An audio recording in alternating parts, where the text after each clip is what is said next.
Welcome in, everyone. We are back with Sultan's game by Double Cross, and well, we've restarted yet again, and we're gonna attempt to get troops a little sooner. Attempt being the key word. We're still in early game, as you can see. There's stuff going on, but yeah, we have to get to those troops just a touch faster than we did. And maybe this time we'll just marry Shama. That seems like a better deal than what we did last time. Who knows? Anyway, let's, I think I have this turn all set up as of last session. Yeah, I think I have this turn set up. We have 2 horses now.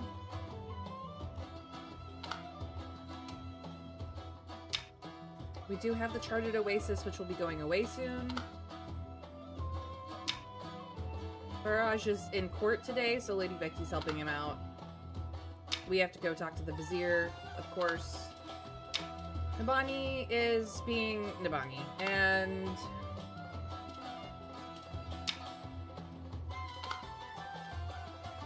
we are trying to gain more support on Iman, because he's very powerful. Also, we are teaching Zeki already, so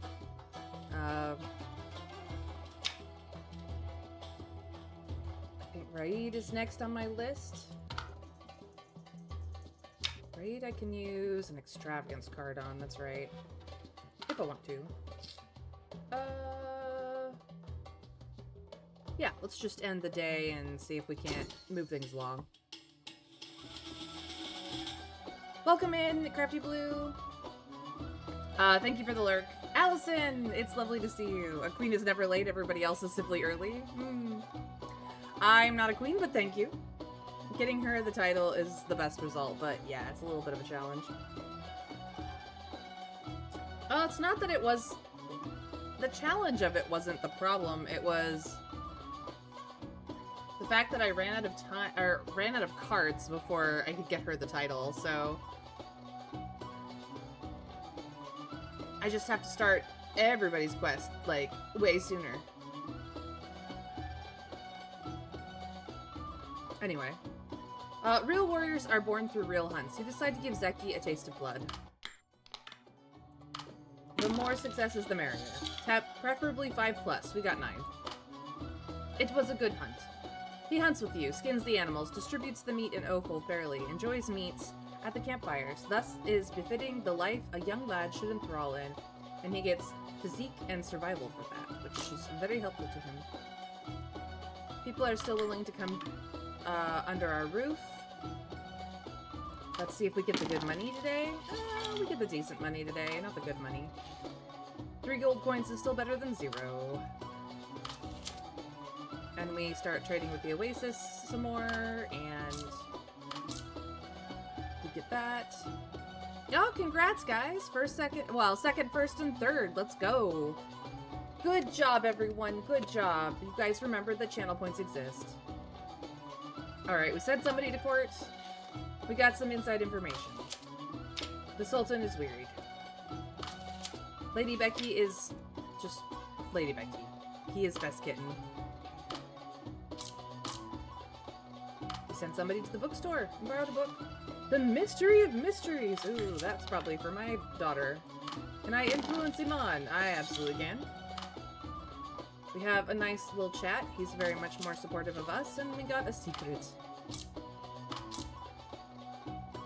Abdul sends another servant, summoning you to his residence. It may not be that urgent, but he does not like being ignored. You suspect Abdul has come to see you about Murtaz, and you were correct. Somehow, that coward has found the audacity to threaten vengeance against the Sultan. A drunken boast, perhaps, but Abdul, ever the Sultan's most faithful servant, will never tolerate such treason. He has chosen to teach Murtaz a lesson he will never forget. Nabani is unhappy because he thought it would be all skirmish, sex, and scandals, and found out, no, mostly it's just counting days, counting coins, counting how many things that you can get done in a day. He was very disappointed, so he went back to drinking and whoring. However, we showed him an extravagance card, and now he's got his interest back. Nabani eagerly pulls you through the noble's residence to a bustling market. It's filled with the weeping, groaning, and cries of slaves, alongside the whipping and cursing of slavers. He brings you to sit in front of the sellers, young and tender bodies parading before you. Today we will save an unfortunate lady. He winks at you. It's one of my favorite pastimes. He explains that he'll buy a slave and give her free status to save her from brutal masters or brothel owners. In the tears and gratitude of words, perhaps other ways of thanks, from a rescued girl, Namadi finds immense satisfaction. Several diverse flavor slave girls were tethered behind the slaver. Nabani's gaze brushed over their faces and finally rested on you. Which one do you fancy? They are all priced similarly, and today we can save just one. The seller insisted he could spare only one. Any more, and he might struggle with future business.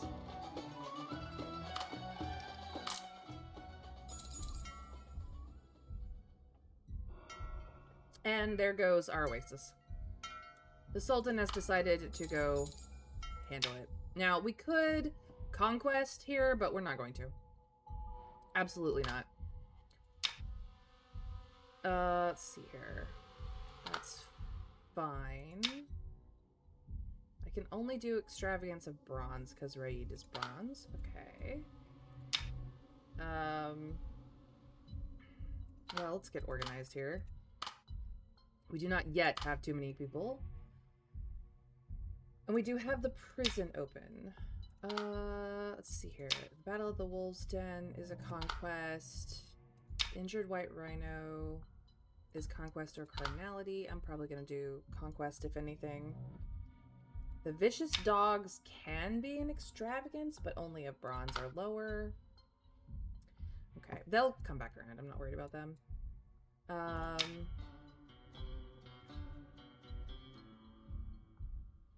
And we can do a extravagance of bronze here.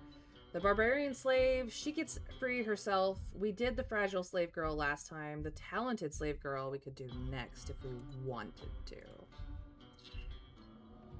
What is her deal? I don't know yet.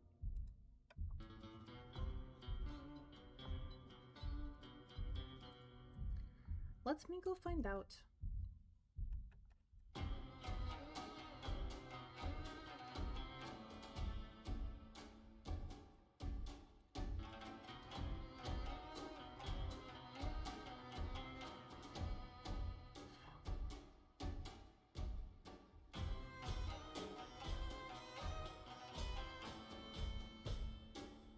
Okay. So the barbarian slave is Rael. We know how to get, like, she'll just show up later. If we help her, we get her later.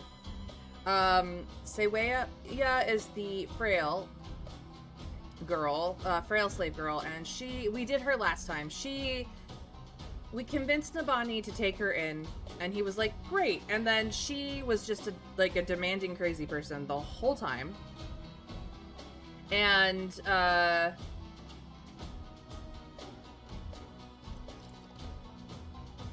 eventually ended up in the House of Pleasure anyway. How would the seller struggle with future business if we buy them all? That's what he's trying to do. Sell them. We're improving his money flow. Yeah, no, he just doesn't want them all to go because then he can't sell to multiple people. That's all it is. So the talented slave girl is all we have left. Habuna. Let's find out what her deal is. Ah! She starts a weaving business.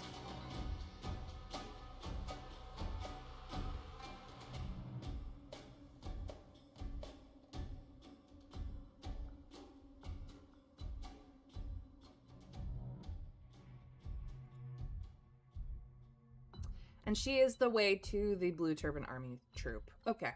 We're gonna take her. This is the girl. We're just gonna take her and deal with her storyline. Cool.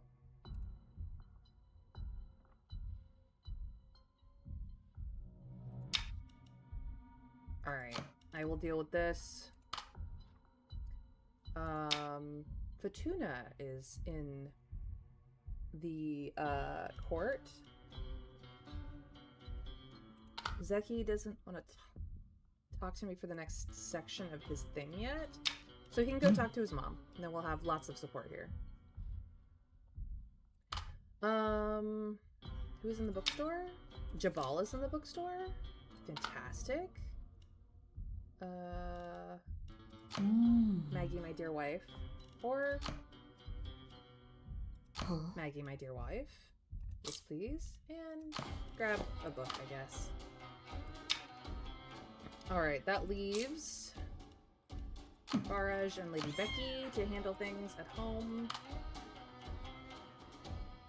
You could get a blessing or curse.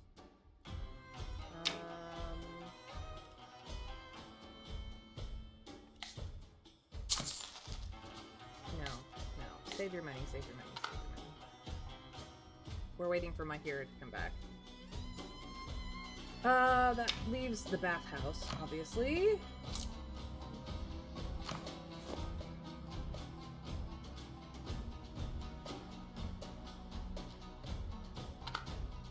Actually, no. That's fine. It's just funny to send him.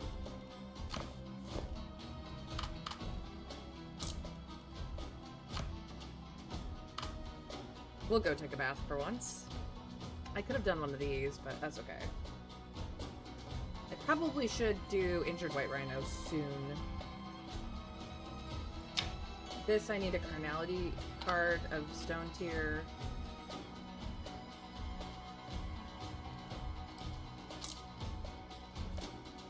Ah, yes. Absolutely, Mystery of Mysteries is for my daughter. Is there something we want for her first? Open-minded requires... We don't have the physique yet. That's kind of what I'm looking for. So I guess we'll do Mystery of Mysteries and just get the magic on my daughter. Become more magical, my dear, dear girl. Because some of her magic is from items. Not this one, clearly, but items. All the magic.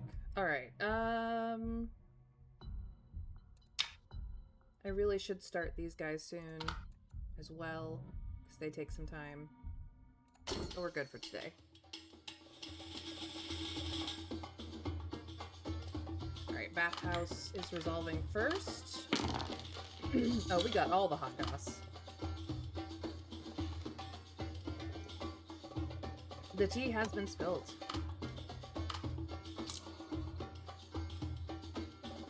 The popular booklet.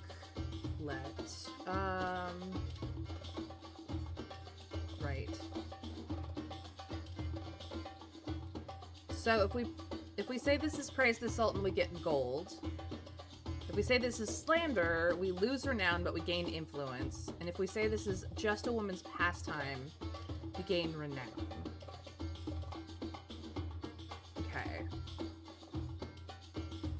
Someone presented a popular booklet from the market which told a legendary love story between a king and a fallen princess. In the story, the princess, having lost her country, has to work as a washerwoman. She meets the handsome monarch by the river while washing clothes, and the two overcome many difficulties to find happiness. Sultan asked what you think of this matter. Thank you for the lurk, PP. This is just a woman's pastime. After flipping through a few pages, you casually toss the book aside, saying as lightly as possible that it is just a woman's trifle. Your wife occasionally reads such things as well. You did everything you could to convince the Sultan that women are short-sighted, brainless fools, and the things they focus on are not important. Of course, deep down, you knew the exact opposite is true. A woman drawing water at the well might know more than the Sultan on his golden throne. But fortunately, the Sultan accepted your words, mumbled his agreement, and never brought up this topic again. You, the author of the book, the printer of the book, the seller of the book, many, many people, keep their heads.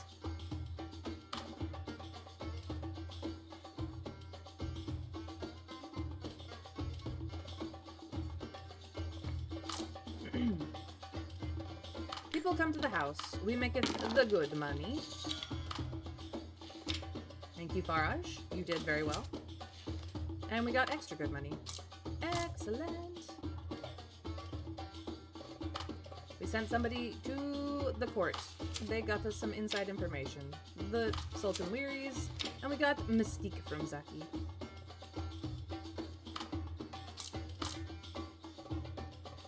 You take Abdul's hint. He wants you to kill Murtaz, the prancing fool who dares claim vengeance against the Sultan. But more pressing is the question. How does he plan to do that? What gave the coward the nerve to rebel? You should find him, see if his newfound courage has any worth, any value you might claim for yourself. When you visit Murtaz's residence again, you find it completely changed. The living room is covered by tapestries with strange totemic embroideries. Lanterns flicker in the sunless room. A neurotic fever gleams in Murtaz's shifty eyes. He does not even notice your arrival. Mumbling in prayers that you can barely make out, words like condemnation and sultan, it seems he has no intention of rebellion. This coward has placed all his hopes for revenge on some obscure deity. How awfully disappointing. Now you are faced with a choice. Will you kill him and report back to the vizier? Or spare this poor soul? Just gonna kill him. He's pitiful enough. Let us end him. 3 female slaves are tied behind the slaver, standing in a row for customers to choose from. You can join Nabani's pastime, pay half the price, select one to buy, and then set her free. You bought the female artisan. You pay the money, and the Nabani tears the slave papers to pieces right in front of the craftswoman. From now on, you're your own master, my dear. He glances at the name written on the torn pieces of the slave papers. Habuna, this esteemed Arzu the Sixth, and I have bought you for one purpose, to set you free. Habuna's eyes widen as she stares at the two of you in shock. Then she smiles with relief, her expression brimming with joy and ease. This is wonderful. It's unimaginable. Luck. Freedom. Oh heavens, I'm free again. She drops to her knees, pressing fervent kisses to your feet in gratitude.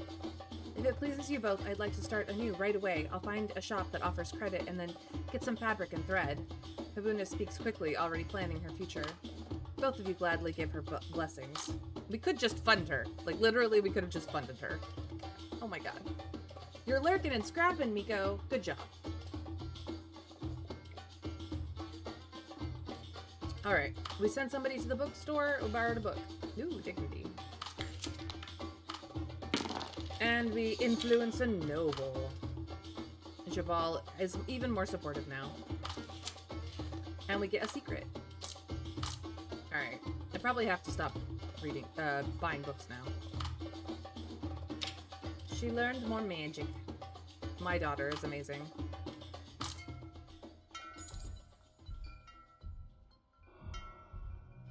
Perfect. Project investment has come back. Alright. We've got a lot of things going on very suddenly.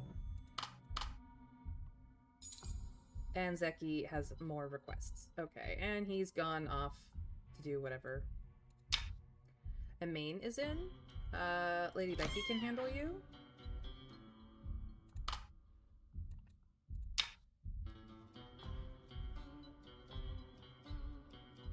I need a high enough level bloodshed card to deal with her so that this sharp-eyed slave becomes bronze tiered Golas. Foreign merchant is back. This, please. And this. And Maggie, would you go? Well, actually, my daughter dearest, would you? Thank you.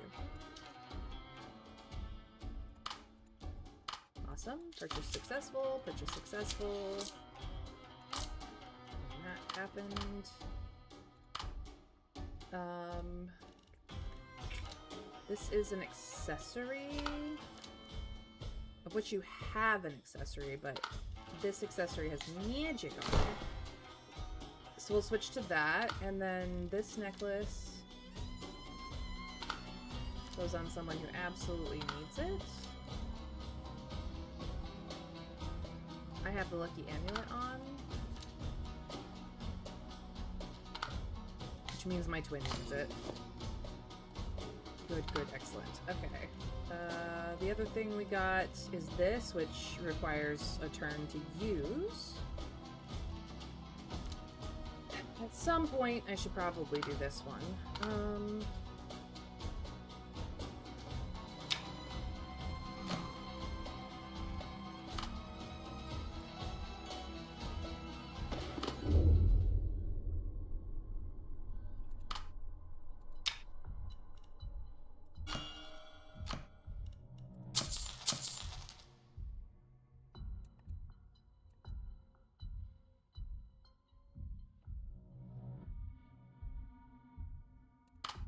My twin will go have fun. A bloodshed card could go there. We need a bloodshed card for there as well.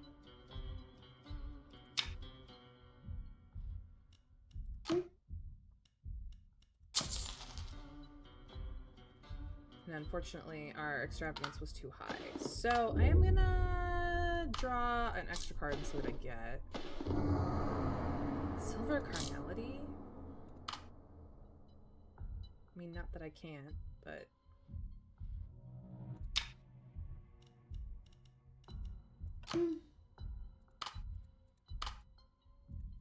Alright. So Zeki wants to continue his training.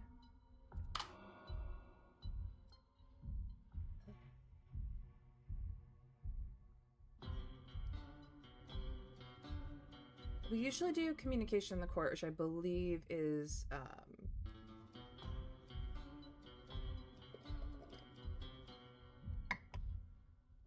I can just go look at this up. Why am I even struggling here?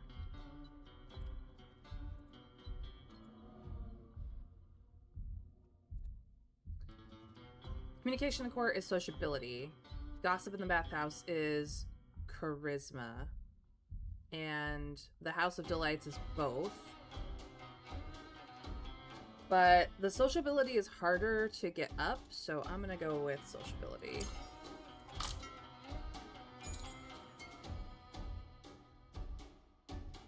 Which means we get him back, which is good.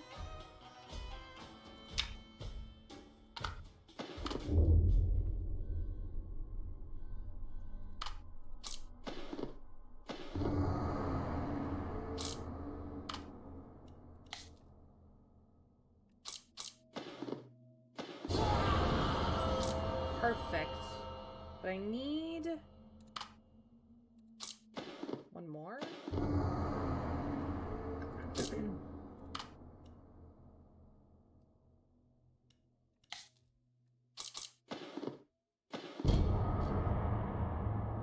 mean, that's fine. I have things I can do with that.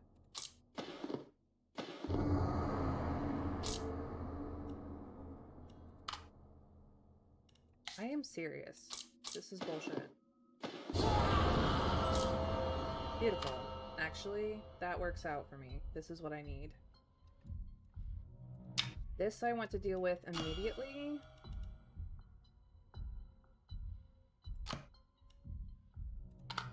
Actually, no. This is the one I want to deal with immediately.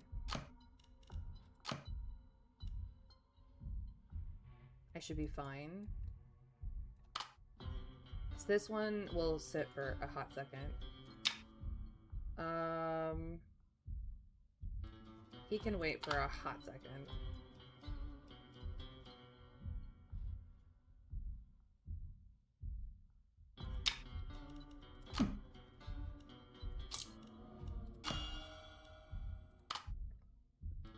That's fine. Who's in the bookstore? Jabal? Still? Wow, no sociability on either of these guys. Well, you're about to learn sociability, so...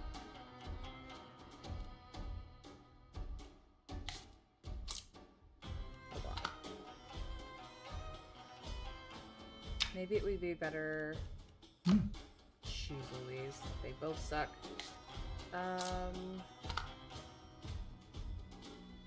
Oh, we need somebody to do horse betting.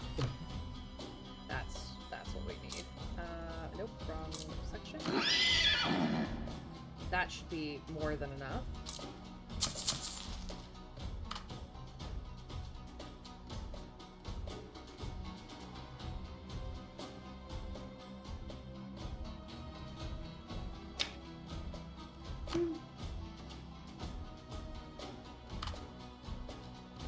Yeah, that's what we'll do this time around. So we have Stone Carnality for As You Wish, Conquest for something over here, and Bloodshed for this bitch up here. That should do.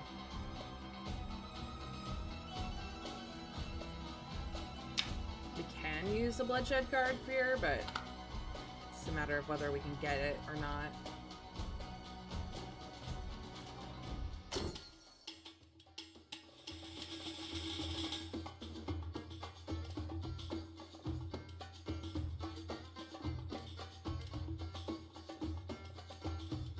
Alright, people are willing to come under our roof, and we will make it for the good money. Yay, for the good money. Thank you, Farage. We sent somebody to court, and we got inside information. Sultan is weary. Lady Becky is just rewarded because he is best kitten. We sent our twin to the House of Delights. Shama spent the whole day on you. She changed your hairstyle and used some small accessories and mechanics to make you look 3 times more handsome. Later, she taught you 3 techniques to bring ultimate joy to both women and men and practiced them with you. In the evening, you fell asleep while she read poetry in a low voice, gaining the first dreamless deep sleep you've had in dozens of days. In the morning, she prepared breakfast for you and shared a small tip on mixing dried fruits and honey. Now you leave the House of Delights feeling empty, your chest twitching as if still expecting her touch, your mouth empty as if still tasting her body.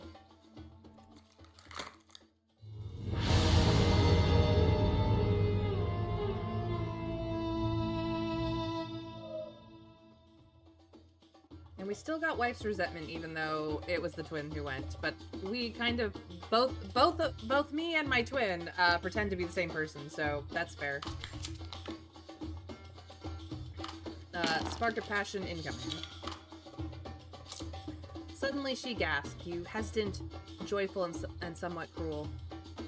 Suddenly she grasped you, hesitant, joyful, and somewhat cruel. Poor thing, I think I'm starting to like you. Let us race! Oh, we won. Yay, we doubled our money. You wait for the perfect opportunity and you find it. You find him, the brother of Lady Fatuna's late husband, lost in the exciting fantasy of all that wealth he is about to inherit, defenseless in the House of Delights. The man is a little drunk. He stumbles towards the silken canopy, the sweet anticipation building by the second. In a moment like this, no one would wear the clumsy weight of armor. No one would keep a blade at hand. An opportunity. You killed him cleanly and cut off his head without even alerting the prostitute behind the curtain. Well, this greedy man will no longer be able to covet property that does not belong to him. You bring news of the vineyard owner's death to Fatuna. The shadow that has loomed over her for so long finally dissipates. She exhales slow and deep, and a relieved smile flickers across her lips. She thanks you and pays you handsomely. Fatuna steps closer. Her fingers brush against your armor, wiping away a smear of blood. She asks you softly if you are hurt. You lower your gaze and tell her the blood is not yours, that you are well. Yet she does not release your wrist. Something unspoken coils between you. You wonder if you should allow it to grow. Word of the commotion in the House of the Delights quickly spreads among the nobles. You pull out a bloodshed card before they could utter more words of condemnation. They immediately shut up. Thank the poor unfortunate guy. He died so others may live.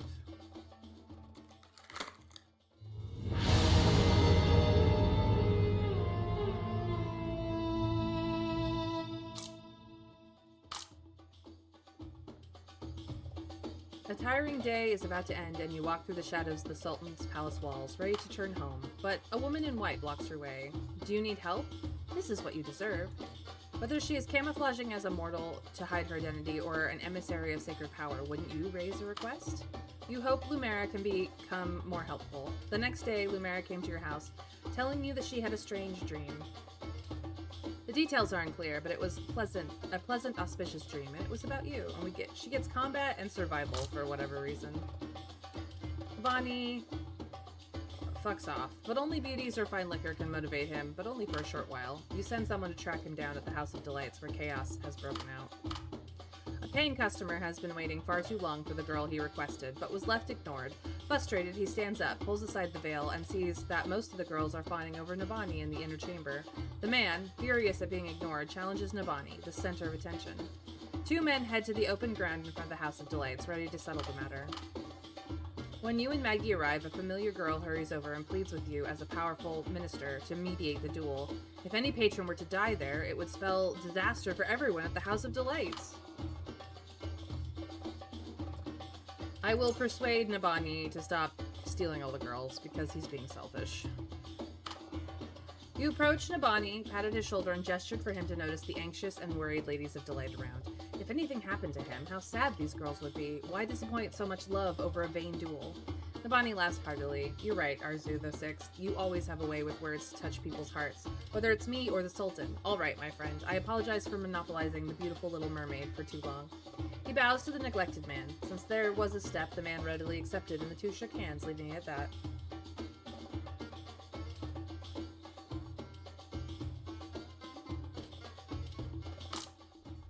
Well, sorted that out.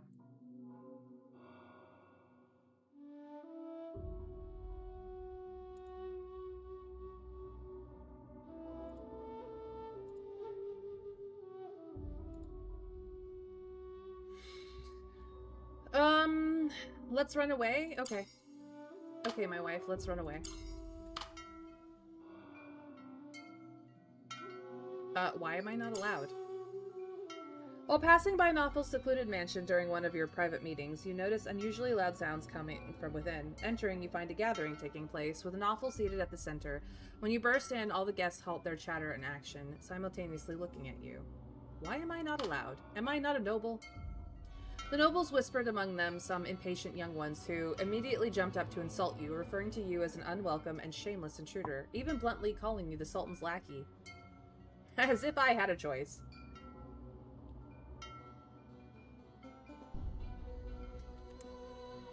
Ha, you smile indifferently, then casually sat at the end of the banquet, picked up a ripe fig from a silver plate, and ordered the servants to bring good wine for you. Yes, I am the Sultan's lackey. Now let's see what you men were talking about. Go on. The servants looked awkwardly towards Noffel at the head of the table, your political enemy and secret ally, who looked at you with heavy eyes and indifferently allowed them to seat you. What we're discussing isn't anything shameless compared to what you've done, he said mockingly.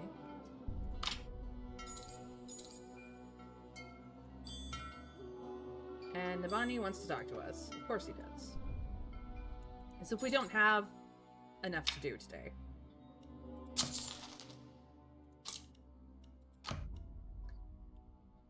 I do not have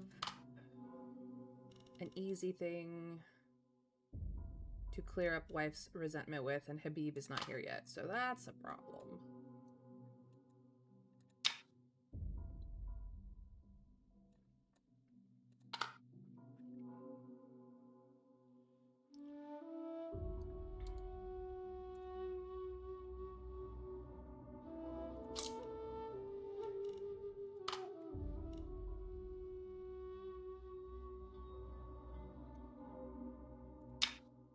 Adil is in court today? Okay, Lady Becky, you can handle him. What do you need?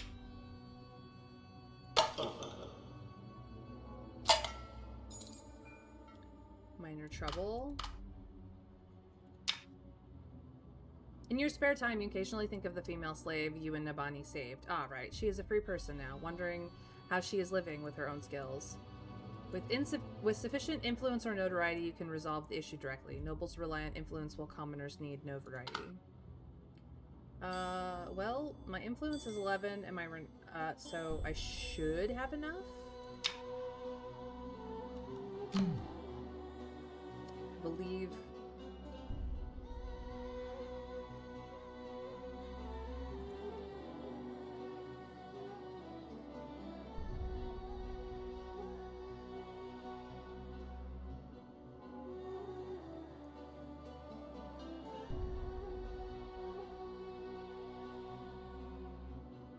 we should be fine with sending him to deal with it?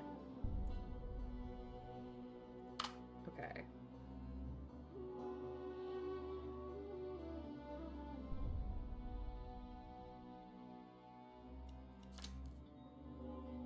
You have decent sociability. You have better. So...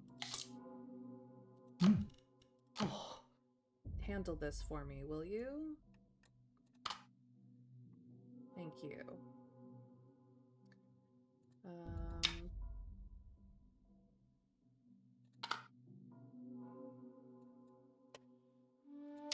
One of us does have to show up to this.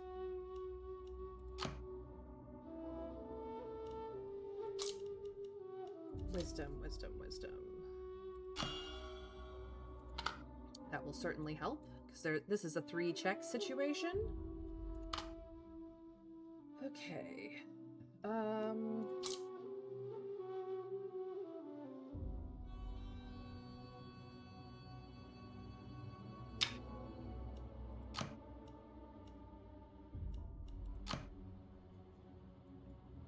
We will handle this with my twin. My lovely wife will go here.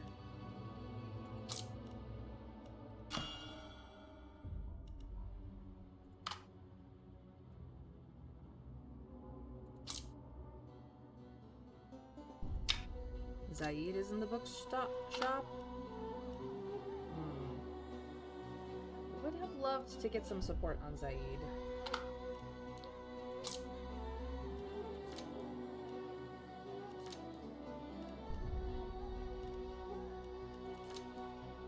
Sociability, okay.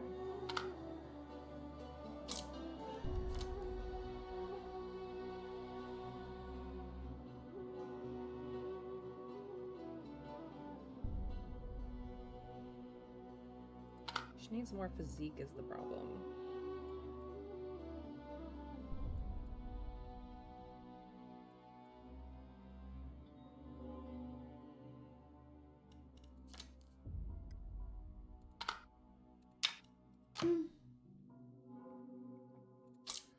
All right, uno más.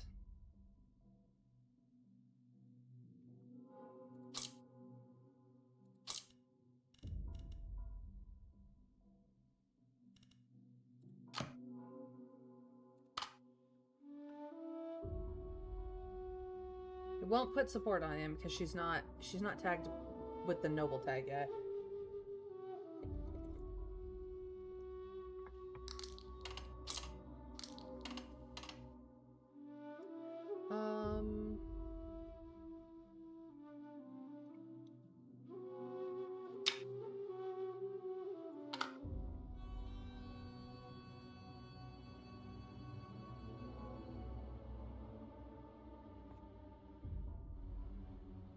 Yeah, this will have to do for this turn.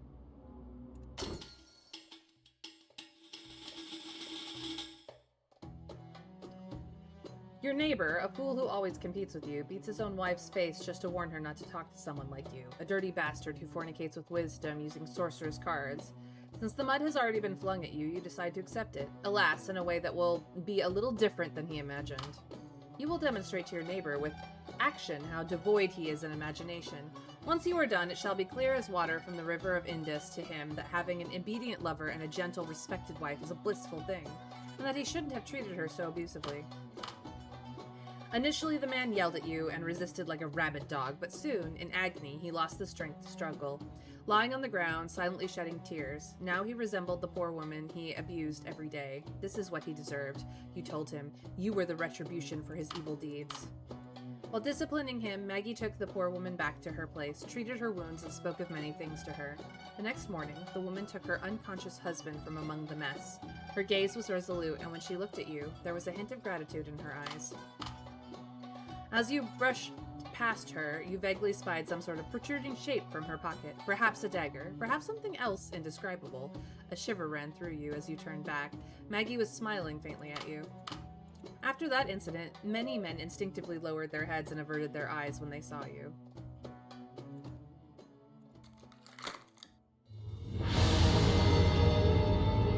Every once in a while we can do a good deed with these cards.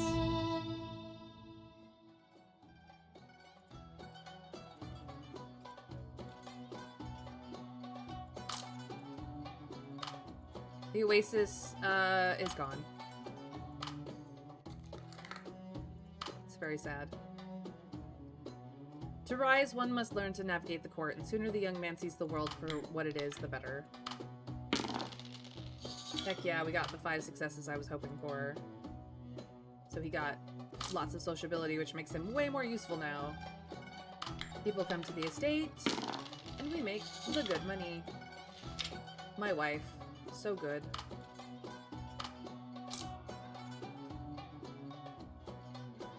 Oh. This one I could get a sacrifice.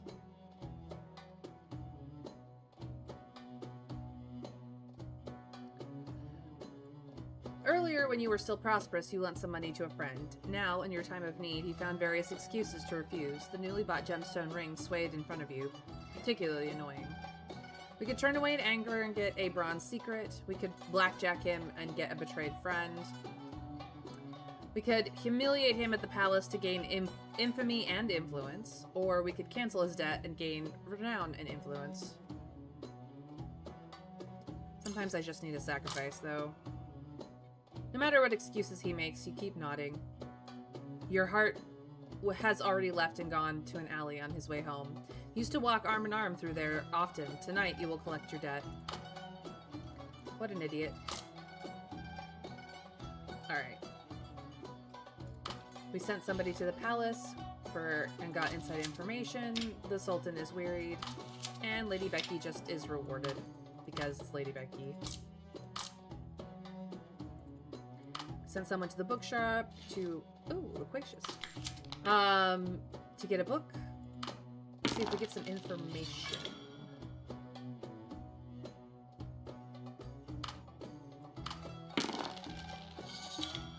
Awesome. They discussed some topics and got tactics. Someone suggests you initiate a public relief effort to provide food for the starving victims, not only filling their stomachs, but also enhancing your renown. The displaced people, those who can't get enough to eat, line up at your porridge tent, gratefully chanting your name with appreciations. In that time, everyone knows of your fame. You ask to join Noffel's banquet, eager to hear what they are discussing. All his guests look at you with caution and unpleasant expressions. Although Noffel says there's nothing to hide, the atmosphere at the banquet clearly becomes more restrained and suppressed with your arrival. As if this really was just a normal, ordinary feast your family often has. But Noffel's wine is really good. Half of your reason for pretending to be the Sultan's jester is to lull them into lowering their guard and muddling through today's events, but the other half is for indulging in the wine.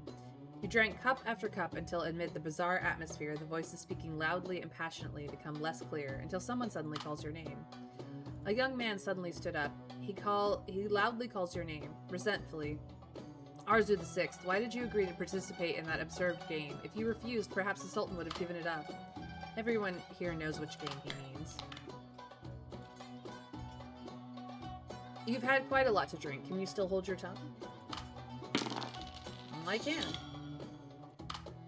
You barely regain your senses, still remembering the role you're playing at this feast. Ha! Why refuse? Providing a mere morsel of entertainment to our supreme, unparalleled Sultan, isn't that the duty of us subjects?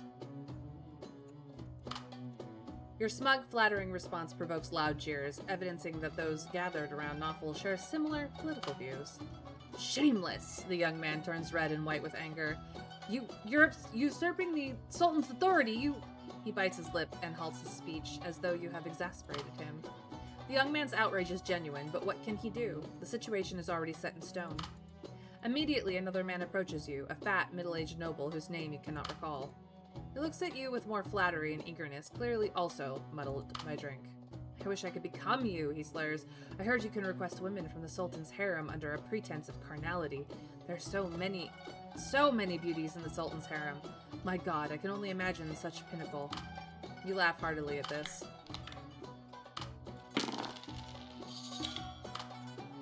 You barely regain your senses, not forgetting the role you're playing at this feast. But Noffel, ha ha ha. You almost want to see Noffel's expression right now. His group isn't lacking for such libertines. You skillfully pull an earnest yet ambiguous expression and wave your hand, saying, The merciful great Sultan has pardoned your offenses, but you should never take pride in it. No one should covet the Sultan's women. That's the greatest disloyalty and defiance. Then you change the subject, saying any attempt to approach women touched by the Sultan's imperial power will find normal men can't arouse their interest at all, no matter how much effort you exhaust. You'd only be met with scornful chuckles. The fat nobles, half believing in people, were somewhat silenced, seemingly weighing their strength against the Sultan. Until Nawful makes an awkward cough, awakening them from their trance. The fat middle-aged noble's face shows deep shame. Nawful casts you a cold glance, says nothing, and orders all the wine removed. In fact, before this, they had never served wine at these gatherings. They had never seen each other's drunken states before. An elderly minister awkwardly clears his throat, forcibly ending the indecent topic, and with a piece of cheese bread at hand, brings up the famine outbreak in many parts of the country recently. The more he speaks, the more enraged he becomes, almost hoarsely accusing the Sultan of refusing to aid the disaster-stricken citizens.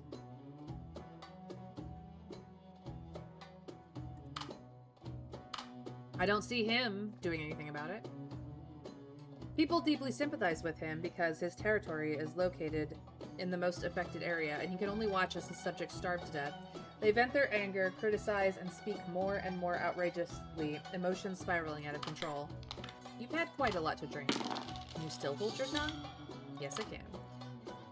Your mind has never been clearer. Does Nawful care about nothing anymore? Isn't he afraid someone will overhear?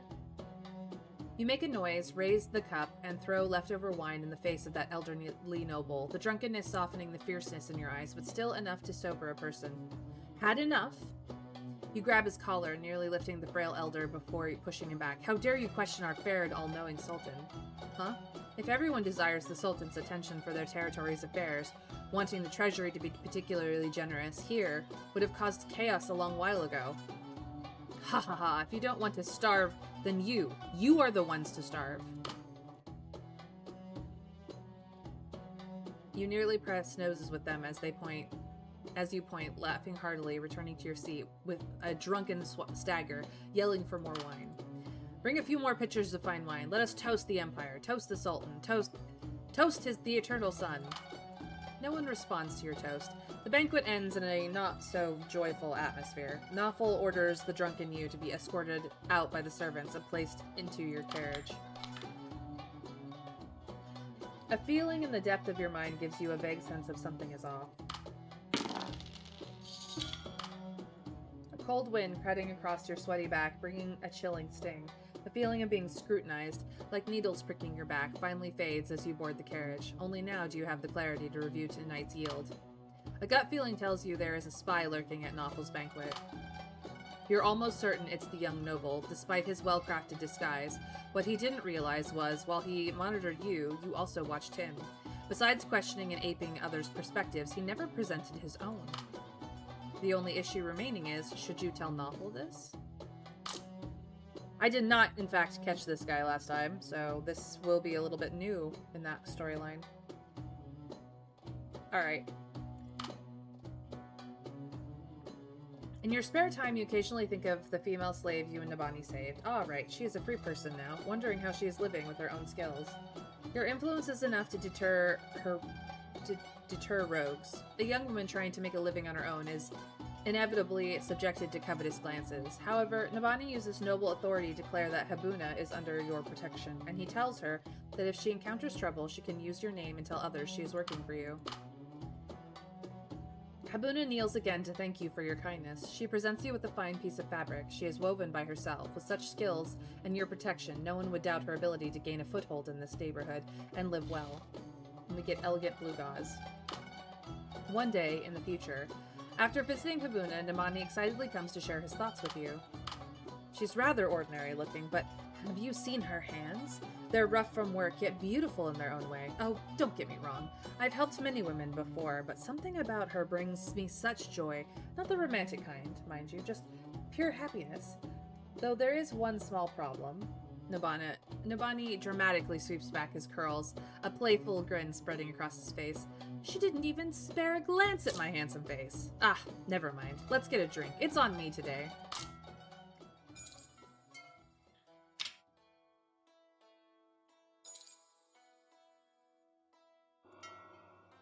Your notoriety spread among people attracted followers. You can construct a guest house. And the special gold coin has begun collecting in my stuff, which I do not know what to do with. Okay, I've got many people who want to talk to me. Manir is here. I have no opposition. Lady Becky can handle this. You're unreliable again? Such a problem.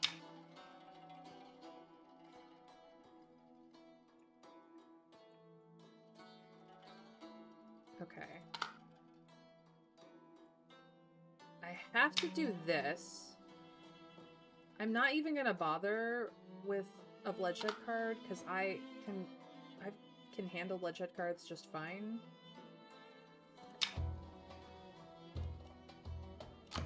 But we will deal with that.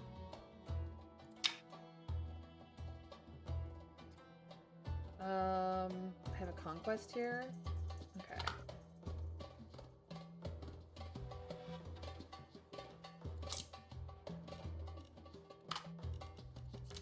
This is wisdom.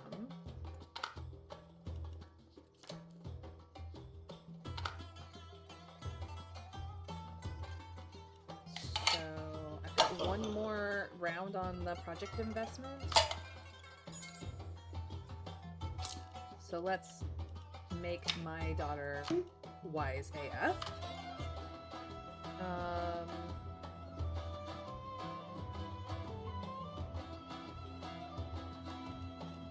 What does my lovely what want?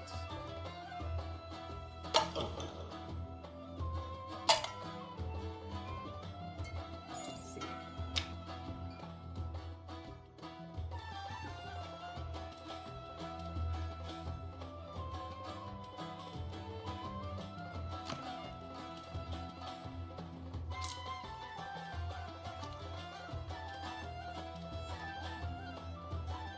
Sociability. Okay.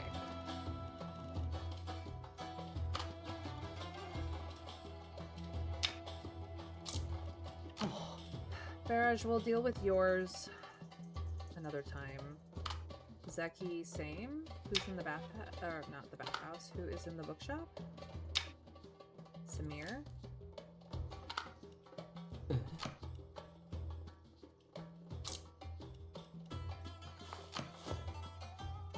Okay. The date will go away. This we need to deal with. We didn't grab you back. What does this do? Beautiful gauze woven by Habuna's own hands. A liquid-like light flows down its dark surface. One of a kind. You may gift it to an ally in methinks or ask Jenna to craft it into an accessory. We don't actually have Jenna, so it will end up being a gift. Or maybe...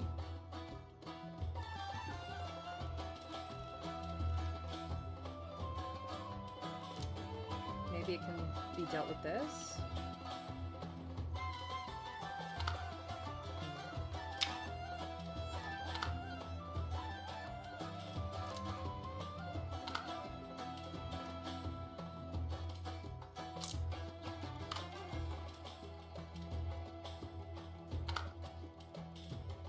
Okay.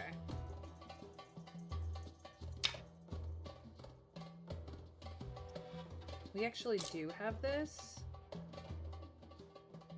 It would be great for stone extravagance and it'll sit there until then, but if well, I don't have the notoriety to upgrade it anyways. Okay.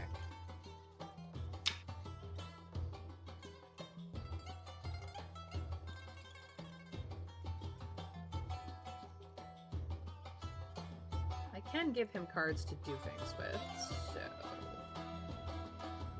let's see here. Bronze tier conquest, actually...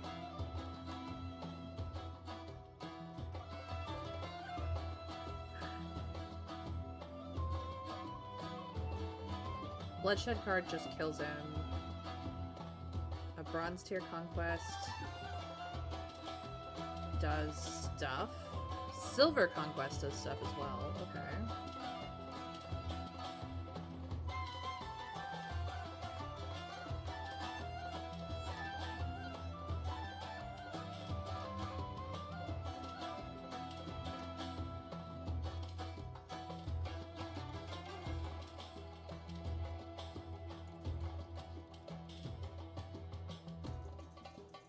You can study the coin using someone smart, and you can also present it to the Sultan.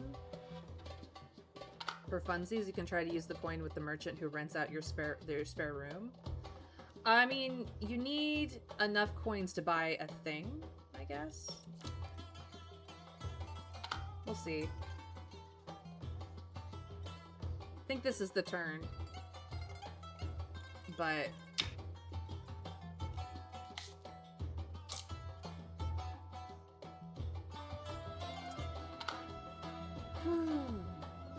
I have studied the coin. It's in a past run with both Manir, who wanted to cut it open, and my daughter, who's like, it's a fake.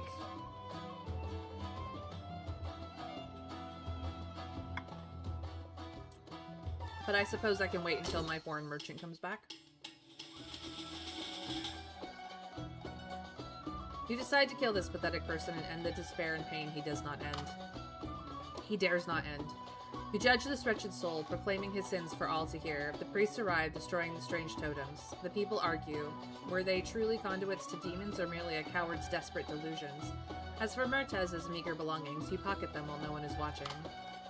The vizier is very pleased with the outcome. He examined the pale head, sneering at the pitiful hatred that it would never act upon. How could anyone dare to attract the Sultan's attention with such means? How shameless. You listened to Abdul's muttering, and the hidden emotion in his slightly squinting eyes sent a chill down your spine. People come to the house. We make the good money. You did very well, Faraj. And we got extra money for doing so well. Frequent appearances at the palace are necessary. You are carrying out your sacred task. You deserve support in the palace. The Sultan becomes ever more weary. Lady Becky is rewarded for showing up because he is best kitten. We went to the bookstore and rented a book. Unswavering loyalty. Alright, let's see if we can't sway somebody. We can! Samir has support on him. Yay, Samir. Ooh.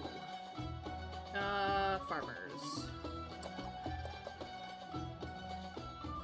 Your farmers are worried because someone has recently drawn mysterious sigils near their homes. Perhaps the wise master can find something out. We could save their mysterious runes and gain insight. We could save their thieves' marks and gain renown but not notoriety. But subtract notoriety. We could post an advertisement for tax collection, which will gain us influence and a gold. Or we could tell them to stop bothering me. Nope. I'm going to post a tax collection advertisement. Yep. I will take that, thank you.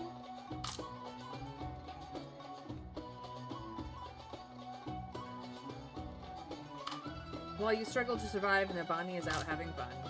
Reading can improve yourself.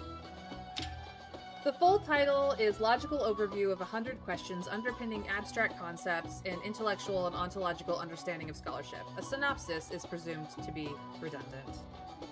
Yay! Daughter. She's thoughtful. With your notoriety spreading through the capital, visitors to your home are no longer restricted to nobles, snake-summoning magicians, muscle-flexing barbarians, purple-faced monks, thieves, smugglers. Of course, none of them could win Maggie's affections. She always worried about home theft or felt these people eyed her with malice. Know this, Maggie isn't a timid woman. If you don't handle these matters, Maggie may have to handle them herself. You try to comfort your wife. It is super successful. They respect me because of you. You tell Maggie that these people, although suspicious, unhygienic, and poor in fashion, are each more kind-hearted than the well-dressed courtiers of the Sultan's court. More importantly, Maggie is the most beautiful, most benevolent, and most noble woman they have ever seen in their lives. Respect the Lord's wife, and are willing to work for you. Hearing this, Maggie laughed heartily, warning you not to think she hadn't read those romance novels which detailed affairs and relationships between Lord's wife and other men. But you were really not really worried. After all, you are the only man in this household who regularly bathes. Look, it's good to have standards, that's all I'm saying. The vicious dogs are back. Your previous diligent attitude towards the vizier, who informed of your responsibilities Sultan's trusted minister under his guidance. Yeah. Now we have to deal with that. And Zeki has a request. Alright. And the Hamar brothers are back. Lumera wishes to speak with us.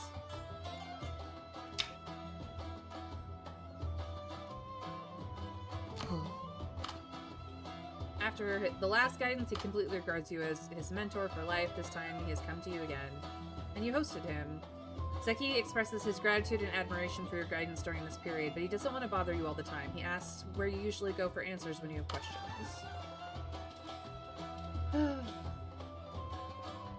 The bookstore gives him wisdom and charisma. The prison gives him just wisdom, and the dark alley gives him wisdom and stealth. Or wisdom and physique, depending on who you send. But to the bookstore he goes. Alright.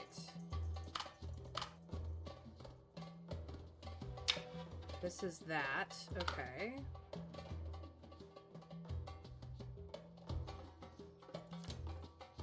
You don't have high enough charisma. You do.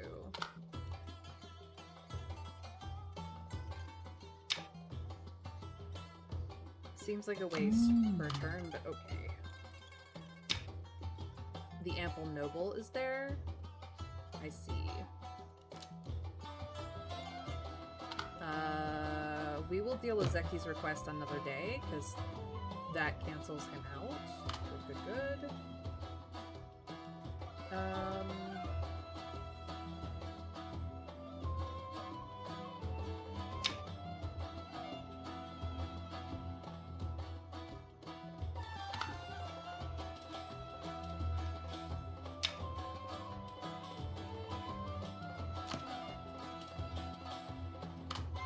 I am needed there.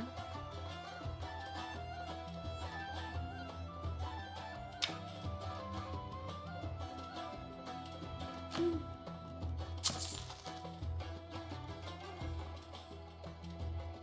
not worried about the extravagance card. Yeah, this should be, with a 12 wisdom, this should be fine. So we lose our daughter for a few turns. Oh.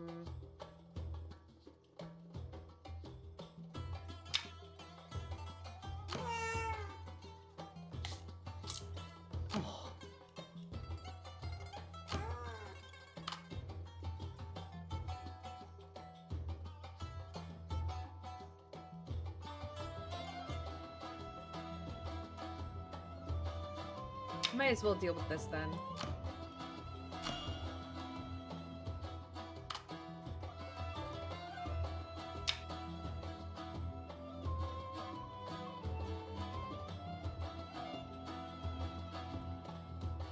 Yes, this accumulates piety.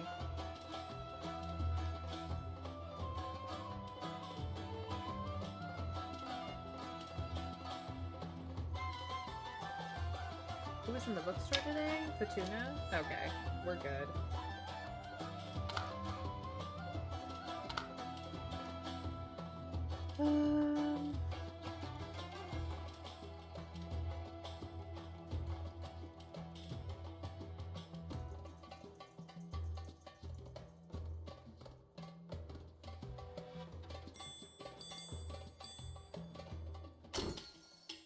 Should be good.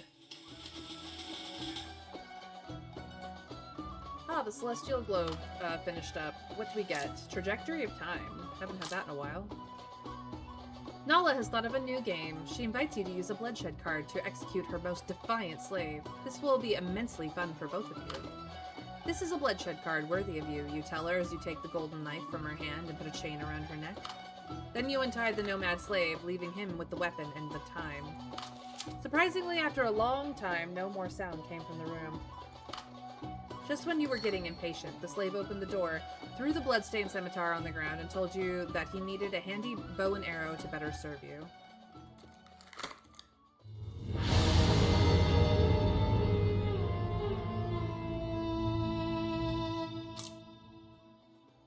got Golas! Yay. Based on some clues, you believe that this young noble is not a simple hothead. Despite his many sharp questions, there's a cold observation and scrutiny beneath the surface, anger in his eyes. The more you think about it, the more you feel he is not simple. Perhaps you should mention this to Novel. You told Novel of your suspicions. After hearing your words, Novel's expression turns peculiar. Do you believe they are under my command? He pauses, then slowly says, I am not their leader, nor are they my allies. This is just a place to talk. Talk truthfully. If there's any price to pay for this truth, I am ready. He glances at you, sighs slightly, and adds, that was my initial thought. He gently strikes the parrot adorned with chrysolite in the crook of his arm and continues. But now, you are right. We are planning something more important, and we must not let it slip. Besides, we will need a purer team. We need to gather more power. I will handle this. He solemnly looks at you. If you really think he is a traitor among us, a spy, then he is very likely has forces against me. Arzu the Sixth, I pray you'll allow me to handle this matter. No matter what happens, do not be the one who openly deals with him. You nod and agree. Soon after, Novel took action. After confirming the traitor's identity, Novel acts quickly and decisively. Later, Novel quietly finds you, looking somewhat weary. He tells you that the young noble was working for the vizier, with whom he had long-standing discord.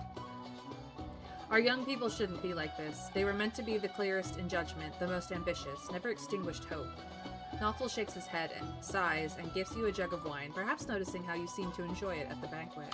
Anyway, thank you. Ooh, I finally got wine! I can send to Nabani to make him come back.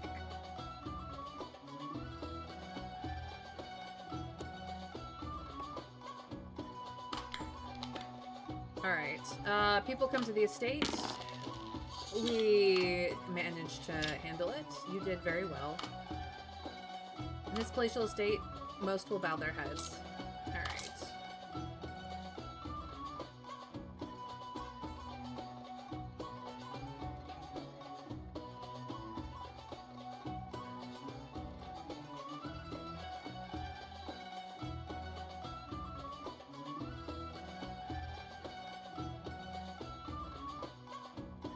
We sent Lady Becky to the court, and she gained, or I should say, he gained information. All the absurdity of endless debates and debacles have left the Sultan thoroughly exhausted, so he will probably relieve himself from the court for a few days. And we got an omen from Zeki going. Yay. A young man crawls on his belly to the Sultan's golden palace, humbly begging for an extension on the tax collection deadline due to the region's unpredictable climate. The Sultan, intrigued by this new plaything, comes up with a brilliant idea. He calls you over and gives you an opportunity in a merciful and lenient manner. Now you must use a Sultan card on this young man. No, it's not can, it's must. You have no room to refuse. Nabani is back.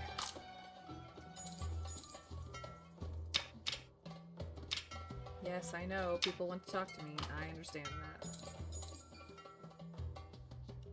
Alright, let's get organized here.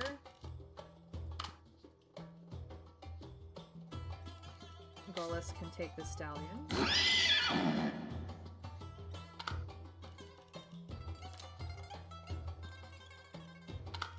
Okay, so I have 2 books on sociability at the moment. It's the places where it would absolutely be useful to use.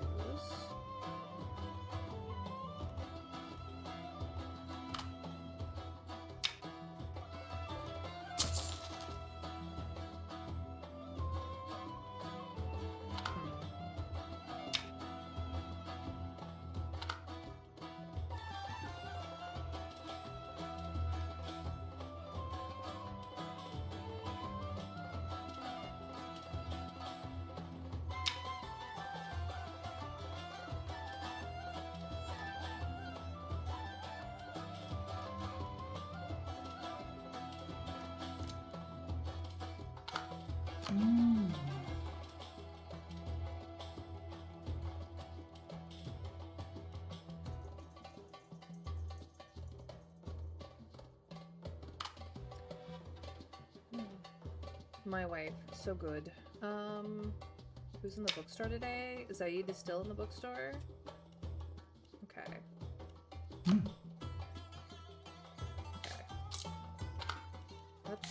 handle you first.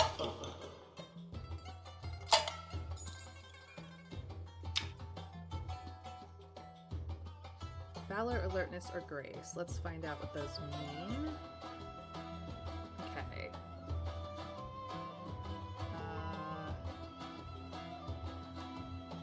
Valor is combat, alertness is stealth, grace is sociability. Sociability is fine. Combat or stealth? I think we're going to do combat, actually. His base sociability is a 4. Yeah.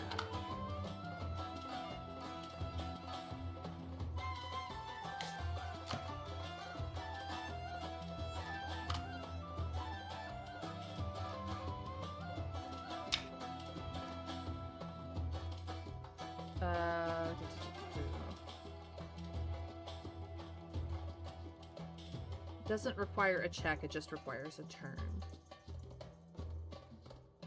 Okay. So really, anyone can go with him.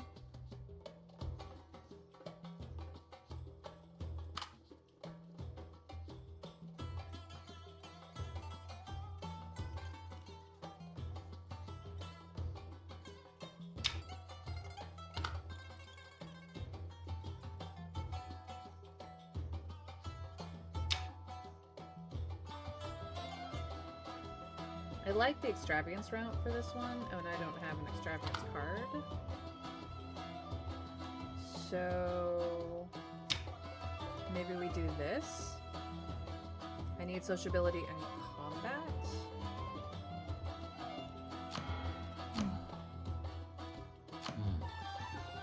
Yeah, that should do it.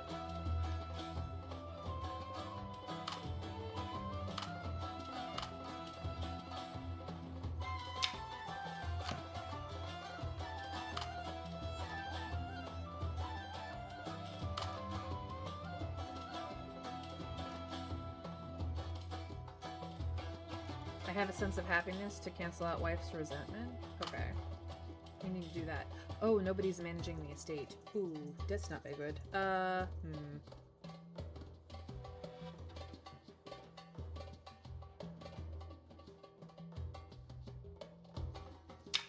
guess I'm not going to the bookstore. I am managing my own freaking estate. Yes, sir.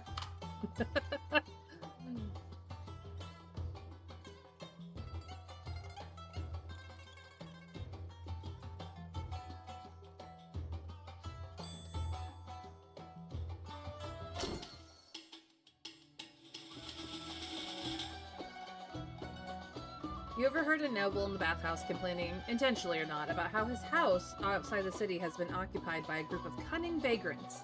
The steamy mist makes everyone laugh, dismissing it as a joke, because everyone knows that if he were willing to spend some money to hire a few mercenaries, the problem could be easily solved. He hasn't done that. Perhaps he knows that you have been chosen by the Sultan and you are the one in this city who most likes, or rather needs, to meddle in other people's businesses.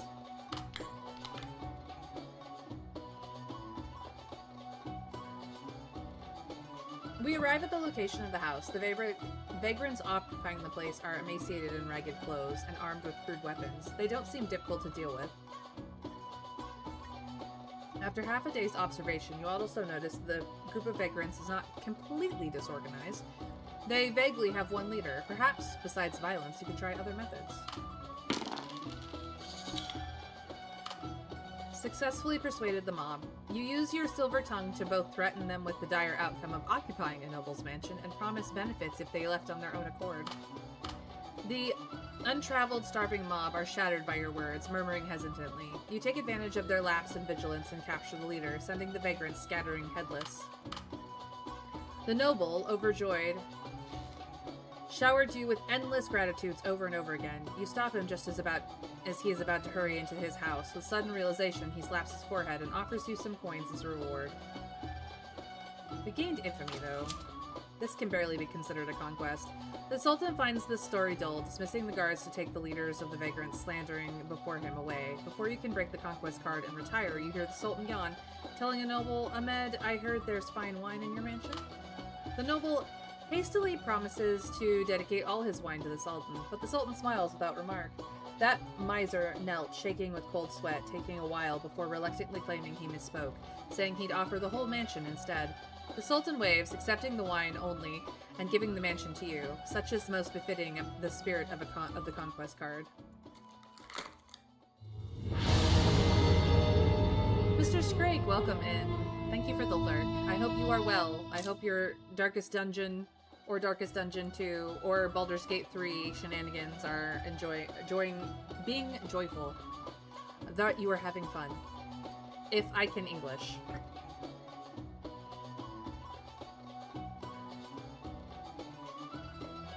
It is an if, because honestly, what?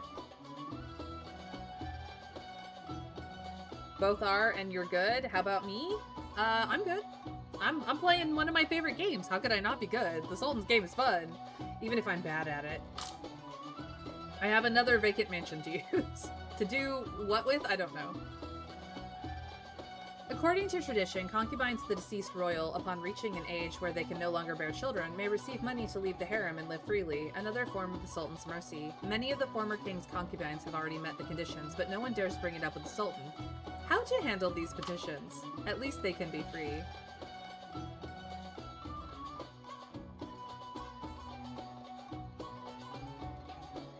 You pretended to meticulously handle the procedures for these women according to ancient traditions.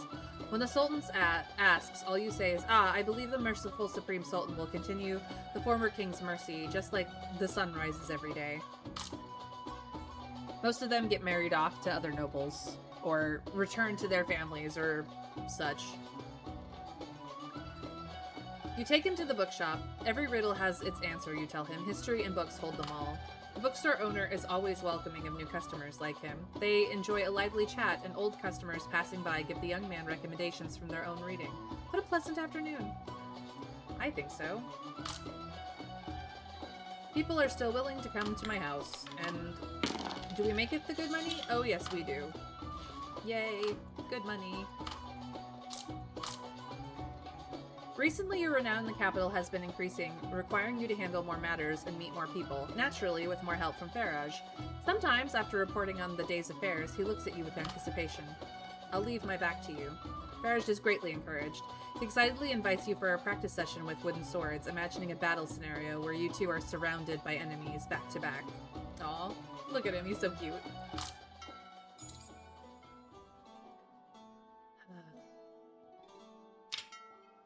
Yes, I am aware. You realize that Gullus is an untrained slave. He doesn't know how to deal with city dwellers, can offend passing nobles with a glance, and constantly gives off a feral air. When you ask him to keep a lower profile, he instead looks like an assassin. Perhaps you should send him out often with other servants and learn how to handle the ways of the urban world. And we must draw a card, because we use them all. Really? Great. Oh hey, it's foreign merchant. Hold on. I'll see what he has to say. I am taking this time.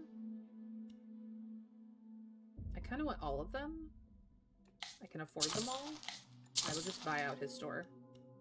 Lady Becky can pick up the everything. Foreign merchant Barat has rented a vacant shop under your name to conduct some small business there. Purchase successful. Purchase successful. Purchase successful. Successfully collected our rent. You outshine him in the art of bluffing. The foreign merchant took the gold coin, weighed it in his hand, and then returned it to you, saying he saw nothing wrong with it. Why did you weigh it, you asked? Were you trying to see whether it felt lighter than an ordinary coin? Not at all, the foreign merchant said with a hearty laugh. I simply cherish every coin equally. Yet his hand trembled ever so slightly, something your eyes did not miss. You decided to have a proper talk with him. Foreign merchant's expression seemed a little off as he handed you the coins. Was it the gold coins? Careful as ever, you noticed one looks a little different. Was it only the trick of an eye? And then I get more of them. Alright, I got some stuff. My beautiful wife has an accessory. Okay. Faraj does not. He has attire, but not an accessory. Now he has that too. This goes to my daughter as soon as she comes back. This, on the other hand, I have a good weapon. He has a good weapon. This is physique in combat. Zeki has a crap weapon. There you go, Zeki.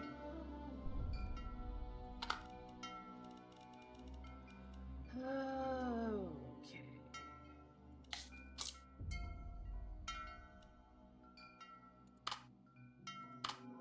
Good.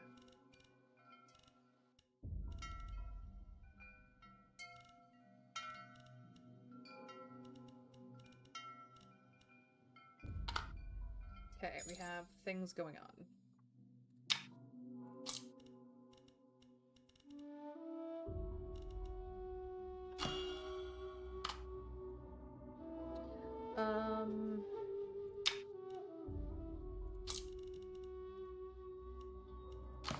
You just frickin' come back, please? Thank you. Ay, ay, ay. Da-da-da-da.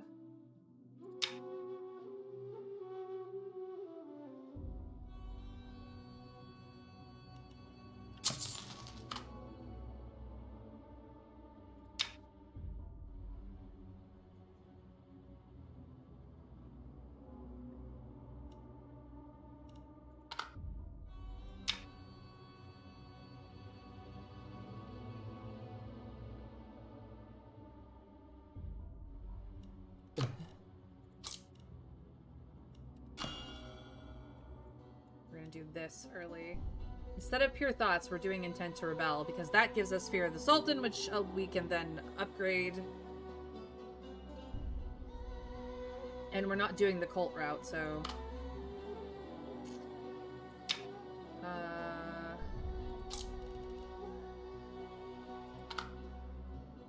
This goes whether we want to or not. And... yes. Golis, we'll have to talk to you when you get back. I'm sorry, dude.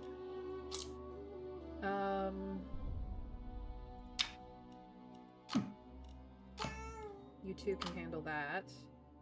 Who's in the bookstore? Emaine?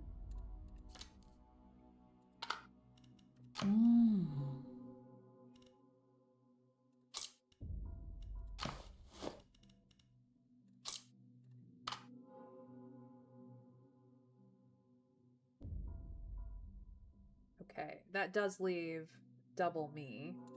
This I'm not equipped to deal with yet. I've got time. These two will roll back up. This will roll back up. So yeah, in fact, the twins will handle this.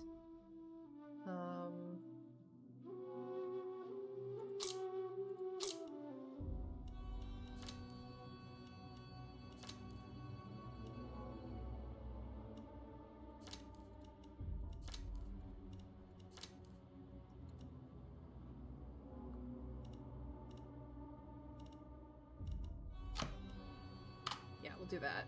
This foreign merchant, your tenant, seems suspicious. A touch of skill may be required to loosen his tongue. You intend to draw the truth from Barat. First try. Let's go. Bluff. Now is your last chance, Arzu. The sixth warns Barat, hinting that the Sultan's guards could arrive at any moment. Fear takes hold. His legs quake, and at last he resolves to confess all. Revealing the truth. We could kill him, we can making this much money without me, or away with you.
Okay, so we can kill him, and he just dies. If we say, making this much money without me, Barat agrees to run the minting press when the time is right. It requires 15 influence and 10 notoriety, but he becomes a follower. And if we go away with you, he flees.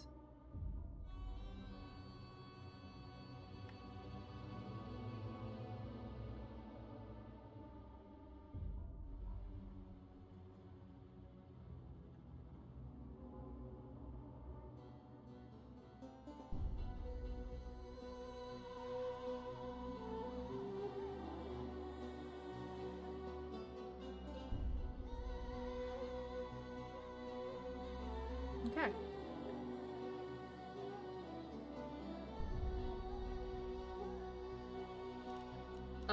Let's make way more money, shall we? Okay, that does mean that I can do other things.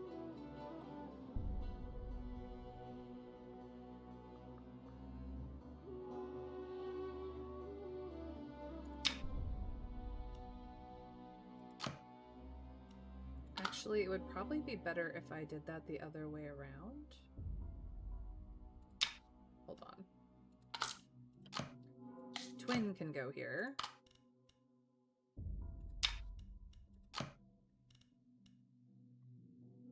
I don't have a helper, but I can buff up my survival. Much better. Okay.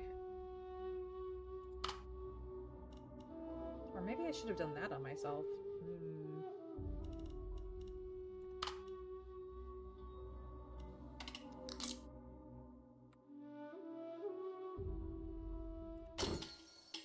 We're gonna make way more money. It's gonna be fine.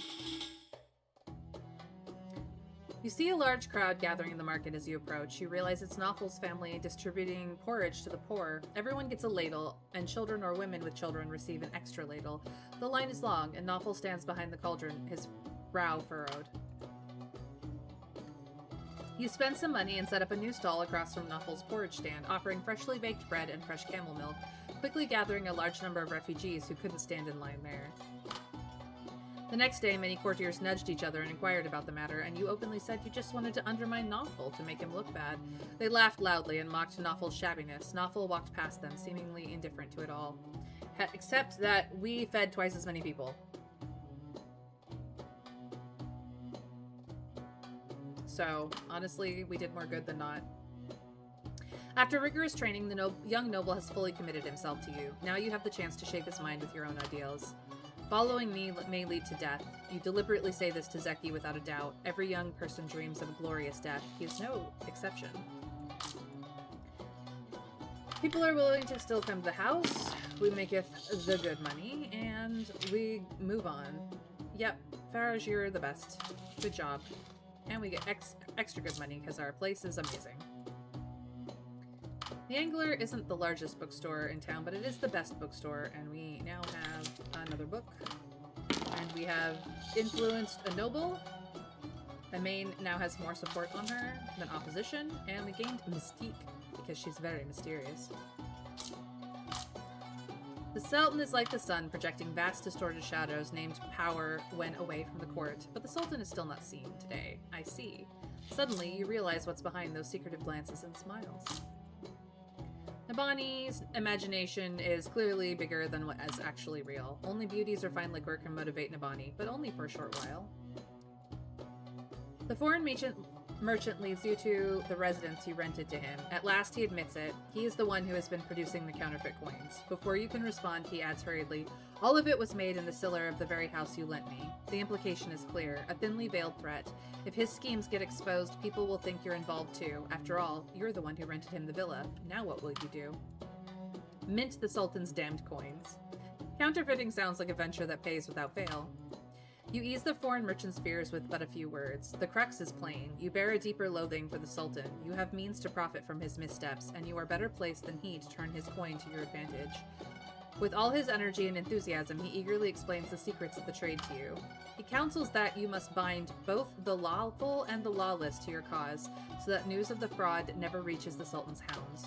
When the hour is right, the minting press in the cellar will run again, and a steady stream of wealth will follow.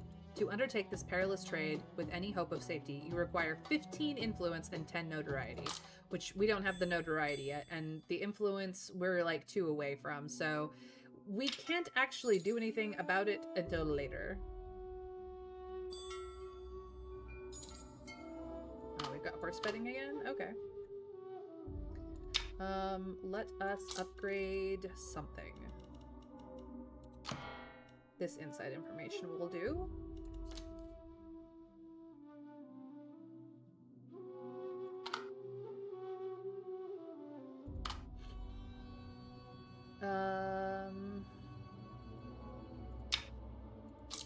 We're up against the Silver Rider today.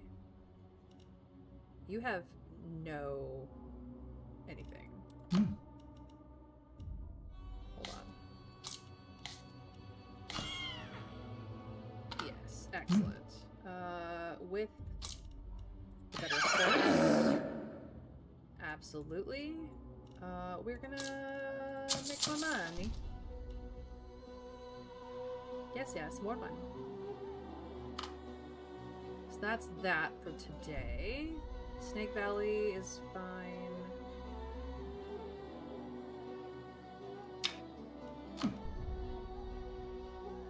You can handle that. I need to deal with this, like, immediately.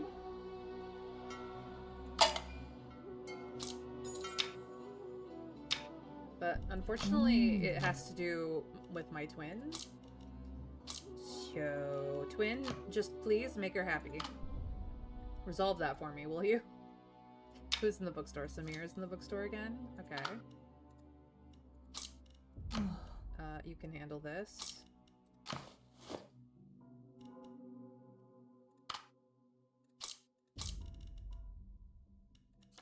This is charisma. Okay.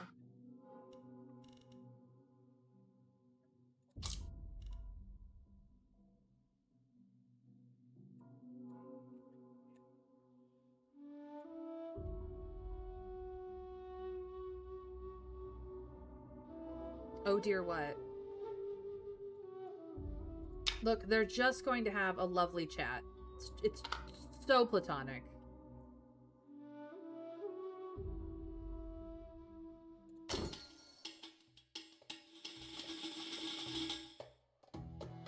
Someone told you about a sandy valley outside the city where many snakes roam. The black market is buying their venom glands at a high price, but it's not easy to obtain them. First, you need to survive the onslaught of snake fangs. Familiar with the snake's habits and experienced enough, you swiftly press down on the snake's head, pin its neck, and quickly stuff it into the prepared sack. Live snakes fetch a better price. You seem to hear the sounds of coins falling into your purse. Clink, clink, clink. As you leave the valley, you notice a clump of low shrubbery. Attracted by its feather-like small leaves and crumpled yellow flowers, you suddenly remember a healing herb you saw in the herbal collection. Its juice is said to even neutralize viper poison. You carefully collect some for future use. An unexpected surprise indeed. Mahir is inspired again. She touts a new elixir that can grant the body limitless vigor and unleash the deep-seated powers of the soul. It would be a groundbreaking achievement if it can actually be made, but the chances sound slim. Mahir's vision persuades you. You give her a significant sponsorship, abundant vigor, eternal life. You long for it, you yearn for it, anxiously waiting the day Mahir completes her work.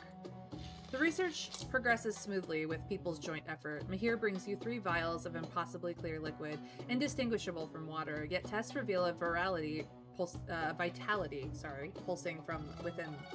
She tells you how these tinctures have saved the dying, halted a plague, reversed the decree of death itself, but they must never meet open flame. The concentrated essence distilled to its purest form would unleash all its energy in an instant. No mortal could withstand that blast. People come. We make the good money. Clink, clink.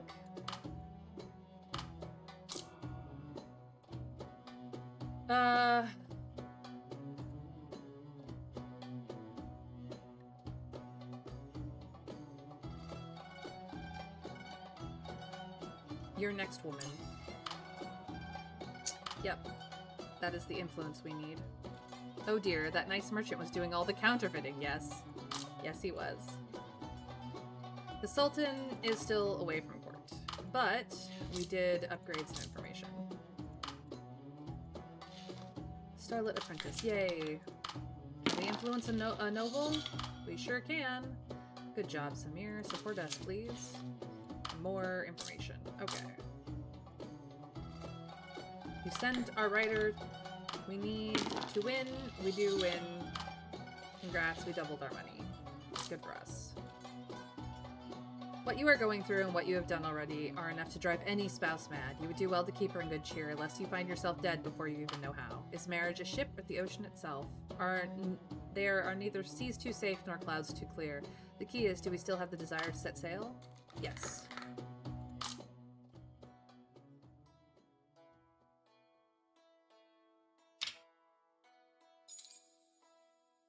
Sickness outbreak. Novel secretly sent a letter through someone, but its content was not confidential. In the letter, he thanked you for the generosity shown that day. No matter what, you had indeed done a good deed. However, he was still worried. Novel told you he had to do such charity for years, but the number of people coming for porridge only increased. He kept pondering if everything he did was merely futile or how to truly help the poor. In the end of the letter, he helplessly wrote that it was just his self-questioning, not anticipating you could answer. Perhaps the question had no answer at all. What did the poor really need? Many things. Okay. Lady Becky can come out.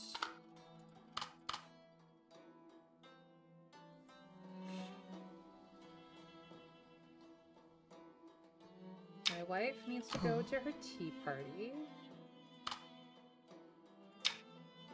I'm gonna start this out with the money route. Emaine is still in the bookstore. Okay.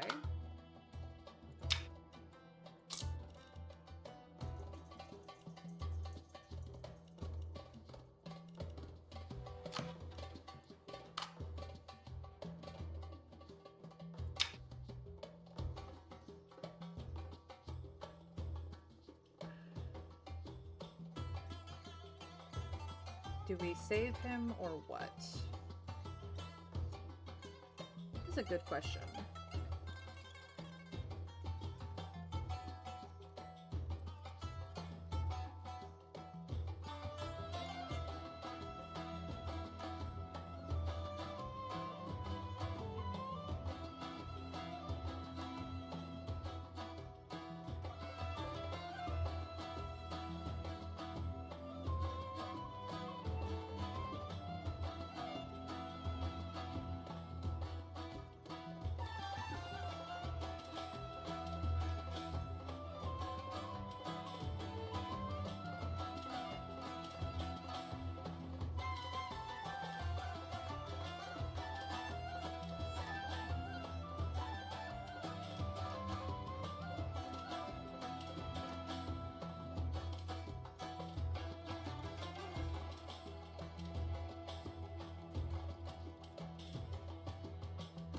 I'm looking up to see if it's what I can do about this asshole.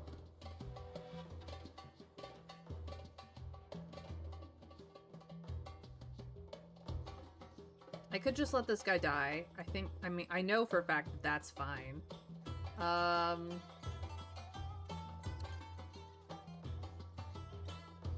Doesn't tell me if I save him what happens.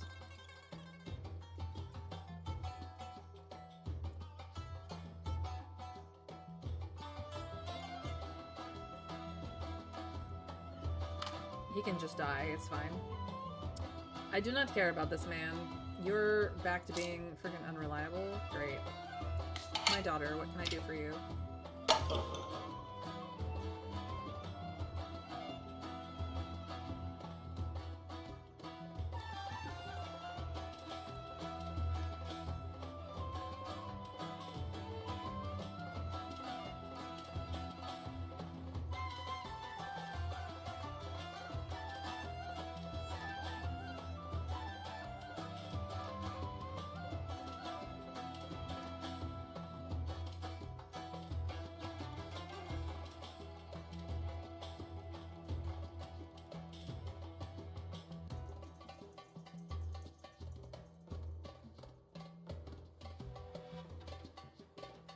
The writers were narrow-minded, because that gives me notoriety, which I desperately need. I told her that the scribes of the Empire had a narrow perspective, focusing only on the highest glories and hardly noticing the insignificant people. If she wanted such a book, she would have to write it herself. She widened her eyes, then nodded heavily. And she will. Oh boy, will she. Okay.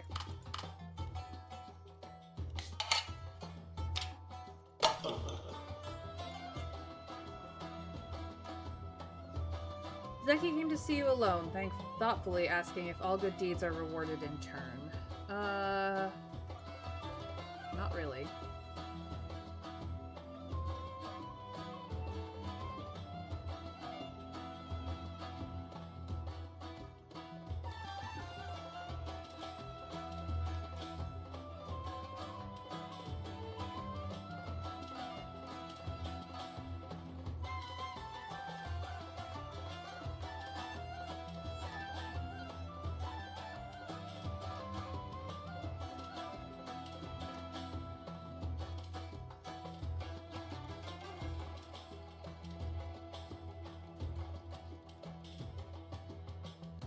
Where is this one?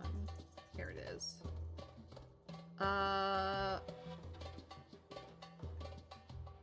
Right. Not necessarily gives you the Bond of Fate with him. They certainly will gives you the Orb of Wisdom and some extra gold later, but I like... It's hard to get Bonds of Fate, so Bond of Fate it is. Not necessarily. The Secret is fine, but the Bond of Fate is more important here. For reasons.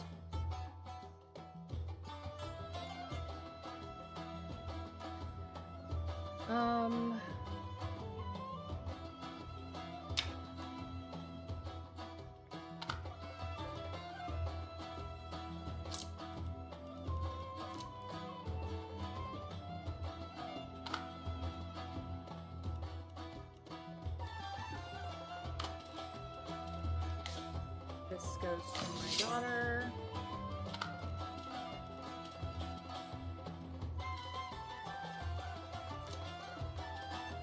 You actually don't have a weapon.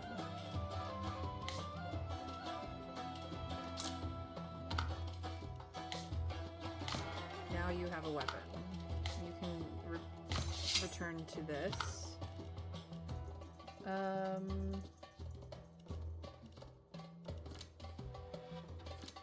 Let's see here. So we have effectively 4 magic and equipment, so her magic is at a base 4. Okay. And her charisma is at, I believe, a base 2. Nope, that doesn't give charisma. That doesn't give charisma. This is the one that's giving her that extra charisma. Okay. And the physique is from the sword, so it looks like we will do Starlit Apprentice.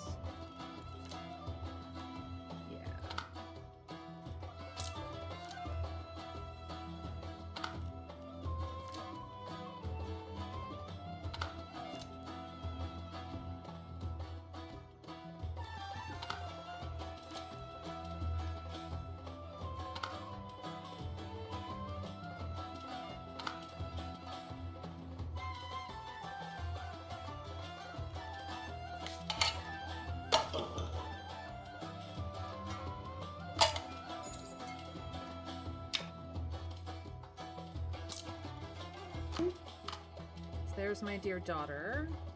Haunted Mansion has come up.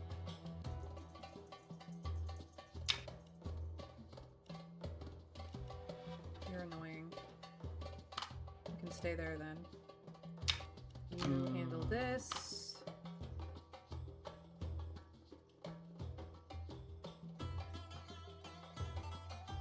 I do need to get this started, actually.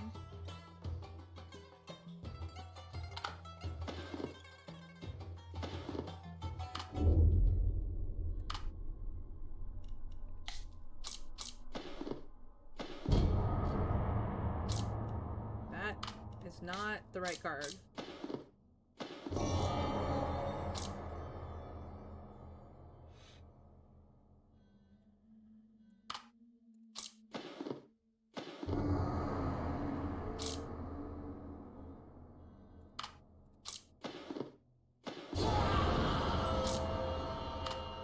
about no?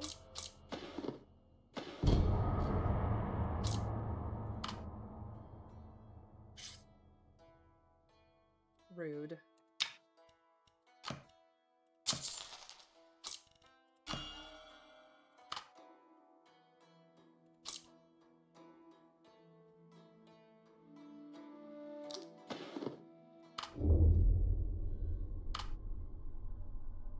This silver extravagance card would be really nice right about now. I'm about to break one of these. I'm running out of them. Carnality would also be fine. This one is for my wife. She's busy today, but this one is for my wife.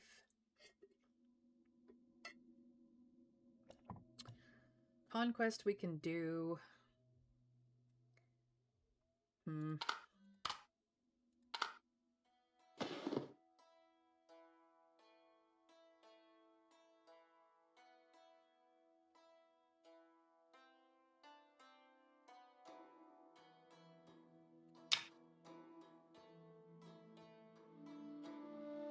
Conquest of Bronze or below.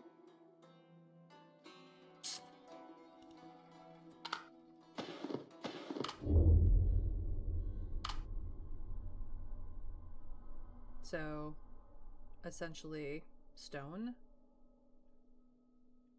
Okay. I mean, we could just do Haunted Mansion, period. It's fine.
I really do need to start these two as well.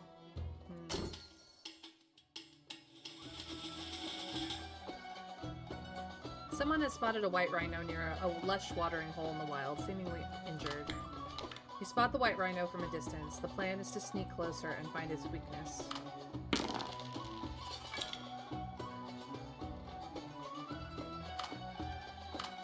You successfully sneak as close as you can to the white rhino without alerting it.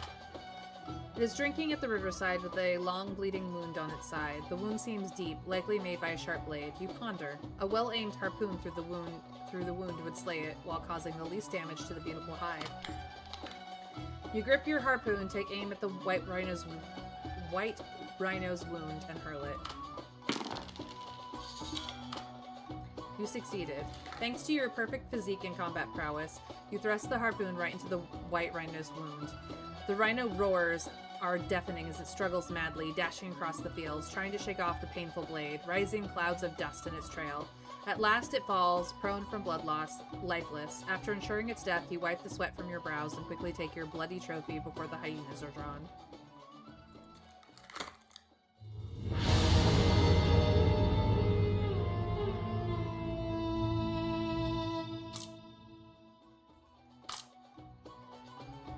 For the Dark Alley dwellers, guest means a role of slothful leisure, yet also the role of deathly committance at a moment's behest. More often than not, it's a syndicate's act of raising a group of idlers to boost morale. Yet among these people, there exists a tact code of honor and duty, enough to become your help. Considering your notoriety is long wafted through the Dark Alley, why not use some spare change to enlist some hands?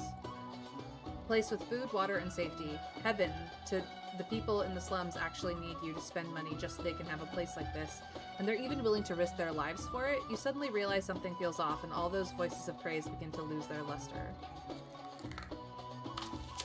The Sultan finds it amusing. Someone seizing the opportunity to accuse you of raising assassins in the slums, hinting at dark conspiracies. The Sultan dismisses the claim outright, but you can tell he's savoring your discomfort. And we get slander for it.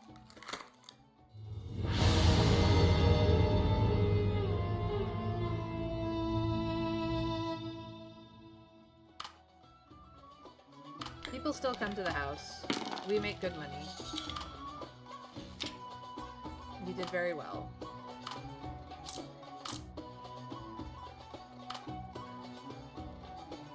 The prison is open to us. The Sultan is still not seen at court, but we did realize something. Smell the wound, the sounds within your body, the color of the vomit. I'll tell you that the footsteps of death are near. When it knocks, everyone is alone. Just like every mortal, he died from injuries and illness. Nabani is still out having fun. Thinking alone won't give you the answer. You should listen to the voices of more people. Followers are willing to share their views with you, but as for others, it will require some extra effort. We talk to the commoners. The answers are varied. Give me money, sir. I want 100 gold coins. Marry me, though I have 3 kids, but they are well behaved. Make me a noble. I want to earn money without working like you do. You can't tell them that nobles have their own troubles. Right now, your life is divided into 7 days, and another 7 days.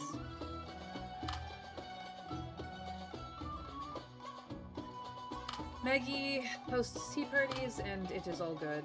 We get a gold die. Reading can improve yourself, and my daughter is so smart, and she learned far more forbidden knowledge. She's very thoughtful about it.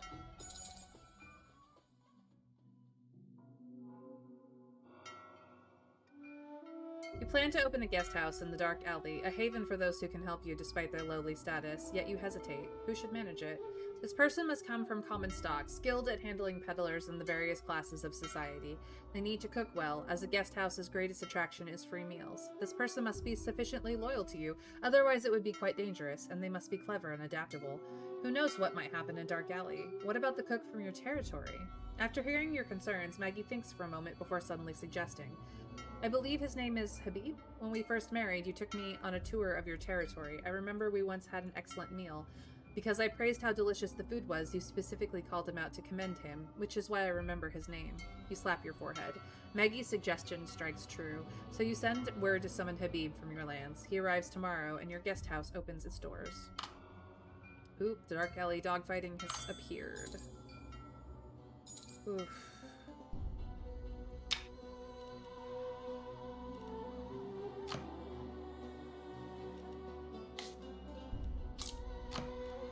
One can go to that one.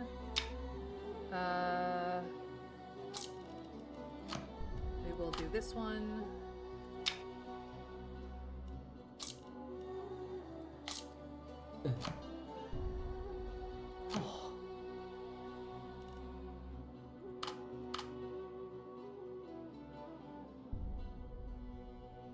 Barrage can handle that.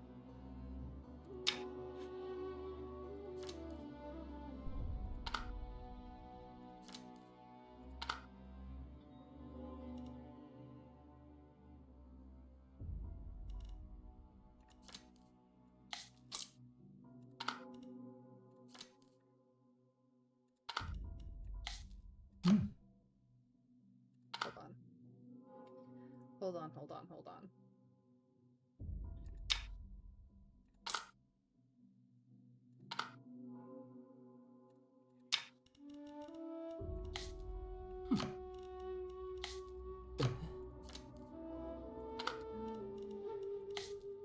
Why not? We'll just grab everybody.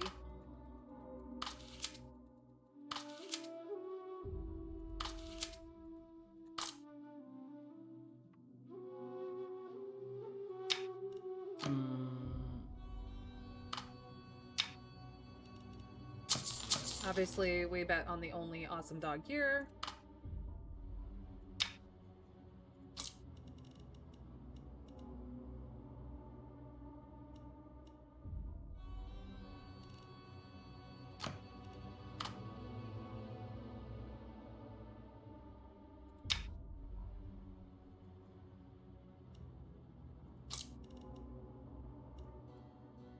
If you refuse to join, they no longer regard you as a friend and won't discuss matters with you anymore.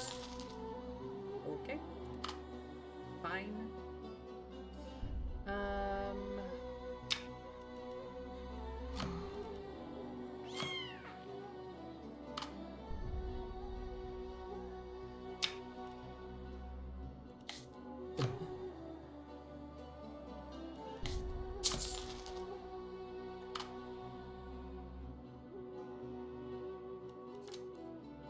daughter does not have high enough charisma.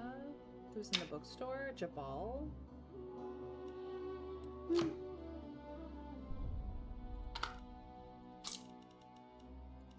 Yeah, see, I would give this to her, but it requires bad things.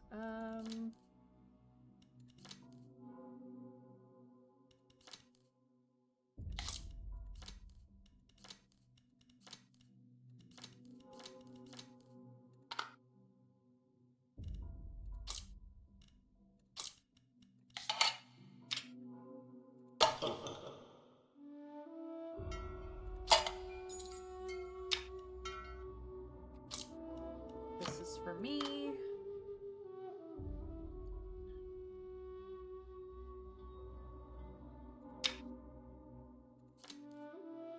Ooh, this is a magic attire as well. And the hunting bow. Yes, please. Awesome. We will have the hunting bow for him. Her current attire is 2 magic, 2 combat. This is just 2 magic, so I just need the extra attire for my daughter before she can have both things. Okay. What would be the most useful thing for her to do right now?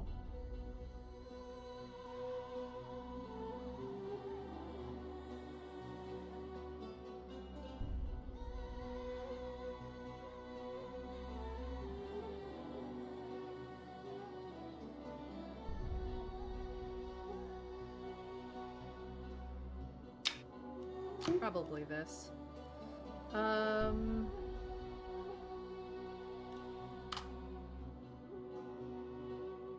We do need to do this soon.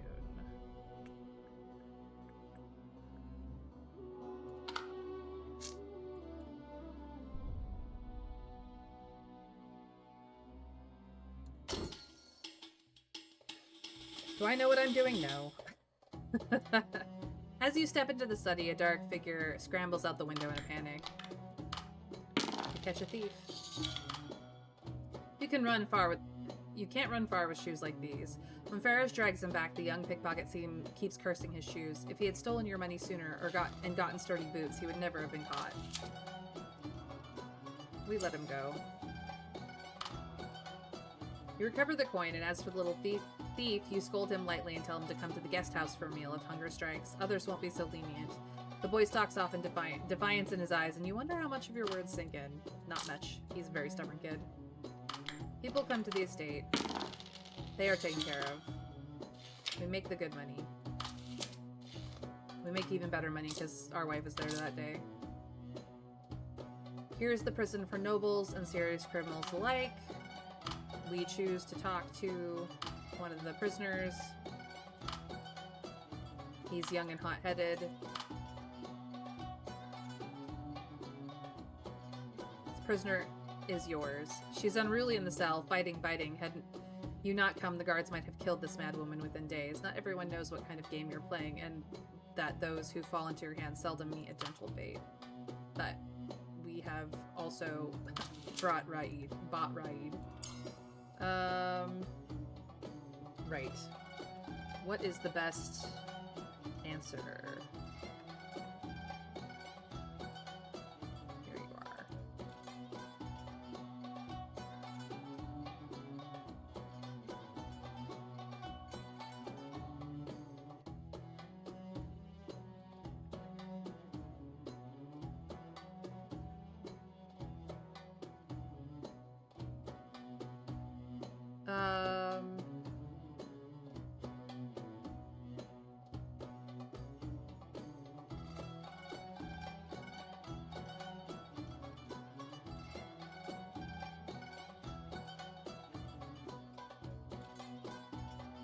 Hold on.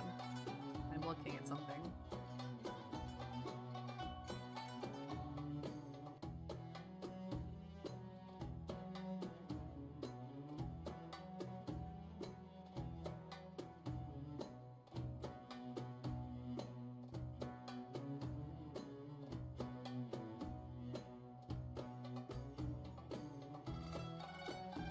Clue for mysterious lady. But what does that actually do?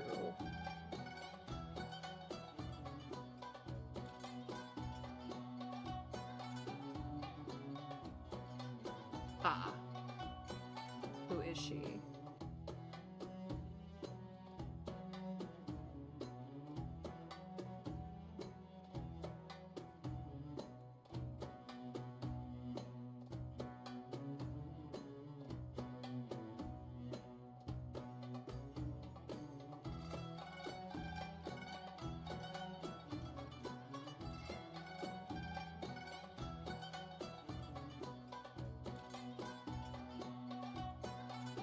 Her page could use some editing, that's for sure.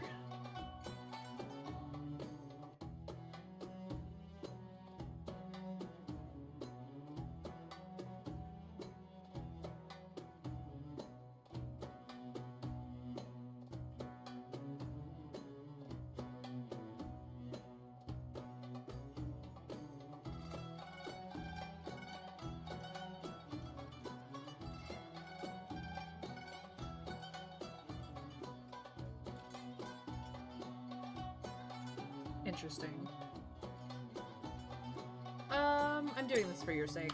We're not going to play with that other one, because I'm not entirely certain what the heck is going on with her. We will just help her little gang. You told her that if you hadn't dispersed those vagrants, they might well have been slaughtered by other armies. And she would have also died in a ditch. After a bout of haggling, she agreed to help you, so long as you would help the vagrants in turn. Fine with helping people. You understand Sultan's character, that he doesn't actually care about his minister's opinions and might have already forgotten them. You realize that you could use your influence or some gold to persuade the Sultan to release him. Sultan has returned to his loyal court, but we have learned or upgraded some intuition into bronze. Nabani's still messing around. What do the people really need? Thinking alone won't give you the answer. You should listen to the voices of more people. Followers are willing to share their views. You talk to the priests. You go to the temple to talk to the devout priests, as they are most frequent commoners and always appear the most kind and gentle. They smile when they receive your offering and then tell you the best way to help the poor is to deepen their faith. In the eyes of the divine, humans are ranked not by status but by the strength of their faith. That's what they think. This perspective ripples in your mind. Alright. These normal books in the bookstore no longer satisfy your thirst for knowledge. Just wait, you'll find something more specialized for you. Unfortunate. Bookstore is gone. Lady Fatuna has heard that you are the cause of her son's changes. She comes for a visit. She thinks you are a fine mentor. The woman places all of her hopes on her son. Now with you at his side, she is at peace. The family will have a bright future. She wagers everything on you. The Vizier's henchmen detest Nawfal's integrity and reputation with the public. At each gathering, they curse him without reservation. You mingle with them and see someone suddenly stand up appeasingly, bow to the Vizier, then suggest a good way to prank Nawfal, but you must show some gold coins as sincerity before he reveals it. You mingle among the crowd, also pulling out a handful of gold coins to hand them over, laughing and urging him to hurry up with his plan, yet the opponent only laughed, asking everyone to keep an eye out. The next day, a painted and publicly indecent male prostitute appeared at the place where Nawfal handed out porridge, gazing at him sentimentally for a long time. Finally, he mustered the courage, shuffling exaggeratedly before Nawfal, begging for porridge and seizing the opportunity to touch his hand.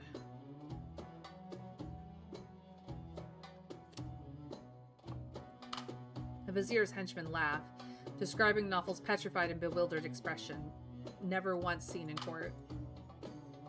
They toast you, utterly considering you as one of them. It is only natural. Doing bad deeds together is the best way to bond. The dog-fighting pit reeks with unpleasant odors, from dogs, people, and rabbits used as bait. Inside comes boiling cheers as people encourage their chosen dogs, shouting for better performances to win their bets. You can join their ranks, especially since the Sultan's card has given you excellent ability to judge both people and dogs. Luna is best dog. Luna is best dog. Luna wins. We make it money. Barat included a manual thicker than Loquacious 100 with the Bradoon. Honestly, who has patience for that? It doesn't increase wisdom anyway. You just needed to know it helps tame wild beasts. Said reading manuals was time wasting. Just a little study reveals the Bradoons function completely. See? How simple. I've lost my retainer. Habib has become a follower. Habib arrives promptly. As precaution, you decide to test his cooking. The chef confidently accepts, promising not to disappoint. Lady Maggie's recommendation, eager to demonstrate his skills with several specialties for everyone to sample. Naturally, you must provide funds for ingredients. Naturally. Sultan has returned to his loyal palace. Just as everyone cheers for Luna's victory, as servants bring your winning gold, someone squeezes in beside you. Hey, you like dogs too? He lowers his voice, clearly addressing you, using formal speech and noble accent. Quite surprising. You turn to see him, smiling at you, a black hound with a crescent mark on its forehead, happily pressing against his feet, tail wagging frantically. Ha! See, this is my dog. He smiles proudly, patting Luna's head. Keep the money. It won you. Keep the money, it won you. You have good taste. Of course we do. Oh my god, there's so much going on. Yikes. Most of it we can kind of ignore. Alright, let's get organized.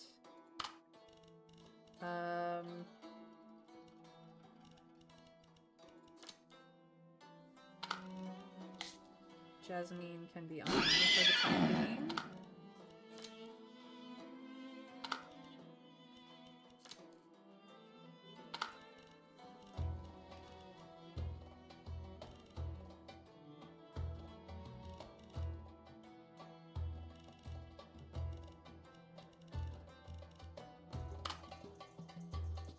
You come back next turn. Yay. I do have to deal with this personally, so we'll send my twin, because that's fine. Ferris is here. We don't have any support on him as of yet, so Zeki will go, because he has the most support.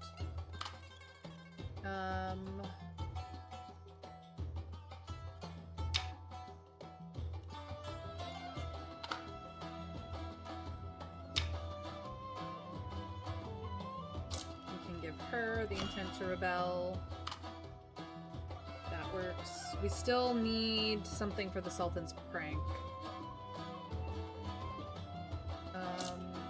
Maggie, go fetch him back. He's being a bitch.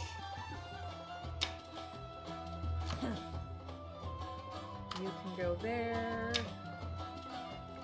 You can go there. Leaves me for this.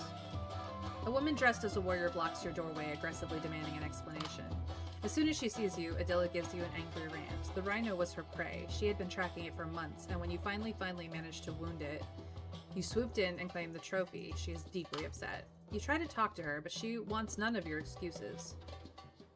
She will solve this the warrior's way. She proposes a competition over a powerful lion outside the city. Whoever hunts down the prey first wins. If you lose, she wants you to return the white rhino skin to her. Her family sword is in need of a beautiful rhino hide sheath. But if you win, she tilts her chin up, pride gleaming in her eyes. Clearly she finds the notion absurd. Then I will acknowledge defeat, and you may do with me as you wish. As you wish. Ha! You glance at the Sultan card in your hand. Well, perhaps. Okay. That's her done. Flail is a pretty good weapon.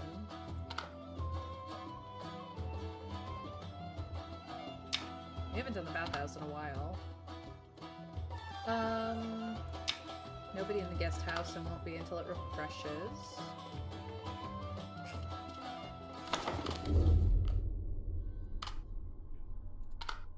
Oops, no, I didn't want to close that.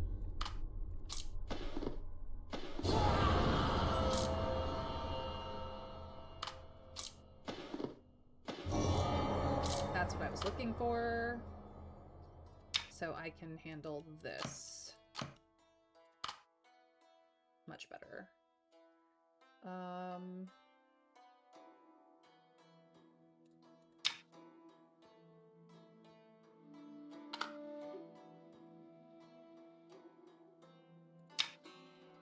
Surprisingly, my daughter can do this.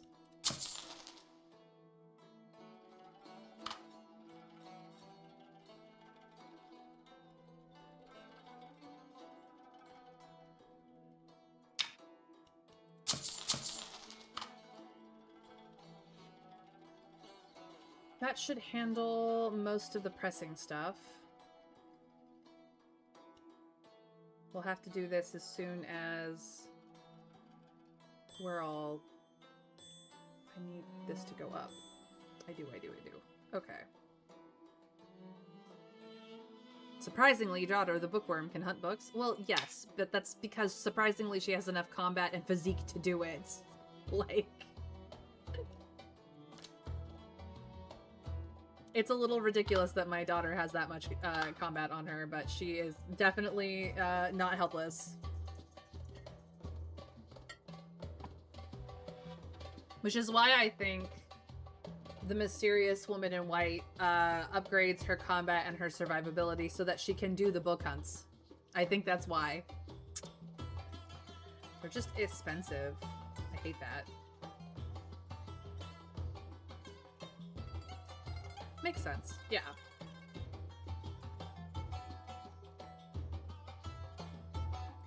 I might grab the mod that keeps the bookstore, quite honestly,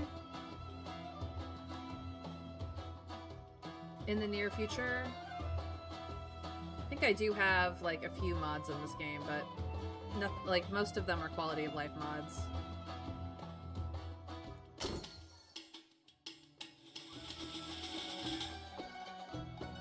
The great and kind Sultan has given you an opportunity to break a Sultan card with ease and efficiency. You decide to use the Extravagance card.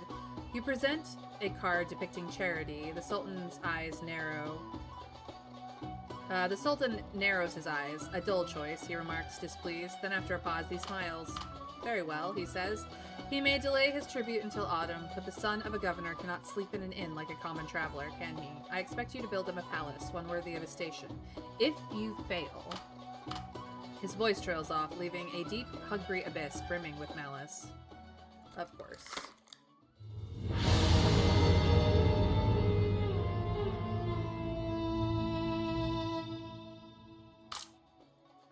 Manar's talents have caught the Sultan's attention. She petitions him for permission to explore beyond the Great Sea of Sand, to seek a legendary stronghold hidden in distant peaks. A journey of great peril. This time she does not come to you for aid. Manar doesn't expect you would come. She looks very downcast, no longer showing the excitement like her first adventure. She tells you that her dream was to explore the world and record it faithfully on her map, that corrected parchment, where the location of the oasis you found had been burned into a scorched hole. Manar shakes her head sadly, saying she never thought she would only bring disaster to them. With a forced smile, she says, actually, I never thought of coming back, but you came. Perhaps this is fate. You want to comfort her, tell her that it's not her fault, but what can you say? No matter what thoughts weigh on the explorer's mind, the shadow of death already sways in the wild wind and sand. You overcome the trials and tribulations. You trudge through the choking haze of sand and smoke in silent determination. The Deathlands do not claim you. The mountains rise, red as dried blood, a valley long and narrow cut through the land like a scar left by a god's blade. And at its end, a city. The streets teem with traders, orderly, prosperous, a place of wealth and law. You wander through the markets dazzled, unable to resist a few exotic indulgences. As you leave, Manar lingers, murmuring to the valley's jagged walls. Easily defendable, isn't it?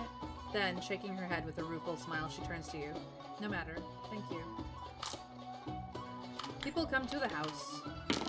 They are entertained, and they leave money in turn.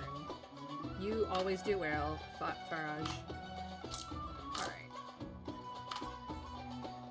You planned to bring a small gift and try to subtly probe the Sultan's opinion on the unfortunate soul who dared to confront him openly and ended up in prison, still unable to escape. You respectfully offered coins to the Sultan. The Sultan rubbed the coins you offered, seemingly recalling the person you mentioned. Ah, I remember now. I was saving him for a suitable bloodshed card. A cruel small smile tugs at the Sultan's lips, and then he waves his hand dismissively. Lucky him. You are playing the game now. You get to decide. You prostrate before the Sultan, feeling a sense of shared hardship and relief. Thankfully, the Sultan was already over with the game when you jumped out to rebuke him.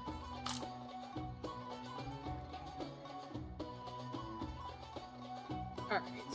We sent somebody to the palace. We got inside information. The Sultan is wearied. And we got an omen. Nabani is only back for a short while. Thinking alone won't give you the answer. You should listen to the voices of more people. This perspective offers nothing new. You find no valuable reference in it. Probably because it doesn't have enough piety on it. The dark alley is flooded with countless unknown things. Some are stolen goods, others are even worse. My task is to reach into that murky stream, seize the moment, catch a wave, or a book.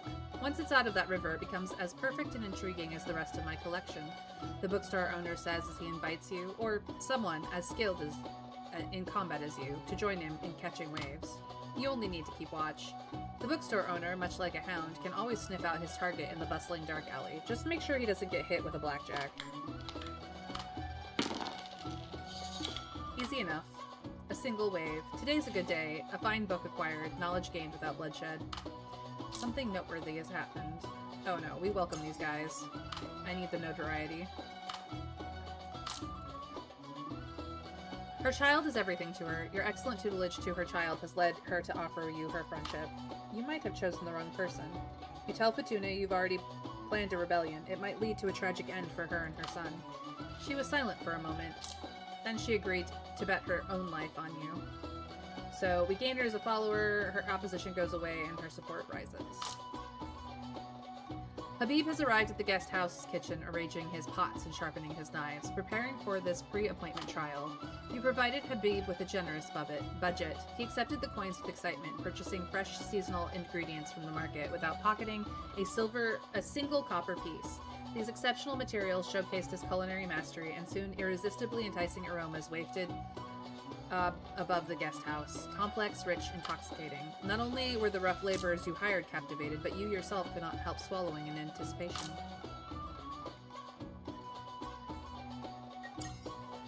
I will praise him this time.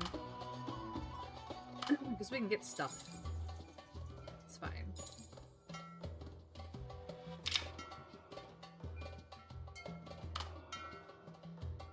Okay,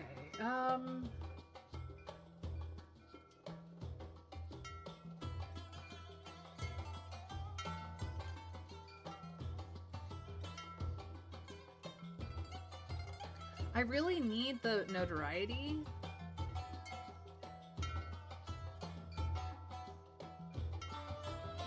I like the happiness route. I really, really do.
Okay.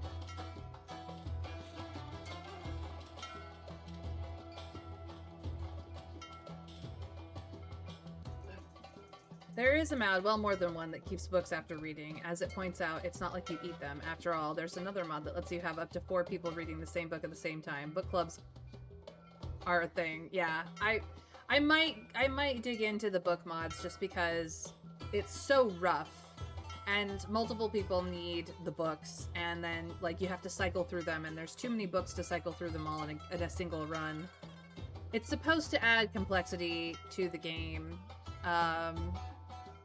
to force you to make choices, but again, why do your books just disappear? Like, it's so silly. Yeah, they still take time off to read the books. It's still, like, not only are you losing a resource, aka the book, but you're also losing a turn to someone reading the book to upgrade their stats. So it just, like, it doesn't make sense.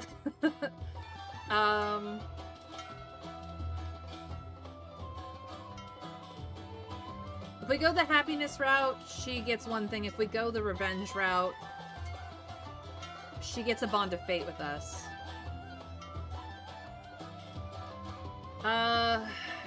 Happiness it is. We'll try to finish her route this time. You tell her that in your view, honor is far less important than happiness. In other words, the ultimate goal of life should be to make oneself happy, and honor is just one of the means to achieve happiness. For the protagonist child in the book, a cup of hot milk is happiness. Therefore, you think she should take the milk home and let go of hatred. You are always right. Lumera looks at you, nodding obediently. After a while, somewhat hesitant, she asks, "Can I still tell them stories?" You smile and promise. Nothing more, is it? Asal wants to steal a book from Novel. Okay. Will help. Maggie wishes to speak with us.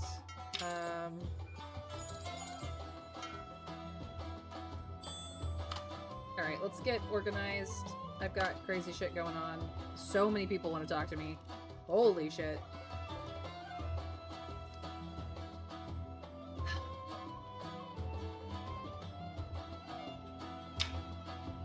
This I can just do, so I will. That's fine.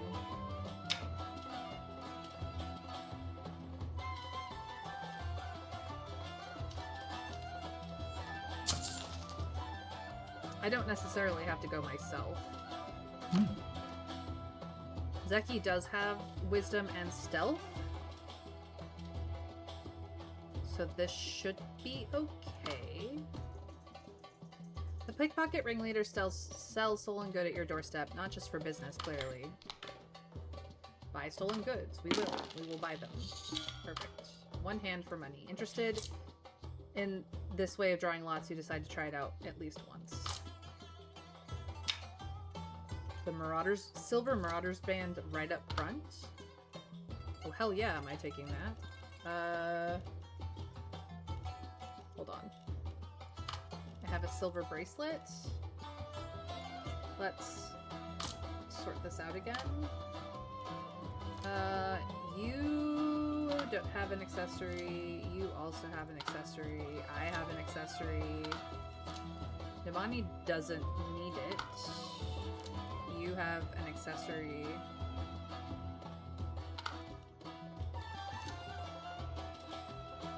Batuna could use it. So could her son. Yeah. Okay. Zeki, have some bangles. Gullus, have this hunting bow, please.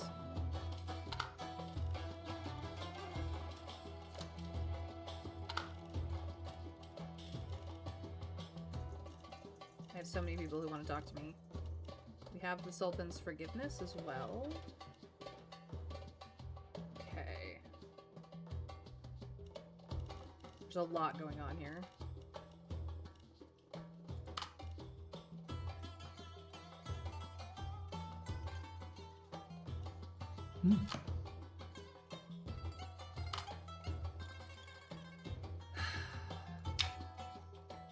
Well, hold on. What do you need?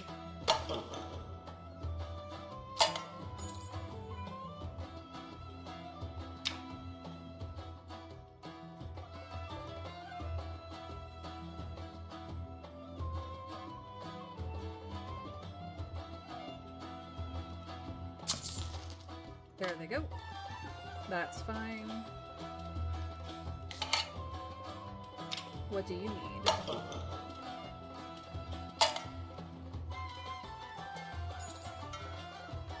Ah, the special pillow. Guess which carnality card I use with it. I need opinions.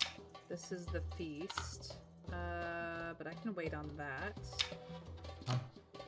Please convince him to do good things.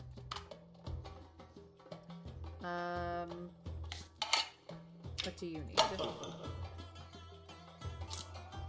Ah, she just wants to give us gold because we did such a good job with her son. Fantastic. Who's at court? Emaine?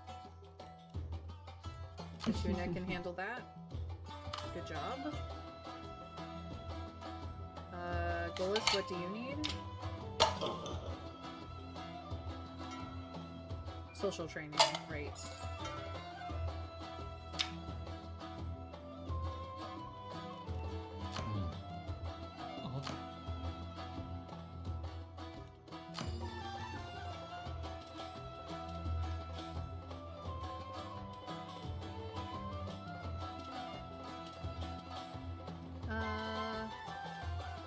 Let us do secret.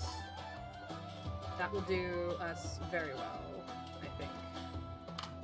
Okay.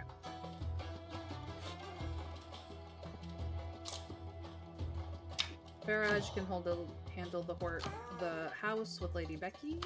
That's fine. That leaves my twin and my daughter.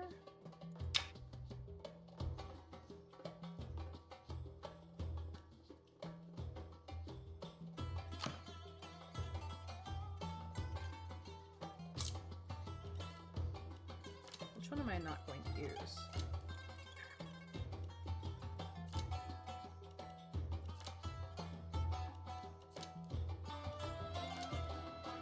Probably dog skin. Sociability and wisdom. That will do. Or maybe we just go all out for that one. We do need to do this. But that will have to wait for another day. That can wait. That can wait.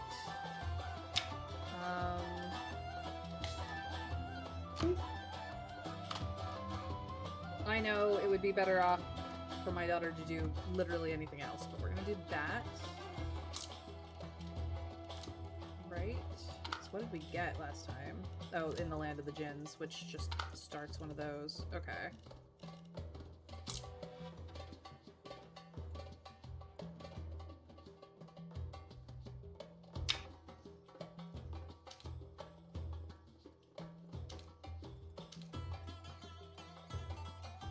Yeah, there's only a single point of piety in here.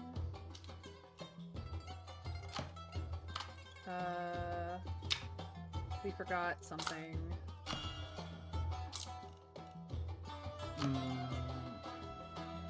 Actually, what if we did Lady Becky?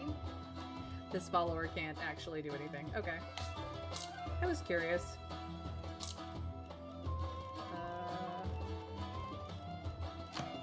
We'll try piety again.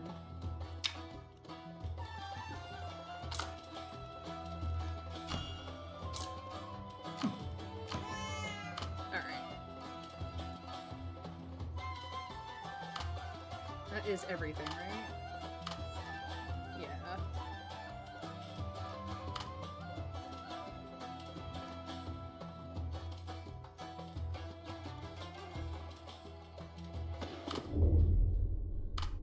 Four more days. Yep, no, we're good. The Mara can also get a bond of fate if she gets married, so possible down both branches. Okay, that's good to know. It's hard, like... The page is very all over the place. The observatory finished up. What did we get? Rhythms of Change, the most common one. This proposal suggests that the royal family provide credit guarantees and supervision to collect local civil funds for public facilities. This is certainly a good idea, but can it really operate smoothly? We will attempt to persuade. We have persuaded. You decide to confront the Sultan directly. You tell the Vizier that if the Sultan wants to touch the money, he will have to go through you. After all, not many people can exclaim themselves experienced in vexing the Sultan. Oh, I fully agree about it being hard to use. I used to hunt things up for you. I mean, it's more of a formatting issue than anything else.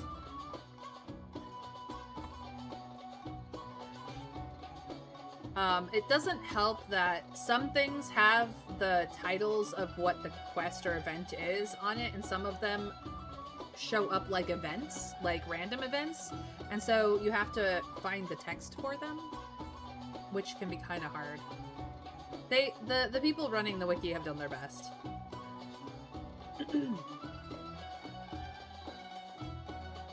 Yes, but it's a group of people doing it, so not all of them are consistent about the formatting.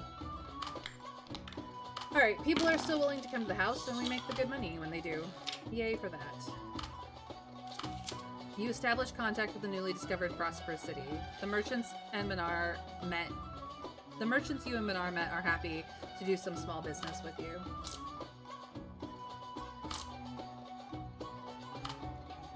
We choose to talk to Jawad. Hey, it's just in time. Yes, yes.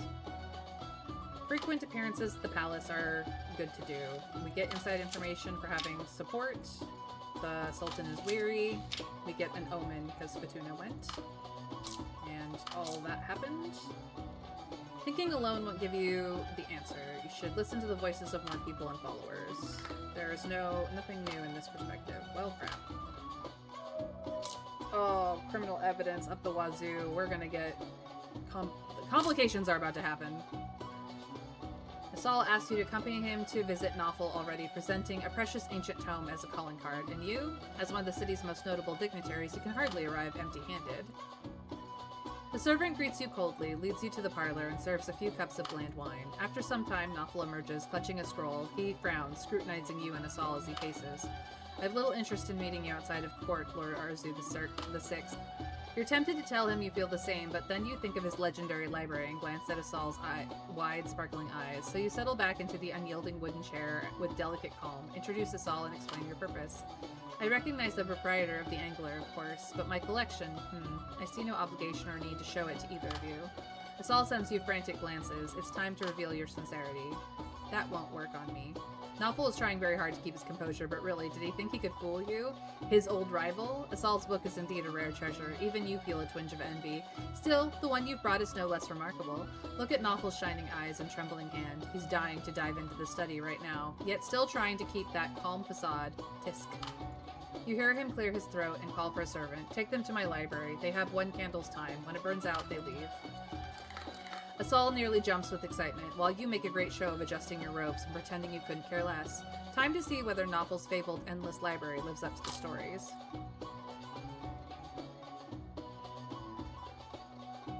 I hear that the Chinese one is excellent, but requires translation for obvious reasons. Indeed, the Chinese one probably is excellent. I don't read Mandarin. Fickle fate. The vagrants claim they came... Raid brought a large group of vagrants to your doorstep. From now on, you can only enter the court through the back gate in your carriage. She claims that the vagrants are merely hungry and in need of assistance. If your game can help them, prove it. The vagrants claim they came to assist you. They are willing to do anything. Many of these stateless people survive by taking odd jobs. This would even be considered a form of dignified begging. You notice that many of them carried themselves with a certain poise. They were not used to begging, nor to wandering the streets. Their attempts to claim leftover food were tinged with shyness. You paused and a thought crossed your mind. If the Sultan stripped you of everything, as he so enjoys doing, would you too gather outside a noble's mansion hoping for work to fill your stomach? A thought stirred your hand. You reached into your purse, gathered a large handful of gold coins. Your servants converted them into clothing, shoes, and food for the vagrants. Then you retreated into your residence, unable to watch further. The wife prepared a special gift for you. That night, as you lay down to sleep, Maggie gazed at you with a somewhat mischievous expression. Just as you were about to ask her what was going on, you noticed a rare fragrance wafting from your bed, soothing you and reducing your stress significantly. I added some herbs to your pillow, brought from my hometown. It can make people feel better and fall asleep more easily. Her face turned slightly red. And also make you, you understood her implications and wrapped your arms around her slender waist. These herbs are indeed effective.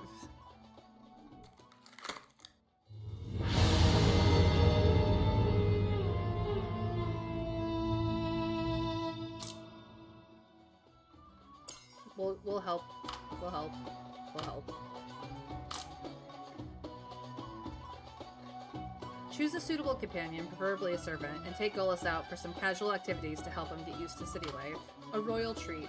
Salt was the most precious seasoning on the steppe, and beef symbolized wealth, so salt-roasted ox hearts were considered a lavish feast for the nobility. Of course, in the capital, salt was far cheaper. After learning from Golas, Habib cooked up a portion enough to satisfy any high-born nobat and share among everyone present. Nice.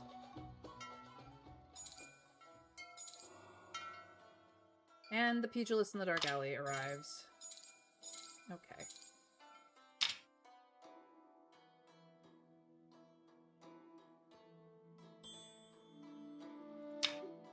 This can tick over.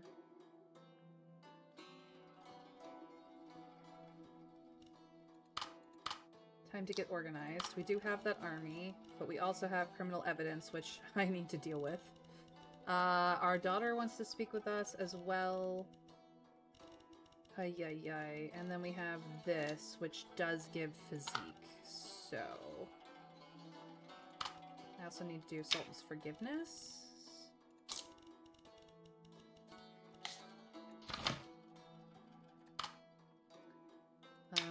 This is just money. And now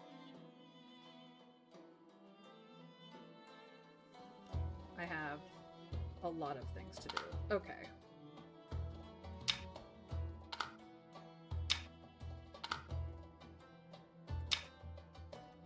We will recruit Mahir. Who is here? Amur is here. Lady Becky can go. This requires us in attendance, but it doesn't necessarily have to be us specifically. Zeki, I need to borrow your invisibility cloak.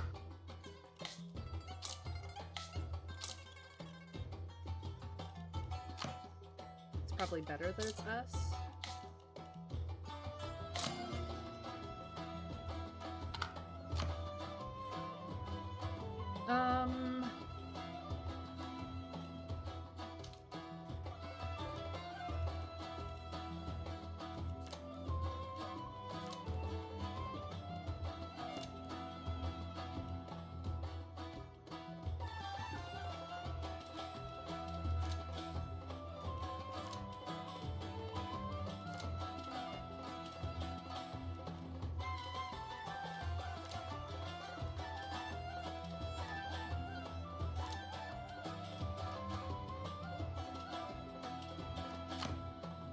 Sure, we'll do that.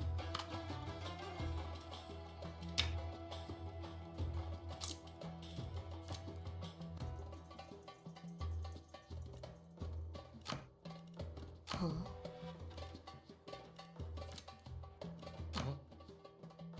Definitely Habib.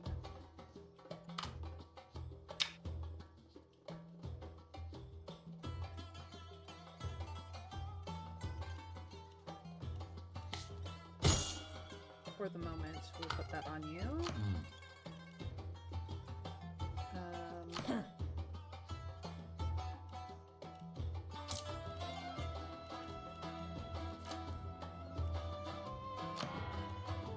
Definitely this.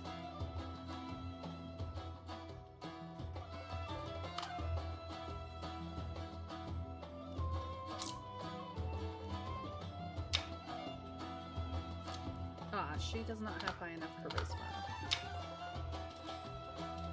We do not have any way of making sure that she does. Oof.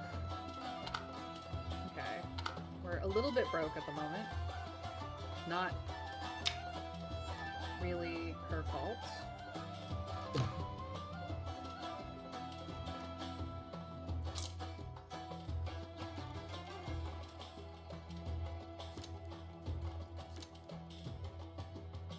We need survival.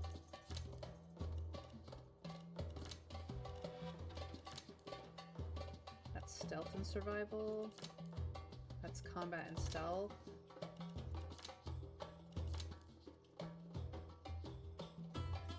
It's opportunity. Which is the other survival one? Opportunity and...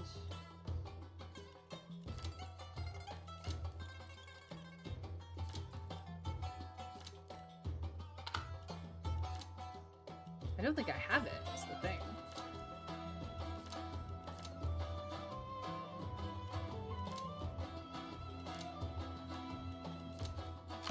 Okay, opportunity it is.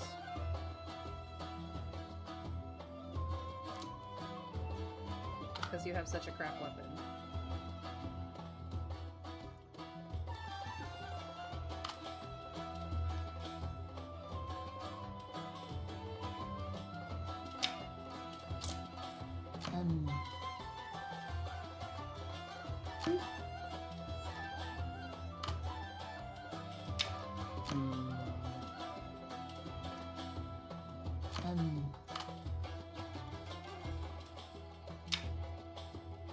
Oh, wait.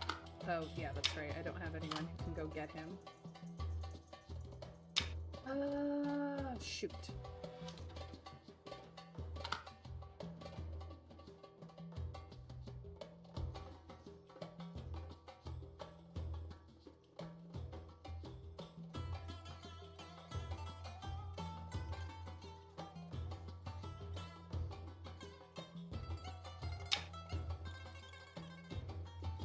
That's me. Where did my twin go?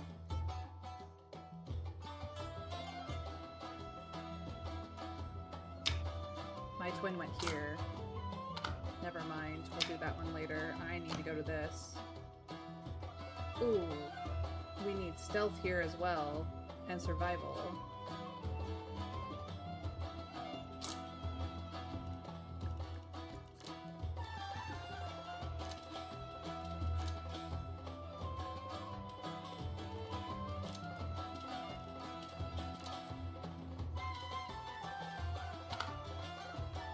Hold on.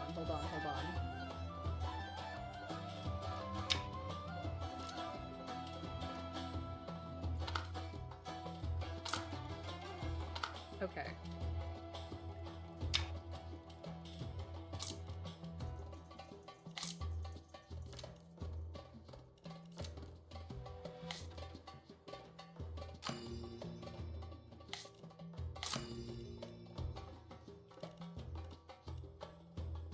I have done this very poorly. Who ended up getting... You did? Okay. It will be fine. Let's get organized again.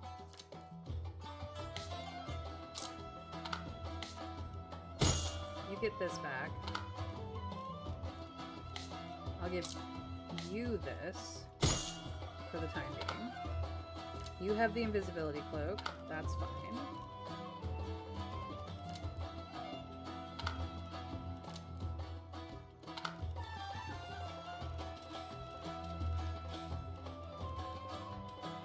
Okay.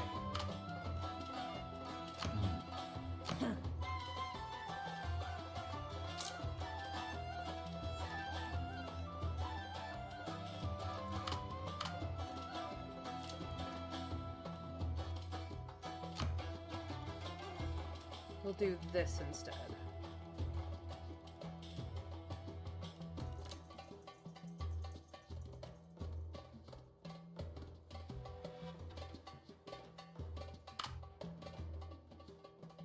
Okay.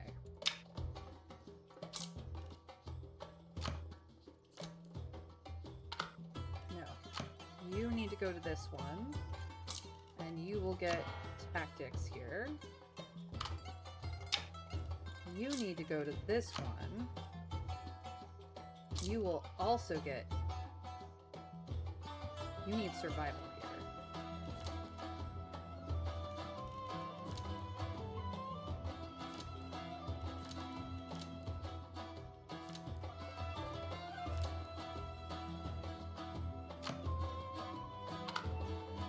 Okay.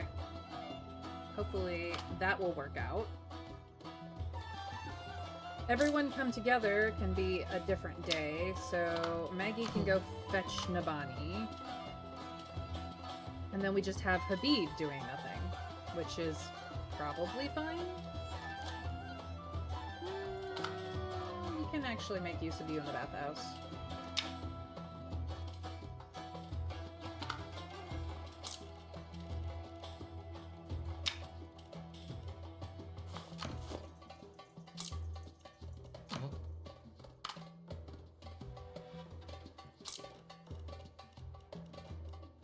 Oh, wait.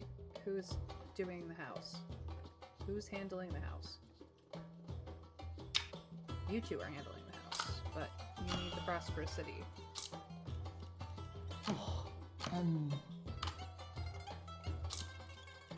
Okay, what can we do with this? I probably should have checked this first, but that's okay. Establish a safe house by exploiting your notoriety. Stealth cottage. Oh, that's interesting. A vacant room, evidence, at least 8 gold coins, which we don't have. Because we're like, broke as a joke right now. But we will, I mean, we have the vacant mansion. Okay, we can absolutely do that, just not today. But we do have a couple of days to complete that, so let's make some money. Still haven't done this one. Need to do that very soon. I just had a whole bunch of things that required other things. Okay. We're good, we're good, we're good.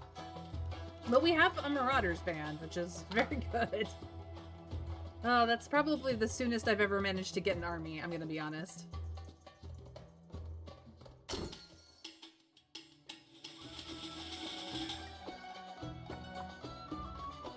Traveling merchants tell tales of a rare beast known as the crocodile living in remote forest rivers. Due to a rich man's mistake, a crocodile hatchling has slipped into the sewer. No one knows if it's still alive. We capture it. The crocodile, whose mouth bound in by straps, was yanked from the canal, astonishing people with its pure white body. Alright. So, as long as I have 1 success... I will get some information. 3, I will get silver. A silver omen, yay. More things to do. People are still willing to come to the house. We make it the good money, which is very good. And we make it more good money, which we need. And we make money from, merchants. Okay. This one... The notoriety is bribe the soldiers, so I will take that, because I need the notoriety, like, real bad. We just explain how the world works to them, and they go, yes, yes, of course.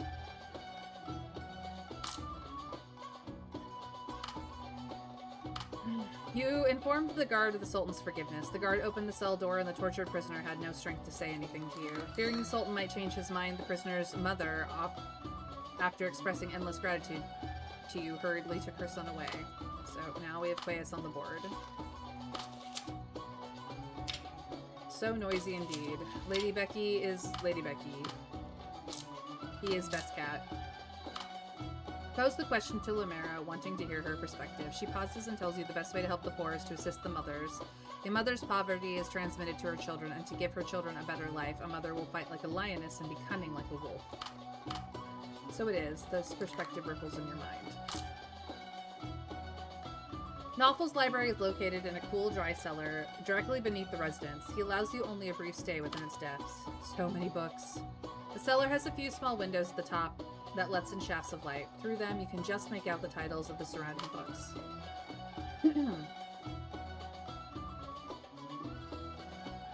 Wow, Gullus might be useful. A year ago, someone said that if you slot Nawfal's poison arrows on him, then he'll let you skip having to handle the Sultan's magic ring because he just shoots the guy. Nice. There are roughly dozens, perhaps even hundreds of bookshelves here, each with 3 tiers, all packed with books. You drift through the ocean of knowledge. The scent of paper fills your nostrils, and your eyes gradually adjust to the dim light. Besides you, Asal moves in silence, scanning titles with feverish speed. Poetry, reason, history, logic, hymns, elegies. Nawfal's library is a wonder to behold, a hoard of wisdom gathered across ages. Even without a time to read, simply standing among those relics feels like witnessing a miracle. Time slips away unnoticed. A servant opens the door, lantern in hand, politely reminding you that your candle's hour has passed. He does not step inside, perhaps fearing a single spark might doom this treasury of words. You turn to leave, calling for Asal. He hurries after you, a sweat beading his brow. Wait, something feels off. As he draws near, you notice a strange bulge beneath his robe. Your eyes linger for just a moment, enough to make him fidget, wiping his face in nervous haste. We saw nothing. If Nawfal is displeased, then you were very pleased. You cast Asal a subtle smile and looked coolly away. The two of you left Nawfal's vault one after another. Before you each went home, Asal, half hiding his face, murmured his thanks. You come to the depths of Dark Alley with its towering walls and iron gates, sturdy enough to withstand armed soldiers, but it still stinks like a garbage dump. Aleem clenches his fists. It's them. They've been eyeing my boys. You ask him who they are. The beggars of Dark Alley. They all listen to an old man called Whitebelly, who always tries to turn my kids into beggars. This time they're even stealing.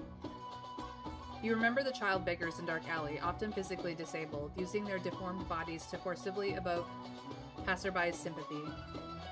And you think of lively, healthy Hamir. You need to act quickly. We're not gonna fuck it up this time. There is a kind of key that can open any door, large enough, thick enough, heavy enough, a log wrapped in iron. Lucky you can actually use this key. Whitebelly is still listening inside, is knocked off his feet, revealing ugly white sores on his belly. Hamir, where are you? Unexpected discovery. This is a trash heap, home to a swarm of young beggars, most of them crippled, while a few have yet to be maimed. You search through them one by one, but there's no sign of Hamir. Suddenly, Aleem grabs something from around a young beggar's neck. It's a crude wooden whistle. This belongs to Hamir. He carved it himself. That old bastard must have dragged my boy here, forcing him, beating him, trying to make him a beggar. Then Hamir refused, so he beat him even harder, probably even killed him. That's why the other kid has his whistle. He clenches the whistle tightly in his hand. Maybe you can interrogate Whitebelly again, or at least kill him to let Aleem vent his anger. After 2 projects of collaboration, Mihir considers that you her best partner and hopes to establish a closer, more stable, long-term relationship with you. And here she is. In the unregulated Dark Alley, bloody brawls take place every day. On the streets, the stakes are lives, but here, in the underground fighting pit, the air is thick with the clash of gold coins and scams. You arrive at this underground fighting arena. As you step through the door, the crowd erupts in thunderous cheers. A new pugilist is pounding his opponent into the ground, each strike brutal yet precise, displaying raw, beautiful power. You fold your arms to watch, but find yourself straightening up almost instantly. There's a good reason. Something about the pugilist's form seems strangely familiar. You try to identify the pugilist. Oh yeah, we know who this is. Though he hides most of his face behind a mask and wears tattered clothes, the sheen of fine oil on his skin, his gait, and his fighting style all betray his identity. You are certain this man is one of the Sultan's iron guards, but why would he be here, fighting in the Dark Alley? Lost in thought, you watch as the fighter leaves among the cheers, and you quietly follow him. In the Dark Alleys, you believe you are following him unnoticed. Ooh, no. Let's try that one again, shall we? Pugilist doesn't discover you. He passes through the dirty, muddy slums and slips past a few bustling brothels, but the women fail to slow him down.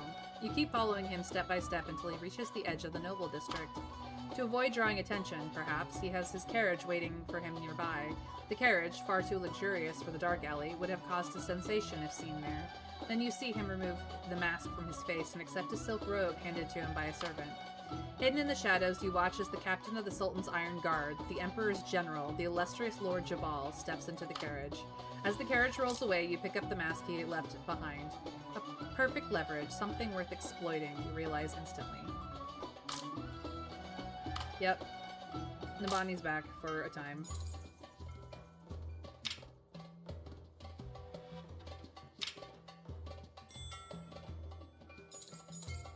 Oh boy.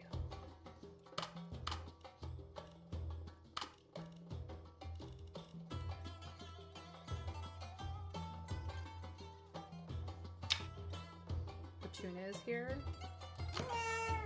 Lady Becky can handle that.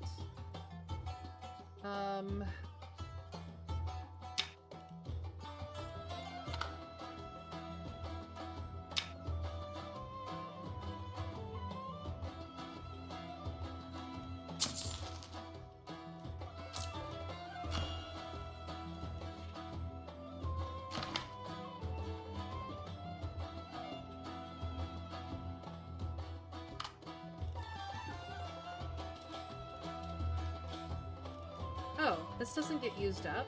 I could get Nabani back every turn with that? Okay.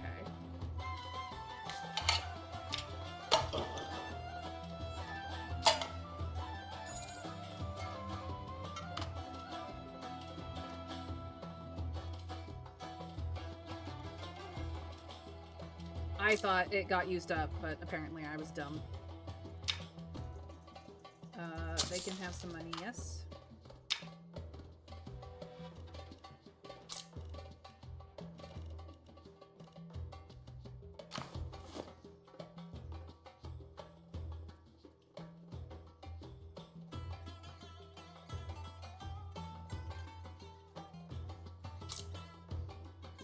Alright, I only have a bloodshed card that's not a big deal.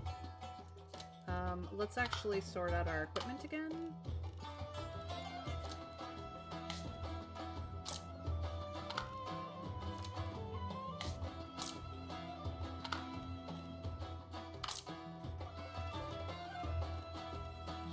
This goes back on you.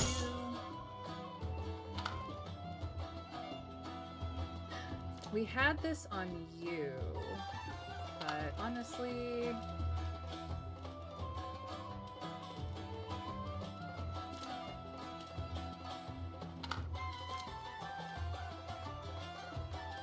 might be better on you, actually.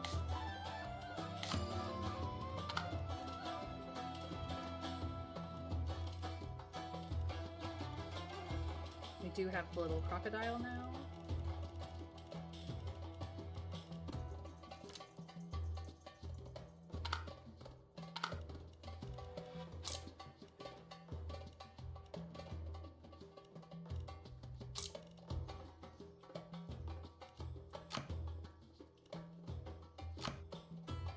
Nope, definitely me.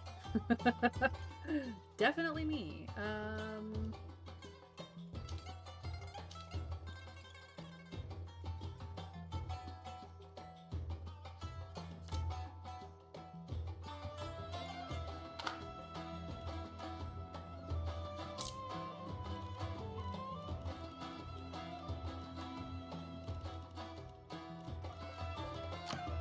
That's fine. We'll deal with you. Which leaves this here.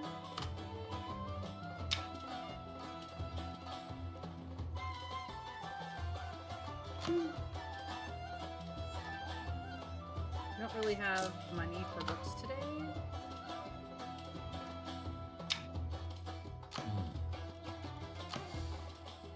Let's do my here then.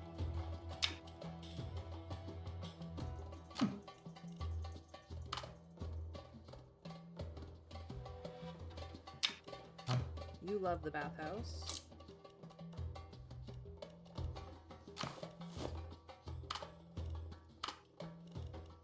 Oh. Forgot about this again. Whoopsie poopsie. Why do I keep messing this up? Let's try this again, shall we? This goes here, and then that goes there. This also I must do. No, no, no.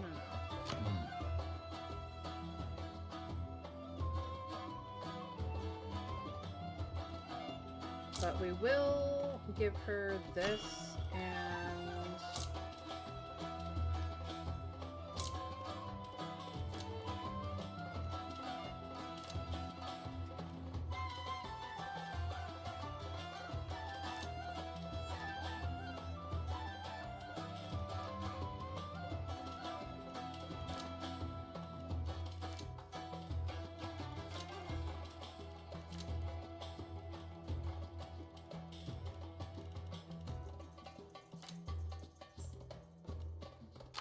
that one. Okay. Her and Gull's can have fun. What does my daughter need? Agree, obviously.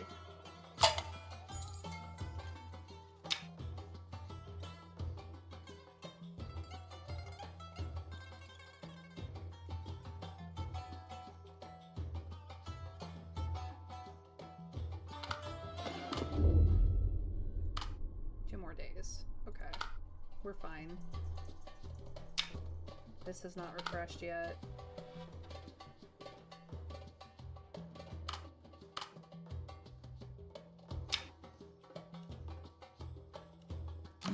Surprisingly, you are very good at this. Wait, I didn't want to spend the money on that. That's why I hadn't done it. Okay.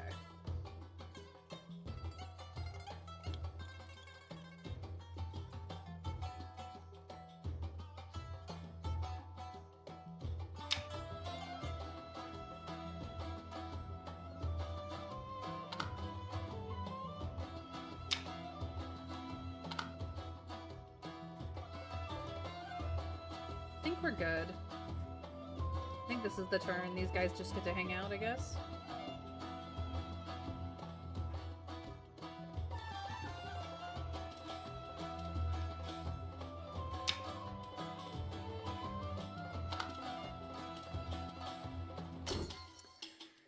Tis what it is. Alright. Your trivial use of the extravagance card on Bardak has bored the Sultan. He decides to punish your lack of tact and orders you to build a luxurious and extravagant palace for Bardak. You deliver the Sultan's demanded tribute on time. The sum is vast, far beyond what the Sultan card should command, but if it will suit the monarch's wrath, who would dare say it's not worth the price? Fardak, unlucky son of an unlucky governor, offers you a bitter smile. He tells you that the cost of building the palace was, by chance, nearly the same as his province's taxes, and now that wealth has been squandered on the most useless thing in the world, a golden cage trapping him in the capital. He shakes his head. He does not fight it. He accepts his fate. We will help build underground channels. Habib proved his culinary mastery. Observe the eager crowd surrounding the kitchen. Without your presence in the doorway, they would have stormed inside to seize their portions. Smiling, you signaled that the feast could begin. Your joint appearance instantly transformed the atmosphere. None present had ever dined with nobility. Habib served you both first, with distributed portions to others with stern authority. His obvious favoritism caused Maggie to suppress amused laughter. Cherishing that smile, you sent for wine with everyone, with a special bottle reserved for Habib. Your generosity earned universal acclaim and physique to all of them. On the agreed day, Adila waits at the city gates long before the sun has fully risen. The warrior stands tall, her face set with determination. There is no smile, only the hunger for battle. Who can track down the lion first? We can. You open yourself to the vast wilderness, feeling the land as it breathes, the way the grass bends, the half-faded claw marks in the dust, the distant, wavering echoes of a beast call. Your knowledge and experience guide your steps. You are the first to find a lion patrolling the borders of its domain. Across the plain, hidden among the tall grass, Adila watches you with quiet surprise. She had not expected to lose the first move, yet rather than deter her, the realization sets her alight. She is wholly thrilled by the hunt, just as other ladies might be by their finest afternoon tea. You close in on the lion from two directions. Exchanging a glance with Adila, you both charge at the lion. The fierce, vigorous lion has never been so provoked by mere humans before. It lunges at you both, but you dodge its powerful swipe with precision and thrust a dagger into its left eye. The lion roars in pain, thrashing wildly. Adila seizes the opportunity, her elegant blade mercilessly slashing open the beast's belly. Hot blood pours out, splattering across Adila's stern features, more resplendent than any makeup you have ever seen. Roaring, the lion throws both of you off and tries to flee into the distance. Adila pivots skillfully, landing beside you. What are you waiting for? Give chase!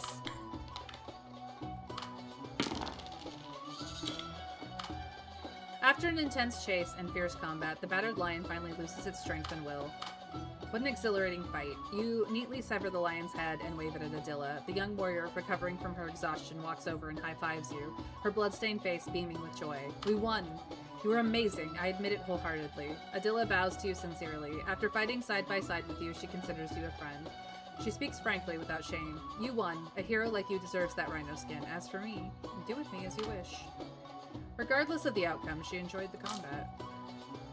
Building a house takes skill. Making it disappear in front of everyone's eyes is overkill.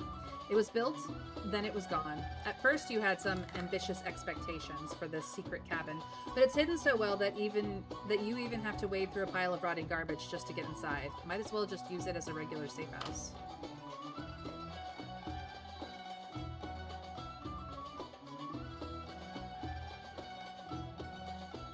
The warm flow of water soothes your tense nerves. We go to the bathhouse and find out the hot goss. A silver omen. People come to the house, and we entertain them quite well and get the good money. And be less broke. And we do some trading. Oh, this guy.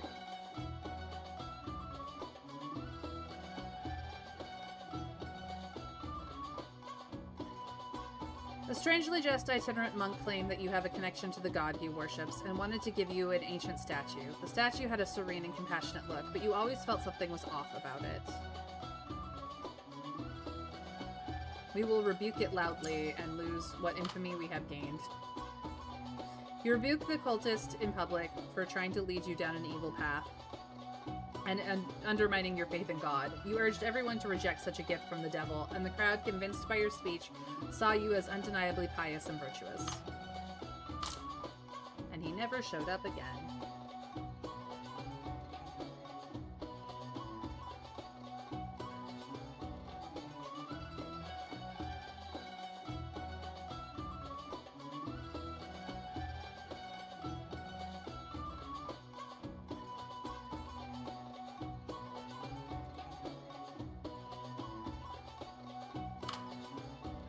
We sent somebody to court. Oh, look how weary the Sultan becomes. But Lady Becky is best cat. He is best kitten. What do the poor really need? You propose the question to Mahir, wanting to hear her perspective. She confidently tells you that the poor are poor because they lack skills and cannot teach their children, thus becoming dispensable parts. Therefore, to help them, they should be taught crafts and skills, making them irreplaceable and necessary. They will always have their fill. Perhaps she is right. This perspective ripples in your mind. Whitebelly's subordinates are not just Hamir. They are a large group of kids, some missing arms, legs, some ears, eyes, but each with a mouth. You have killed the person who once enslaved them, and something like hope now rises in their hearts. Specifically, most of them just want to eat a full meal. All you can eat today. You buy up all the flatbread and grilled meat in the dark alley, quickly arranging for clean well water to be brought before anyone chokes. Some kind people even bring porridge and cheese, all of which vanishes into the street kid's stomach like a whirlwind. Whitebelly used to be a force to reckon with in the dark alley. Many people come specifically to watch these disabled children eat, praising your generosity and kindness, though plenty mock your foolishness too. When the last street urchin eats its fill, until sprawled out on the ground, the crowd laughs and disperses. As you plan your next move, Aleem discreetly slips a wad of money into your pocket. I picked it from everyone, he winks at you. Consider it their tip for watching the show, right? He puts a finger to his lips in the hushing gesture and disappears into the crowd. Aleem wants to slice up that beggar leader with his knife. Considering what that man did, he deserves it, but you might handle it better. Like finding out where Hamir is. What's keeping a ruthless trafficker from talking anyway? His gaze is no longer stubborn. You took out Hamir's whistle, telling Whitebelly that the child must be connected to his beggar gang. You told him you will question every street urchin here, even every person in the dark alley. Someone must have seen a child with this whistle. Meanwhile, you'll torture him every day until Hamir is found. If he's alive, you'll let Hamir kill him personally. Or you could reveal Hamir's whereabouts now, and you promised he can leave. Alive. The threat hit home and he gave up resisting, revealing a shocking truth. Hamir is his long-lost biological son. Aleem's eyes widened in shock. Then why did you kidnap him? Who kidnaps their own son? As I went to find him before, I told him, you are my son. I'll spend money to buy you an identity. I'll send you to be a respectable apprentice. But this ungrateful brat, actually, I can't even... He told me that he wants to follow Aleem to be a thief. What father would be furious hearing that? Tell me, Aleem. My son wants to follow you to become a thief. What do you think about that? Aleem, usually articulate, with lips parted as if to speak, said, "If I hadn't picked Hamir up from the streets and brought him home, he would have starved to death. Sure, he's not starving, but now he's turning into a thief. He'll end up on the gallows, or torn apart by the nobles' hounds. Oh, come on. Following you means being a beggar at most. I've saved money. Yes, I've stepped on other kids to do it. I'm a bastard. I'm scum. I'm a vulture. But I've saved that money to give Hamir a future. You are the one teaching him wrong." This had to be the most pathetic custody battle ever. Anyway, now that you have found out Hamir's whereabouts, killing his biological father isn't an option. Just leave the rest to Aline. Yeah, look, you promised not to kill him. That doesn't mean nobody else did. News that you and Minar have discovered a prosperous city in the distance is already widely known, and gazes full of conquest have turned towards it. Yep. Oh boy, Quays. You're gonna be a problem, aren't you? Of course you're going to be a problem. Why wouldn't you be a problem?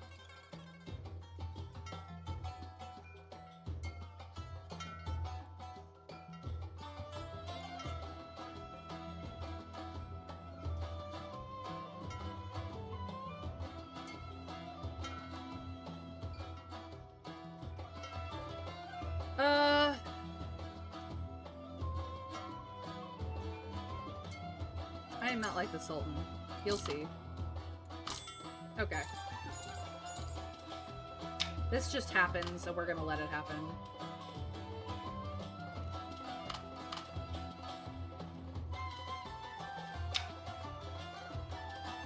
My daughter, whom is my most beloved thing in the world. I don't have an extravagance card to spend on her here, but I can do wisdom. So wisdom it is.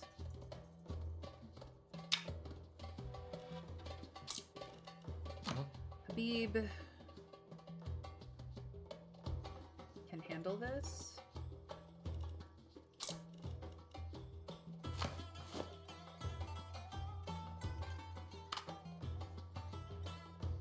This is just money, and we have the money, so we will make even more money. A gold coin and evidence. You can store up to 3 evidence, but you need a gold coin for every evidence stored.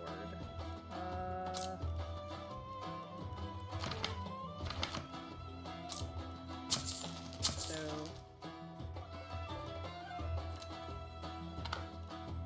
Actually, don't need that many. There we go.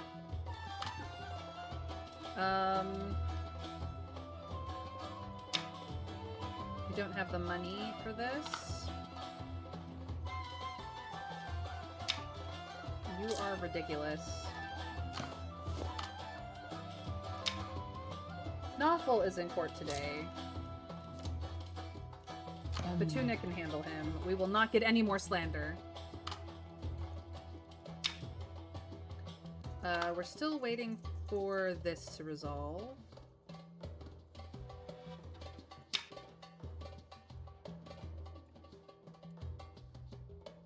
You must engage personally and break a carnality card.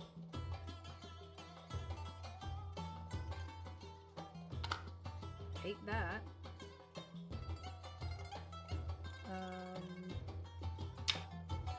Yeah, that's just gonna happen.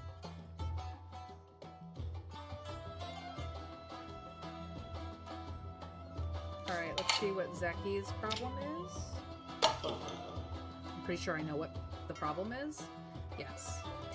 He tells you he accidentally found a letter his father received before his death, revealing that his father had used his mother's family money to keep a prostitute. Yeah, we've seen this before. So the silent conversation option is here. Okay, with that being the case, I would like all 3 of them to go, and we'll have to do it next turn because frickin' Nawful is here.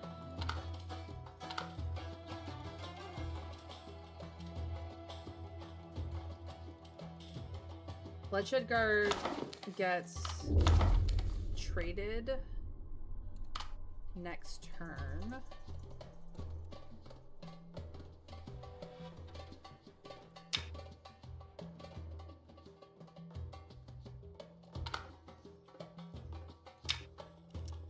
I don't have the money to upgrade this, but I would love to.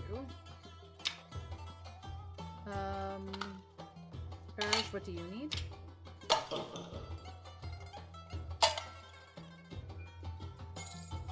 Encouragement. Encouragement number 2. So this is broad knowledge, splendid appearance, or strong arms, which is wisdom, charisma, or physique. Wisdom. Wisdom. Definitely wisdom. This is giving him 3 charisma, but that means his base crime charisma is a 4. Make that a 3. And his baseline physique is a 4. So, yeah, wisdom, broad knowledge. We will do broad knowledge for you. That will be fine.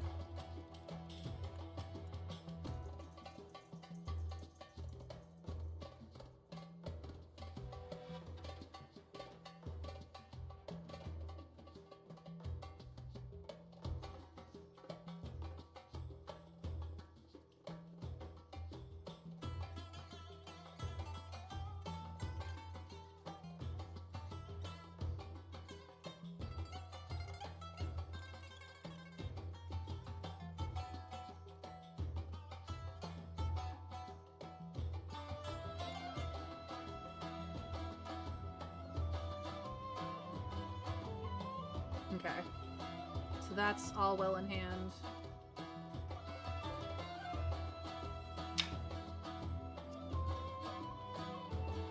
Maggie will handle the house today with Lady Becky. We don't have the money to support Mihir at the moment. We're waiting for that to happen. I suppose we could do the book hunt. Except, whatever. I'll do the book hunt.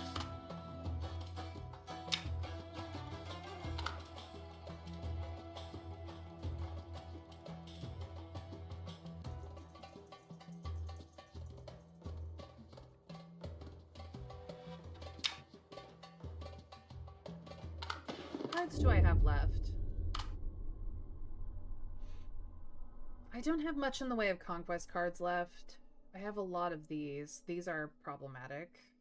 I have these. These are less problematic. I have this, which is slightly problematic, but not super problematic. These are problematic. This is the most problematic card.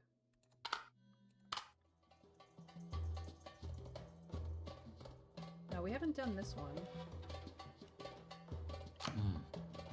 Huh?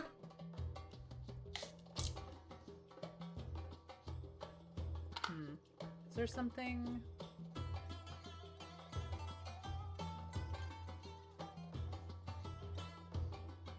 Nope. This might just tick over. That sucks.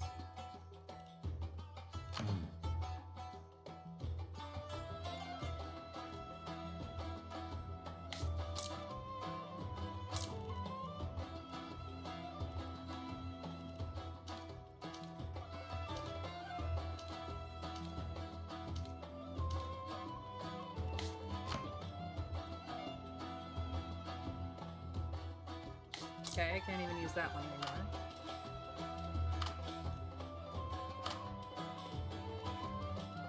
Yeah, I think it just has to tick over, unfortunately.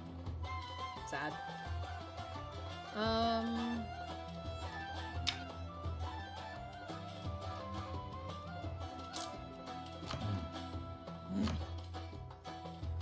They will be quite literally fine.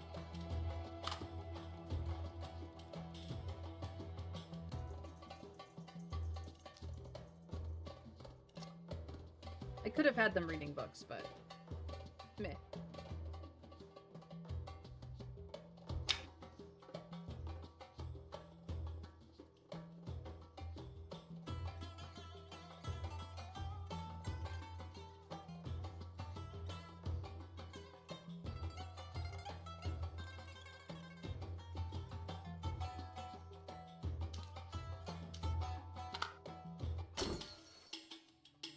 The malicious joke is silly. Ultimately, human wisdom prevailed. You've successfully located the wolf's lair, forcing the Wolf King to confront you directly.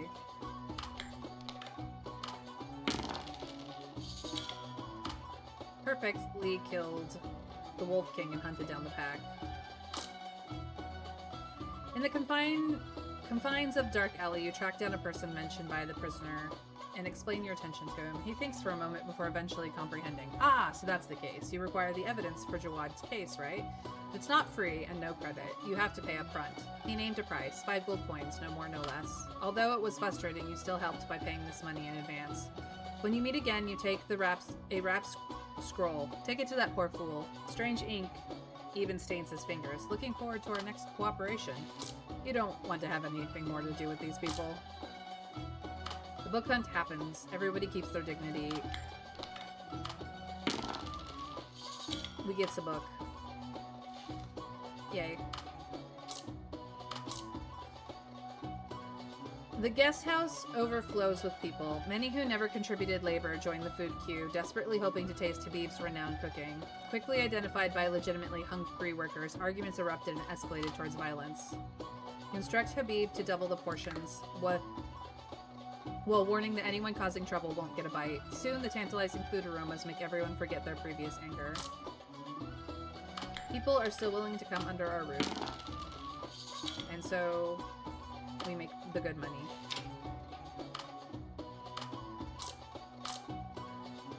We sent people to court and got information. The Sultan is wearied. We got intuition with Fatuna. Thinking alone won't give you the answer. A busy day, you didn't take the time to discuss the matter with anyone. It's fine.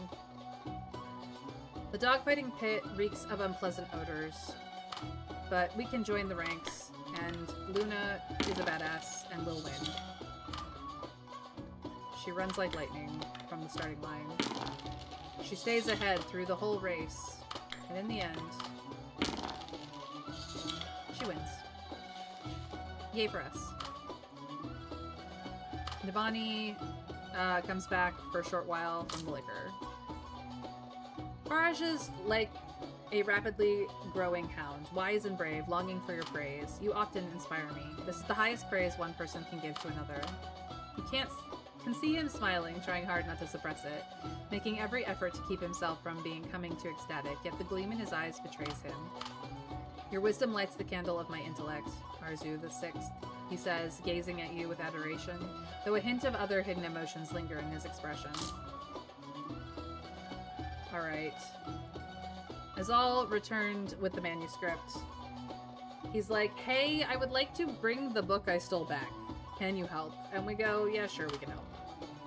The lost child Hamir is working for a miller. Aleem hopes you can visit him. Much better than if a thief like him goes.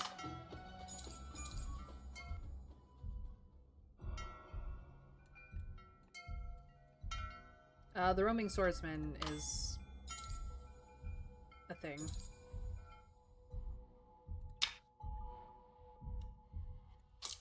Girl, just take the rhino.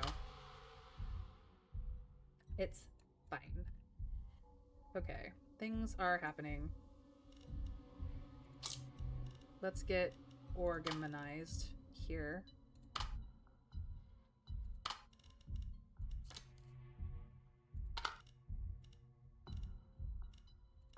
We got this.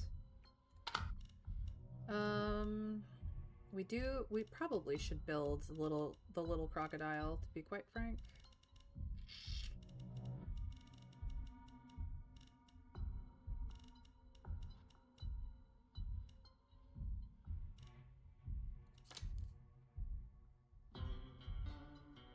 Right. So this goes here. Beggar's doing me thinks. We will ignore becomes rats.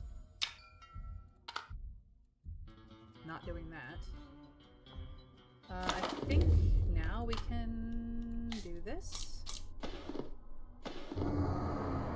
Silver carnality. We can handle silver carnality.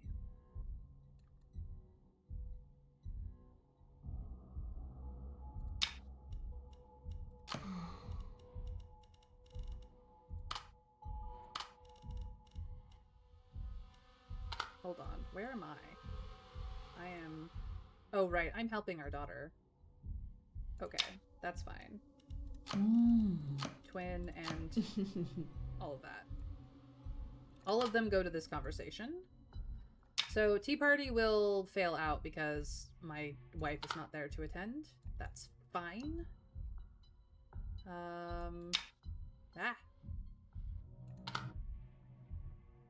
I do have the money to upgrade this. Fantastic. Guest house is reset with new people. Cool, cool, cool. This requires us in person, so we'll have to wait on that. I believe this one, possibly a follower.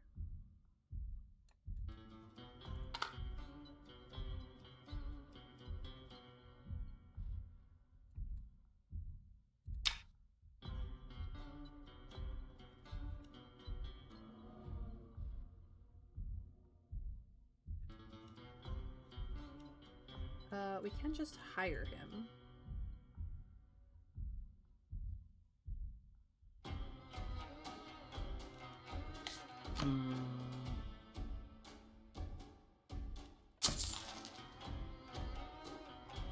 So I will just do that. That solves that problem. Manir is here. Lady Becky can handle this.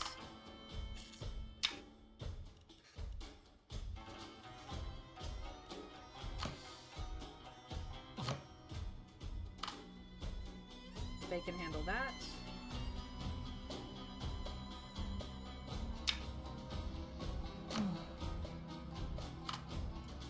He can handle that conversation.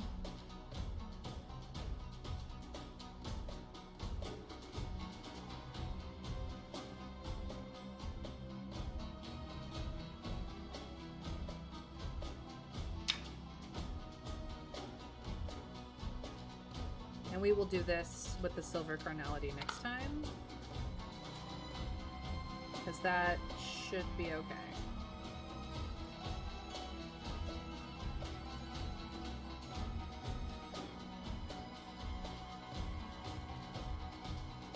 So these two are just gonna hang out. That's what they're gonna do.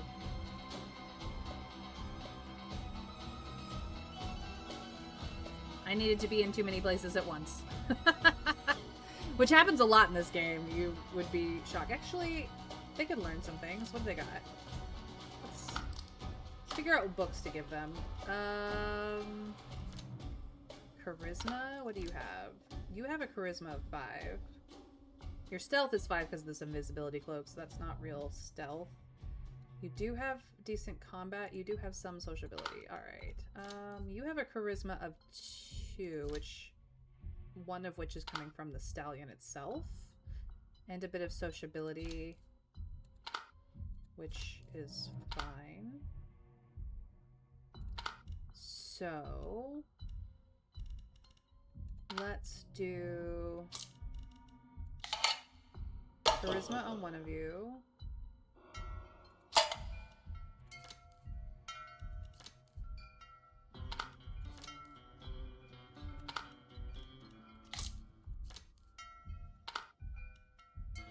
And stealth on the other.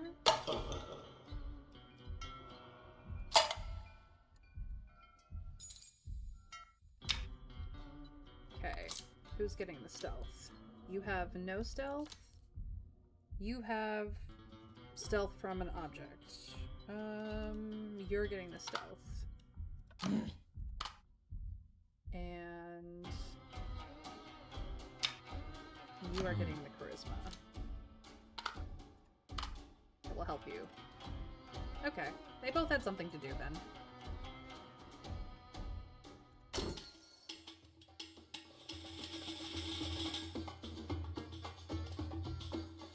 These vagrants will do anything, and you realize they are not ordinary beggars, but displaced people of various backgrounds. Some are artisans, some can sing and dance, some can write or manage documents, and some are even of noble origin, simply lacking their identity papers.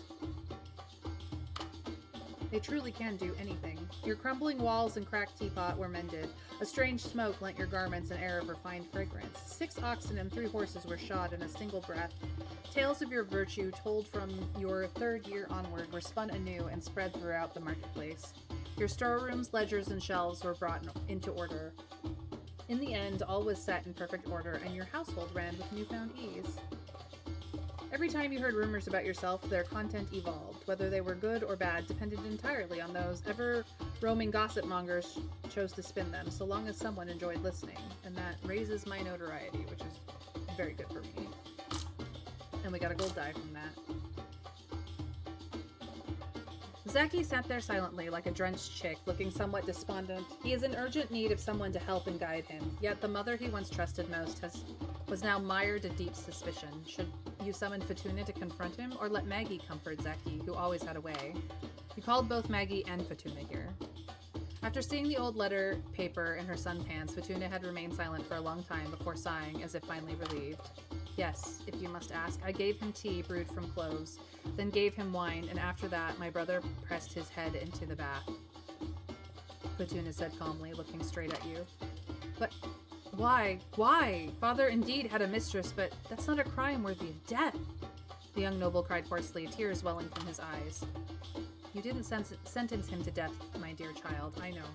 Fatuna looked at Zeki gently, but her words were harsh. But I did. I sentenced your father to death. That's how it is. I admit my crime. Don't say that. Maggie squeezed her hand tightly, then looked at Zeki. She did it for you, son. Don't. Maggie, don't. Fatuna tried to interrupt her several times, but Maggie continued to speak gently yet firmly, holding her cold and trembling hand. Isn't it clear in the letter? Your father had a child with a mistress. A child would gradually empty your mother's property, take away your future, little by little. Human nature is greed, Zaki.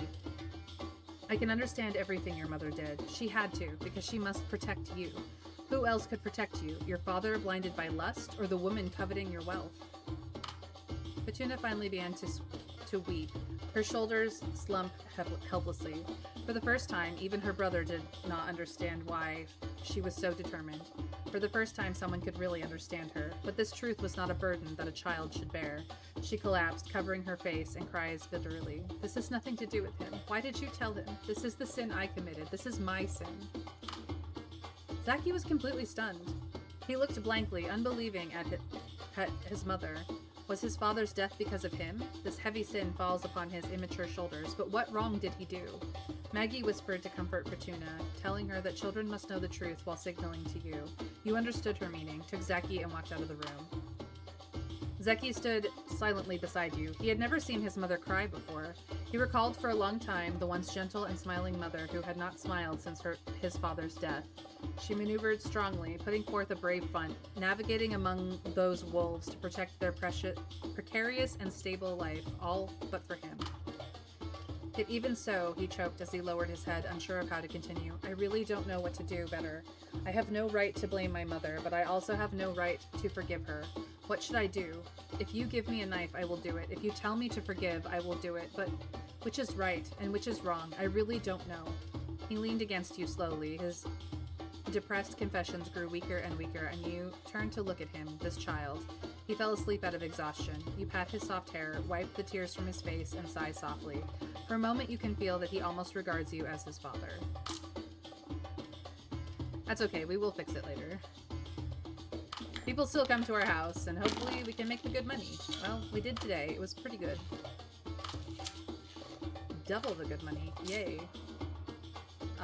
We're gonna go with divinity here, I think. Let's see.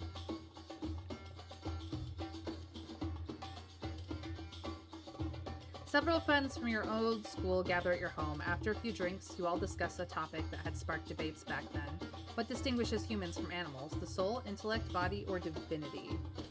Divinity gives insight and dignity.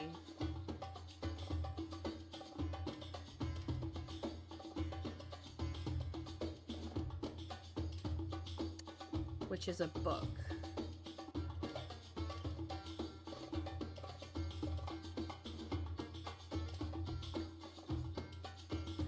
gonna go for the book option, which is divinity. They all give some amount of intelligence, and most of them give insight, but some of them do not. It's fine. We got the book. The prison is open to us. We gave the perjury of integrity to Jawad. He's innocent. He gets out. Divinity, of course. Our ability to believe in things without proof. To delude ourselves that there is something instead of nothing. Indeed. We sent somebody to the court. The Sultan is wearied, and Lady Becky is rewarded for showing up because he is the best kitten.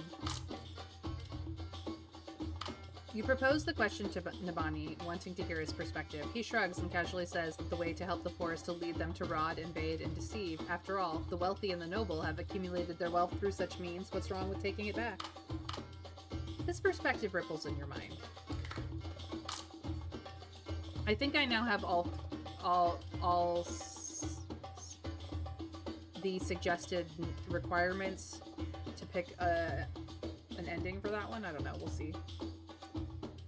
You spot the swordsman in the tavern. He spends generously, embracing several prostitutes while buying drinks for everyone with all the nobleman's coin. This man truly stands apart. You simply hire the swordsman, making his contractual disputes your responsibility as his employer. The nobleman who sought your help looks displeased, but knows better than to offend you. The victor has right to do as they please with the loser. Such is the warrior's code of honor. You generously gift her the white rhino skin.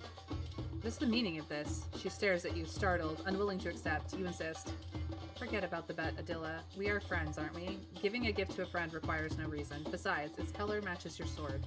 Let it accompany you to war. I think that is a much better fate for it than to gather dust in my warehouse. Adilla's eyes sparkled. She solemnly accepts the rhino hide, then bows to you. Please allow me to follow you, Arzu the Sixth. Let this sword belong to both of us, she proclaims, reintroducing herself. My name is Adilla. I am a warrior. You will meet me. You've no idea, girl.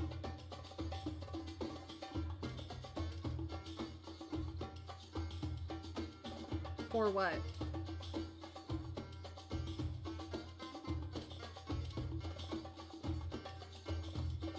I need many things. For of what? You found Aleem again and suggested that he might consider teaching these children to become thieves. After all, he's quite good at taking care of children. Of course, you could give him some money to kick things off, but too many thieves. Looking at Aleem's sly and confident smile, you feel you could not tolerate small children turning out this way. Think again, think again. So absorbed in the book, you lost track of time. When reading fiction, avoid connecting it to reality. It only makes the experience less enjoyable. Well, he got a bit more charismatic. She learned some sneaky tricks. Yay.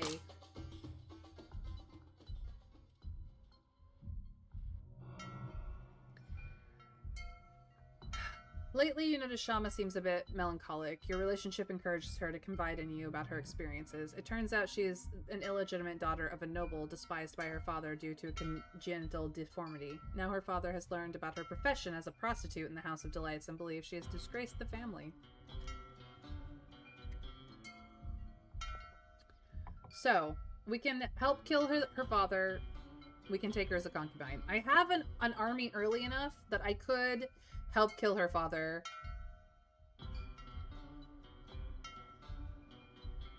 Right now. I would need gold conquest, which I have. Congenital deformity. I mean, Shama is Shama. I don't know what to tell you.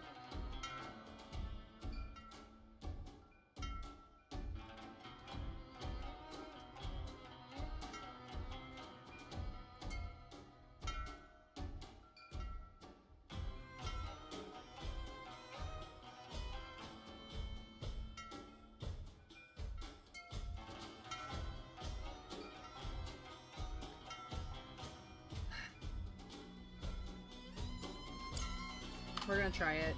I'm gonna try it again. We have the means this time.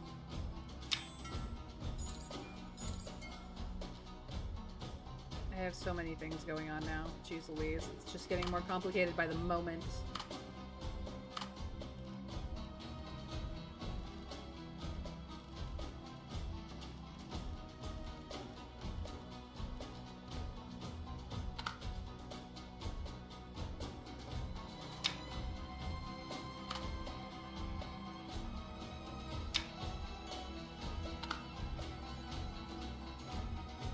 Okay, I need to do a malicious joke, like, immediately, or we die. Of course, it's going to be my twin. Oh, it has to be bronze tier? Do I even have any more carnality? I do. Shoot. Hold on.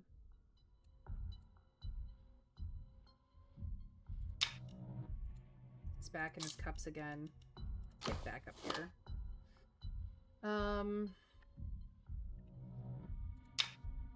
Yeah, no.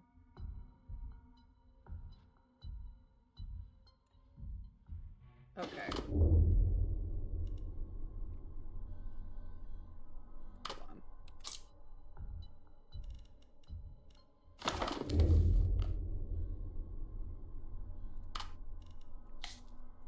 I can't actually complete this one, and I need to be able to complete something immediately? Really? A bloodshed? I don't think I have... Yeah, you are stone. You will not be able to do that. This requires conquest at best. I mean, I could kill somebody here, but I don't have...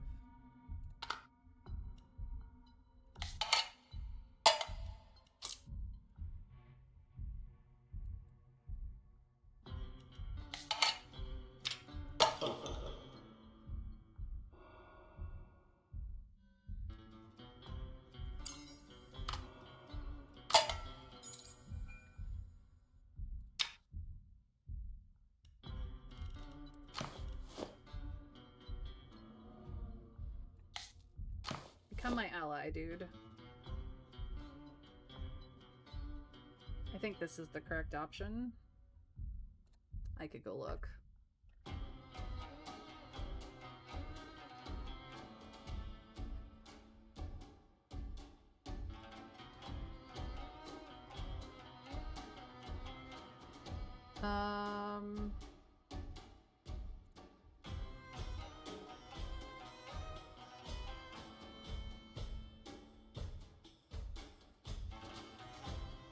Yeah, this is the correct option. That's fine.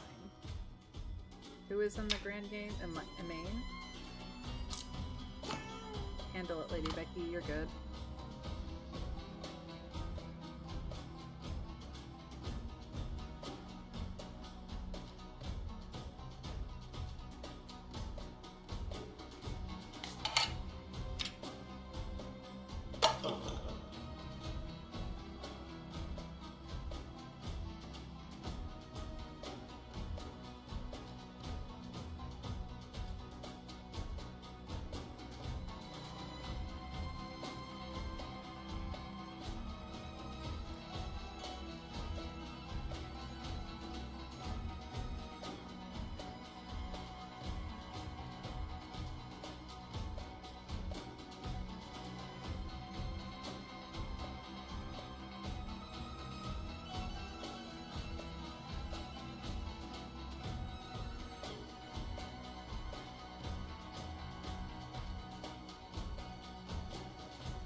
Yeah, we'll invite him. That's fine.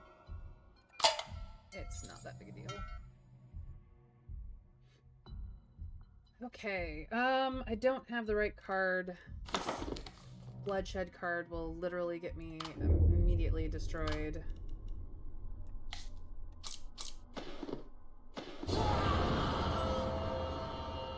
That one I can do.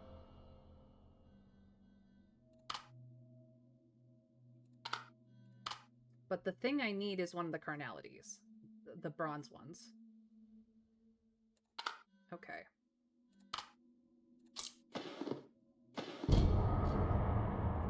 Conquest is fine. Carnality. Bronze. Frickin' fine. So this, I have to do this.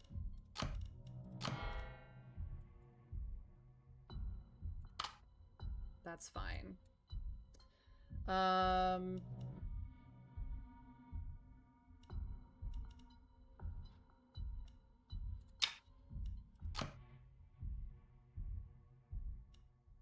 it have to be a follower? It does have to be a follower. Okay.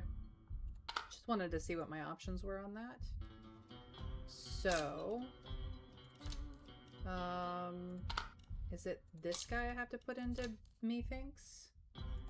Possibly? Let's see if that works.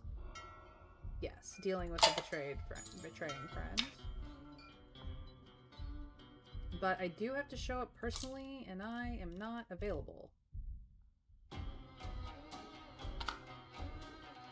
That is the problem.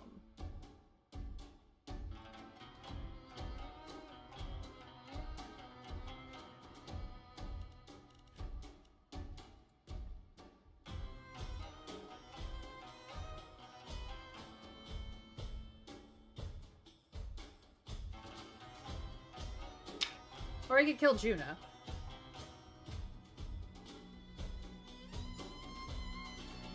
Which also requires me personally. Like, this requires me personally. I am already in 2 places. Frick! I think my game is dead.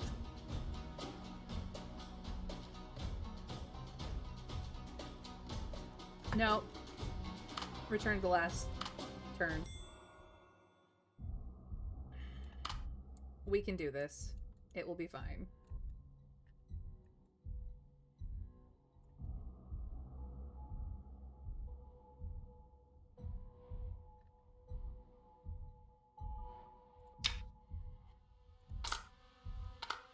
This I have another turn on. Okay. I can't use silver carnality here. I can use it at this tea party, though, actually.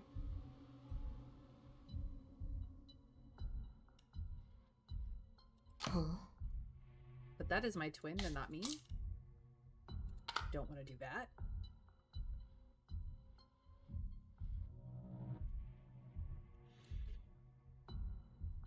Ah, but my twin could do this. This would be fine. Actually.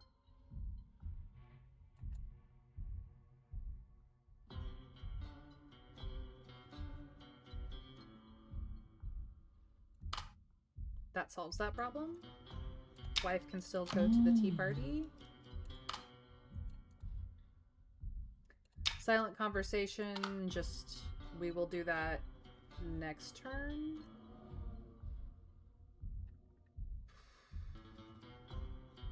What can Fatuna do in the meantime?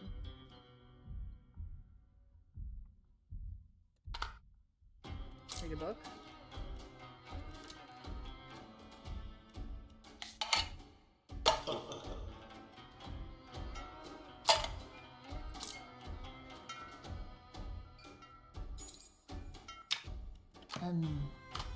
I'm still having the I need to be in 2 places at once problem.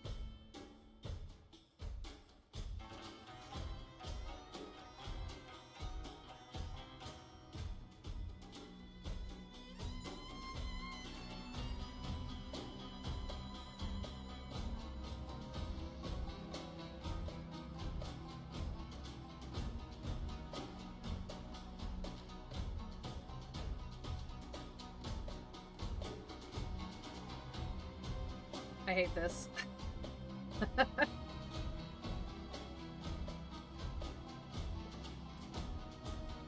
We'll see. We'll see how we can sort it out. Alright.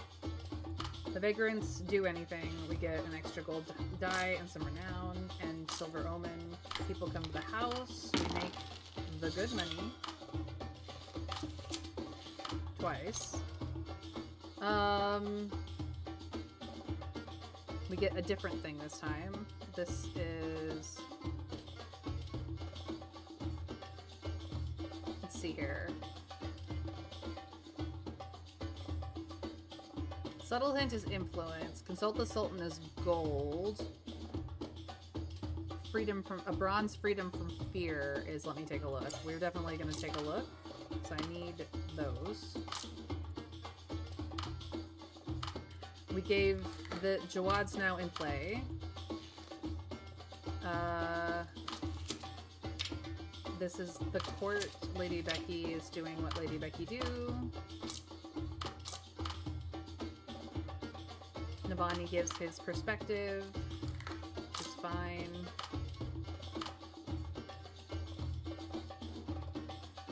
Her words seem to have a kind of magic. You never had such stimulating conversations with a woman. It's not flattery or pandering, but inspiration. You wanted to find pen and paper to record her words, but found yourselves already entwined. She mastered a magical rhythm and alternated passion with gentle touches and changing postures to prolong both sides' pleasure. In such a wonderful atmosphere, she removed her last piece of silk, revealing her secret. She is both male and female, hence understanding the pleasures of both. Upon her suggestion, you swapped roles and enjoyed the supreme passion again. Although you found it absurd afterwards, Shama had the charm to make everything happen naturally.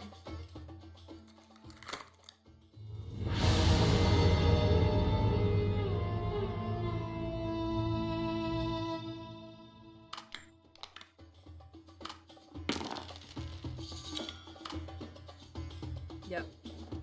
A second mark of passion on her. We employ the roaming swordsman. Our wife holds a tea party. It's good.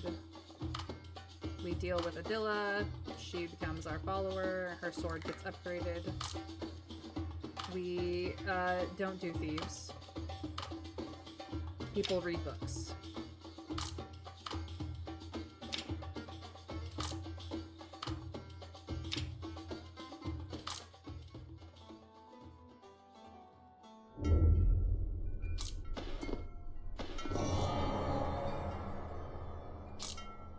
Silver extravagance. I do not need silver extravagance.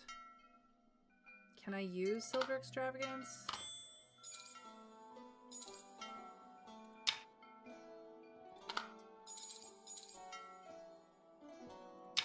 This just happens.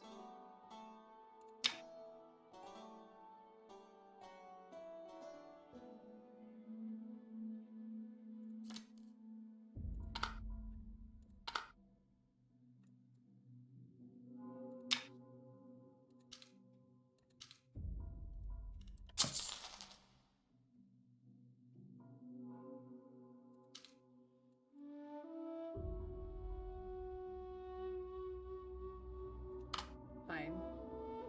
Now I don't have to be in two places at once.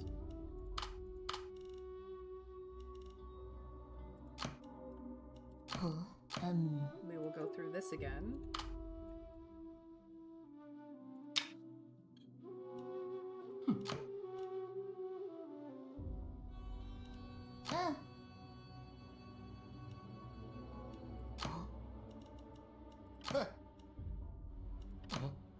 Okay. That's fine. You're drinking.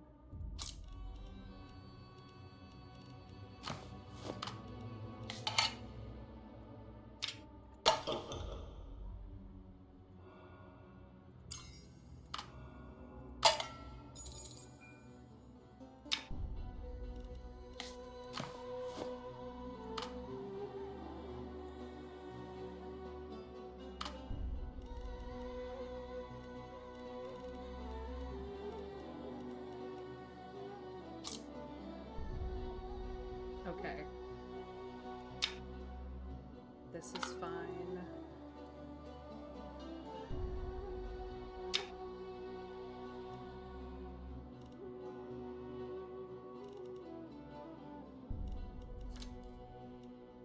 The only noble... Well, that's not true. I do have her, but...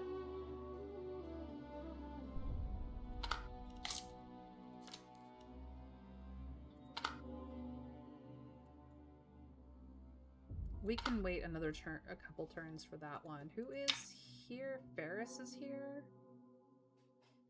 Interesting.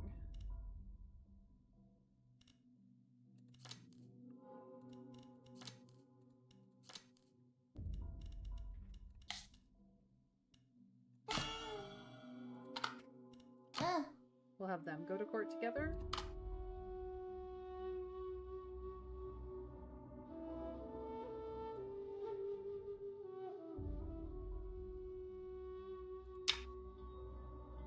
that we have to handle one person.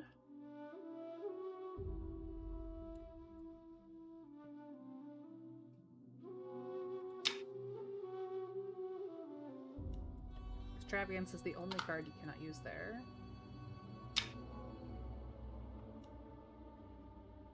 Huh?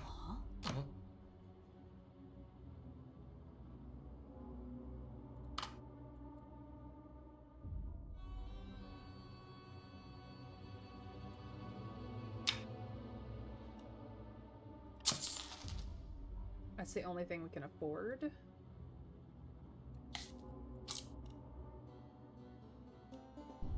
Huh? Just pick up the rent, please. Thank you.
This can wait. Okay.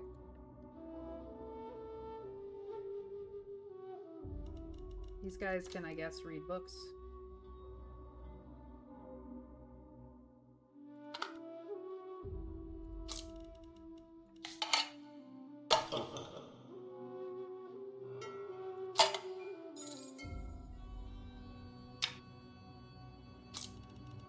Okay, your sociability is 1.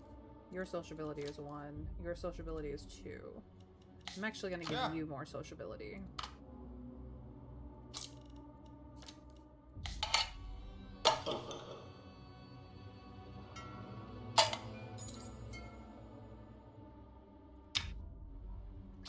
Combat.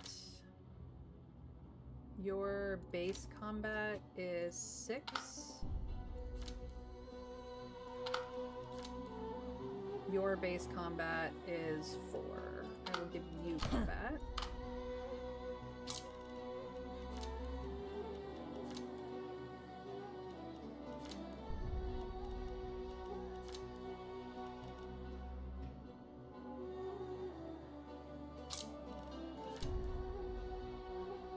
Your charisma is a 3. You have 0 stealth, which is probably not good for you as a nomad leader.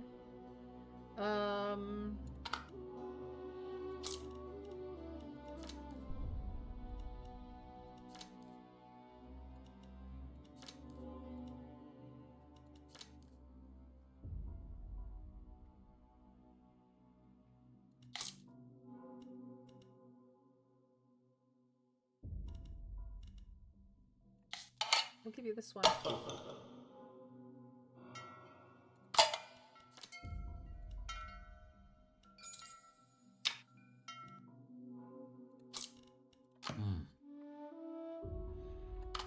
Okay. Good enough.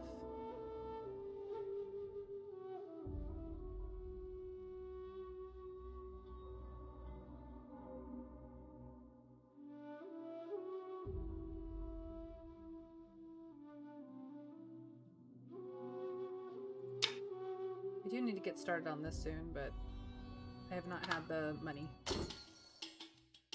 Hi, PP! I hope you're having fun. Yeah, I just had to go back a turn and rejigger some things. It's fine.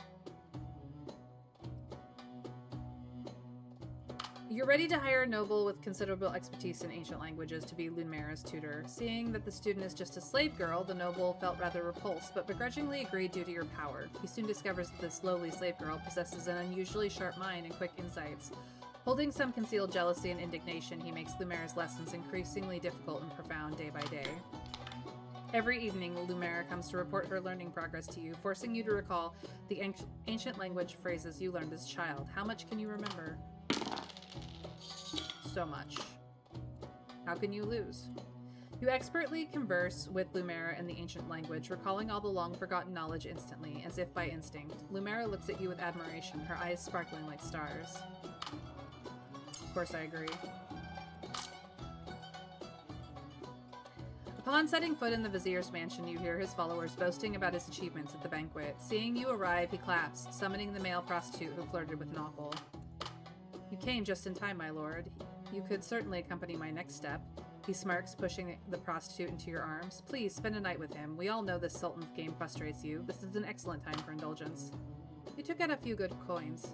Take it. You generously give the male prostitute a large sum of money and loudly say that today's guests are on you. It's not that you are unwilling to cooperate, it's just that your recent situation is a bit overwhelming. Colleagues exchange glances and give you ambiguous smiles, while the male prostitute, after a brief pause, puts the money in his pocket and then coquettishly turns around to embrace the vizier's neck. Abdul does not expect him to be so bold, but his understanding lackey immediately swears loyalty in a low voice, stating he will take responsibility for this and won't let the noble Abdul carry the stigma. They will loudly declare that they took the male prostitute and plan to keep him at home, and then you'll have a chance to quietly capture Naufal. Ha ha ha ha. By then, people will just think he goes mad for a male prostitute anyway. After all, now this male prostitute's deep and complicated relationship with him has been retold in over a dozen versions. Perhaps the intoxicating music at this moment, or the strong wine he has just consumed, or the ease and joy of eliminating Naufal fill his heart, as all those present are his supporters. With them, the vizier responds passionately to the male prostitute right in front of you, allowing his hand to reach inside the vizier's garment. Ooh, we got dirt on the vizier? It's the first time I've ever gotten that. Manar found the legendary city, and it has aroused the interest of the Sultan. Shadowy machinations are at work, pushing everything into the abyss. You are powerless to stop them. You did not take advantage of the situation. You heard that the Sultan's army had set out, but after countless hardships, when they finally found the city and infiltrated its walls, it had already been abandoned. The prosperity you once witnessed now seemed nothing more than a mirage. You suddenly recall that Munir had spoken at length with the merchants before the expedition. A near impossible conjecture began to swirl in your mind. Perhaps before long it would be confirmed. Okay, we've had this conversation. I'm not going to go through it again. I read it once.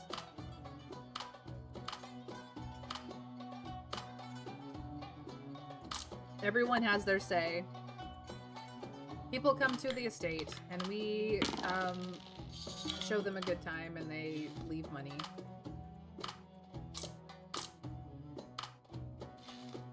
We get inside information from having so much support. The Sultan withdraws from court, and we have an opportunity because of Adilla. Thinking alone won't give you the answer. You propose the question to Farj, wanting to hear his perspective. He pauses and tells you that to help the poor, the best solution is to elevate their status. The poor are impoverished because what they deserve is taken by the rich. If the gap between statuses was closed, the poor will naturally reclaim what's theirs. Perhaps so. This perspective ripples in your mind. Navani drinks and comes back. The beggars eat. You hold Jabal's leftover mask, ready to have a serious talk with him. You hold this mask, hoping he becomes your ally. Jabal seems a little bit surprised by your request. A companion. Me. I'm a general, after all, and the head of the Sultan's Iron Guard. He scratches his head awkwardly. Still, well, alright, if you can use me. I can certainly use an ally in the court. Extends his calloused hands and shakes yours firmly. If I visit the fighting arena again, do me a favor and pretend you don't see me. Serving the Sultan isn't exactly a cheerful job. I need some harmless distractions, don't I? Something more thrilling than fighting comes along. I might even promise never to return there. Suddenly gives your shoulder a hardly pat. If we meet there next time, I'll be your companion. And then people gained useful stats.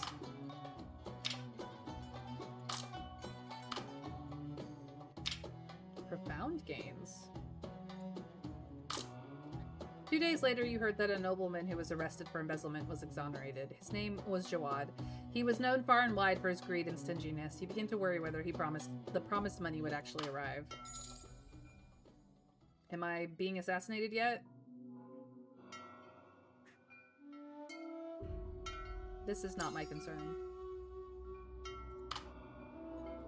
Don't worry, he'll come back. How would you make use of this, Habib? Please do so. Okay. Let's get sorted. Lady Becky can come out as well. Just out, please. Okay. This we have to deal with personally. Your sociability is higher, so I will send you.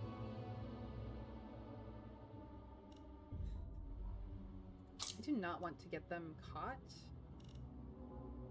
I need a secret. No, I need inside information, actually. There we go.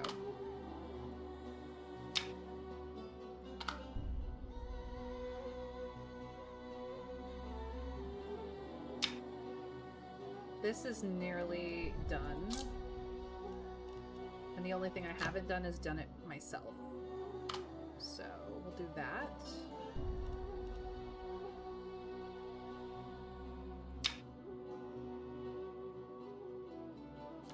This gives physique. Who needs it? Not you. Maybe my darling wife? I do. Oh, this gives physique. So your physique is lower. That's fine. You could stand to have more physique, actually. And I think Adilla could use it as well. Ah, but we need something here. Some stealth. Of which... Who is currently wearing my stealth robe? I forget. Not you, not you, not you. It might be Raid, yeah. Okay. Let's get organized again.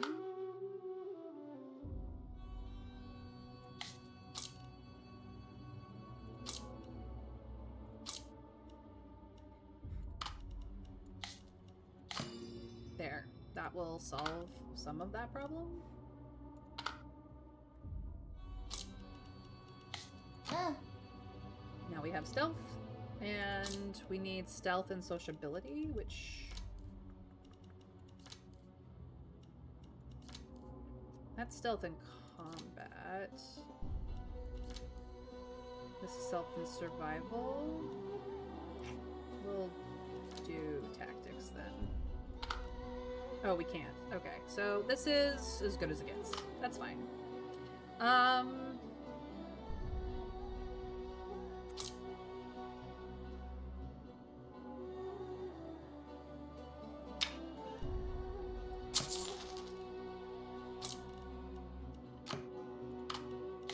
What option do we have for the beggars?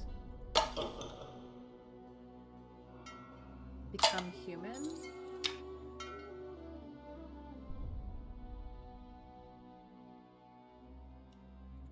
And let me guess, I don't have enough money.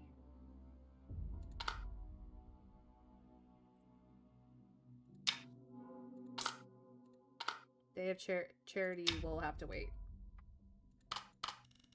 Because this is important. Importante. We're gonna do a school. I don't...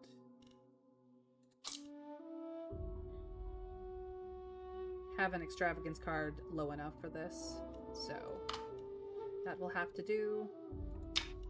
This is where my daughter goes.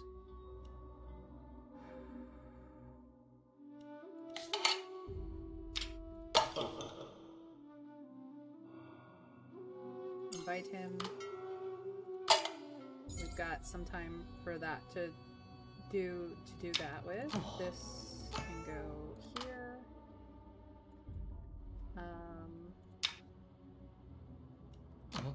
Habib can handle this.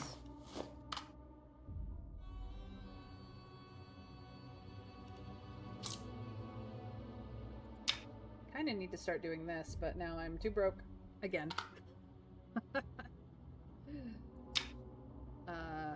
And I don't have quite enough coins for this, but I will next turn.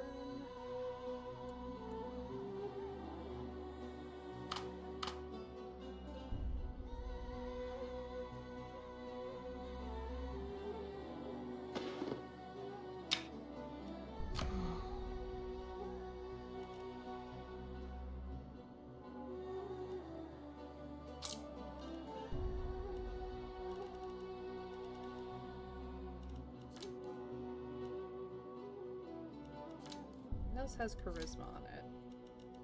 Mystique, I think? No, we'll do... Actually, I can do a better inside information. We'll do that. We don't have the opportunity to do the date, which only does carnality, I think? Or bloodshed.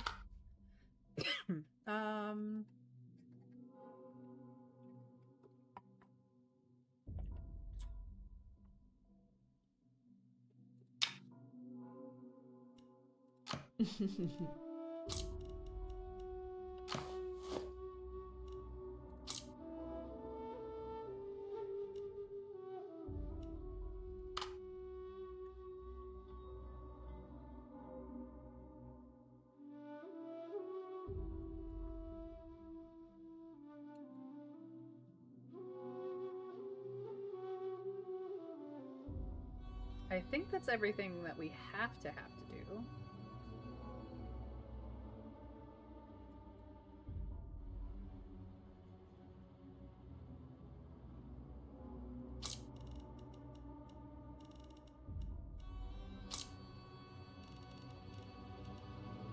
This requires money to build. I think it's fine. We could actually put that on somebody. You have the stallion. I think you also have a pet slot? Yeah. So enjoy that.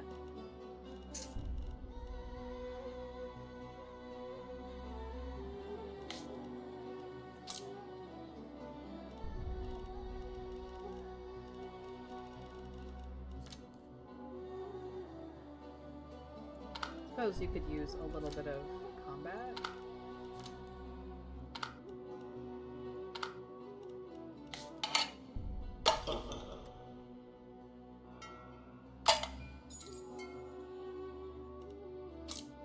Here you go, Zeki. Learn some stuff. I could just keep making them read books, honestly.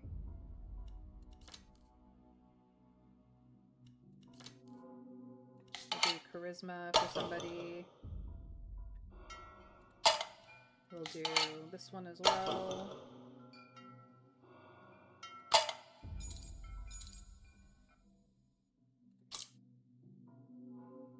So, this is for stealth.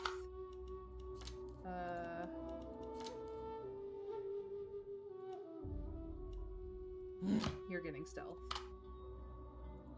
This is also for, this is for charisma. You're getting charisma.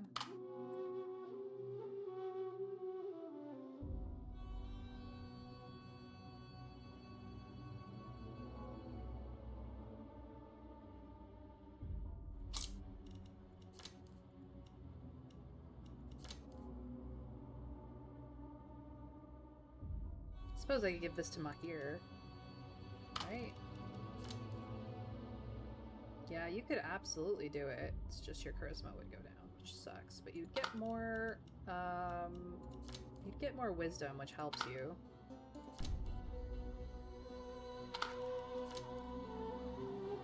I could give you even more stealth. This gives stealth and combat. Not that you need it. I could give Mahir stealth and combat. That wouldn't be terrible.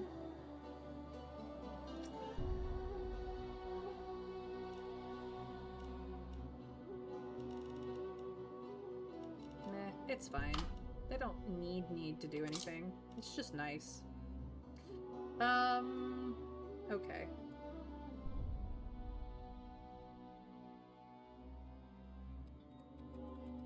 This is as good as it gets.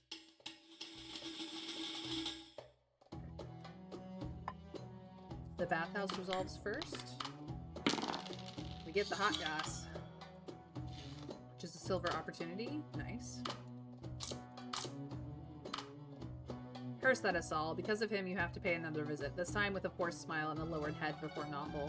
You steel yourself and step once more into Novel's residence. Once outside, Asal is already in position, ready to slip in unnoticed. That frigid servant leads you again into the parlor, where Novel greets you with open disdain. He doesn't even try to hide his impatience. You must keep him talking. Anything to buy Asal a few more minutes of time. We stall for time. We stall for time very well. In a flash, you recall several unresolved court debates between you. What began as a shallow distraction soon turns into a genuine quarrel. Novel's sharp tongue cuts deep, and before you know it, tempers flare, voices rise, and an expensive-looking goblet shatters on the floor. By the time you're thrown out of the residence, Novel's lips are trembling with rage. Well, that's the power of playing away from home. You catch sight of Asal looking around the corner, and only then remember why you came in the first place. Suppressing a prickling sense of guilt, you make a hasty retreat from the scene of the crime. We did it. This is a report about you. You and the Sultan's game and those cards have now become legends among the people. Many soldiers, especially the younger ones, have started carving designs they've heard about from the Sultan's cards into their shields and armor. Most of these are carnality cards, often featuring your face alongside other indecent symbols or organs. On a small scale, this might seem like a harmless prank, but on the larger scale, it raises a significant issue as only the portraits of successive sultans are deemed worthy of being engraved on officers' weapons. Even the vizier can be fooled. You told him that the Sultan will absolutely love all the creative ideas in this game, so you designed a batch of new medals that can be pinned onto shields or armor, fully modeled after the design of the Sultan cards. Bloodshed corresponds to the merit of beheading, conquest symbolizes the glory of leading the charge, extravagance can be exchanged for gold, and carnality signifies the tact approval of free plundering. By the time all the soldiers are talking about your name, it is already too late for the vizier to regret it.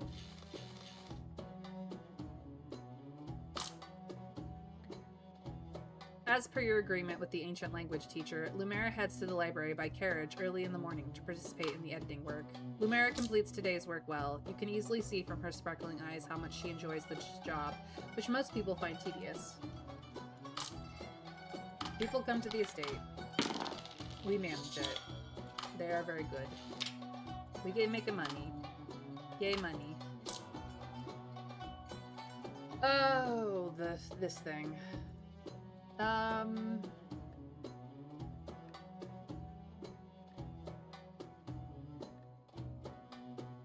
noble presents the Sultan with a strange beast. It has the head of a deer, the body of a leopard, and the tail of a pheasant.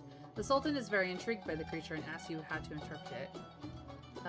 It's a deception, gives us notoriety, so I'm going to do that. Good omen is influence, bad omen is insight. While the noble was unaware, you step forward and grab the antlers, shaking them vigorously. The seams of the leopard body split, and the monstrosity collapsed into several pieces. The noble stared at the floor, pale and speechless. The Sultan lazily waved a finger, and the guards dragged the poor soul, who had hoped to win the monarch's favor, out. Courtiers whispered, incredulous, even the scammer herself, at your audacity. Your daring act became a favorite tale among the common folk for quite some time.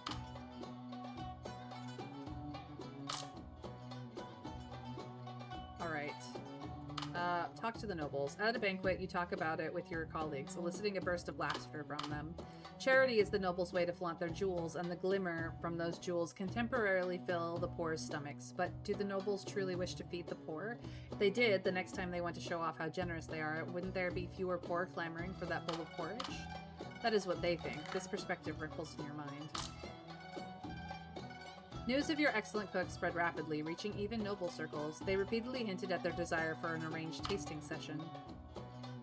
Habib's culinary mastery required no introduction. He transformed even leftover dishes so skillfully that none could detect their secondary nature. The satisfied noble departed with appreciative belches, while everyone privately mocked his pretensions to gastronomic sophistication.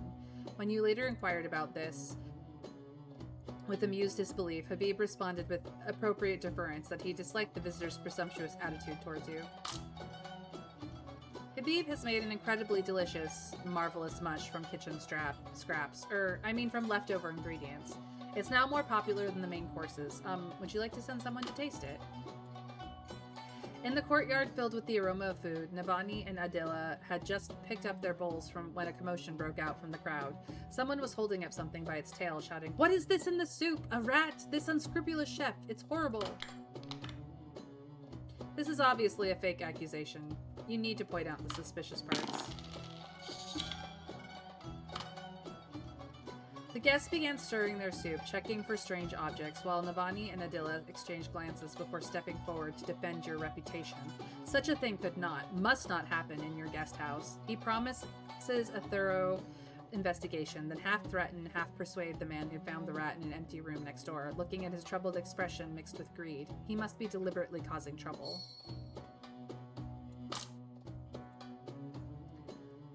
Aleem proposed a bold idea, to establish a school that would shelter the beggars from Dark Alley. Think about it. He is already skilled at caring for his puppies, but they need a gentleman to teach them proper manners rather than the tricks of thievery. So if you're willing to help, Aleem could fund half the project, which means quite a fortune for him. The school's future exceeds Aleem's imagination. Aleem noticed you had built this shelter much larger than these beggars actually needed. You told him that this place would not only house one group of beggars, but become a base of educating all homeless children. We are nurturing the future. Although Aleem did not fully grasp at what you said, he smiled, knowing it's always right to follow you. The orphans are now adopted and housed by our school. And then people learned things.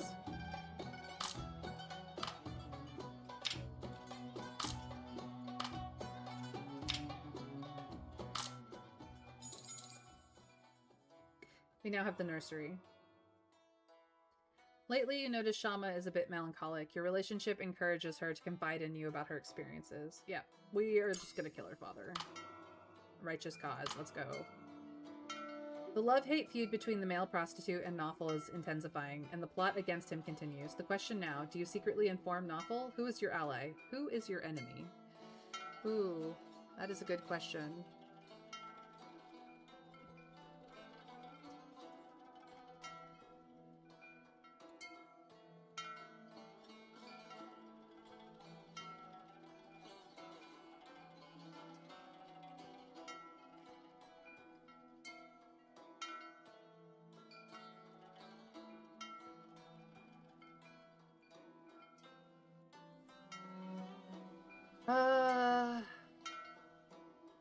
Nawful, what are we gonna do about you?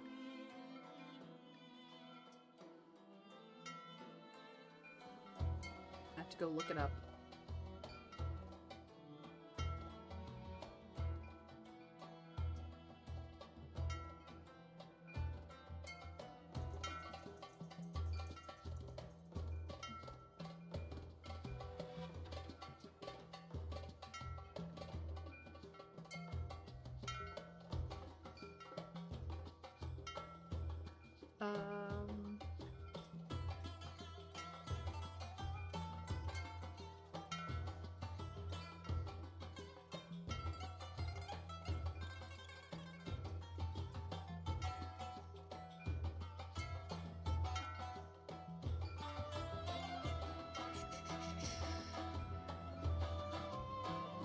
Okay.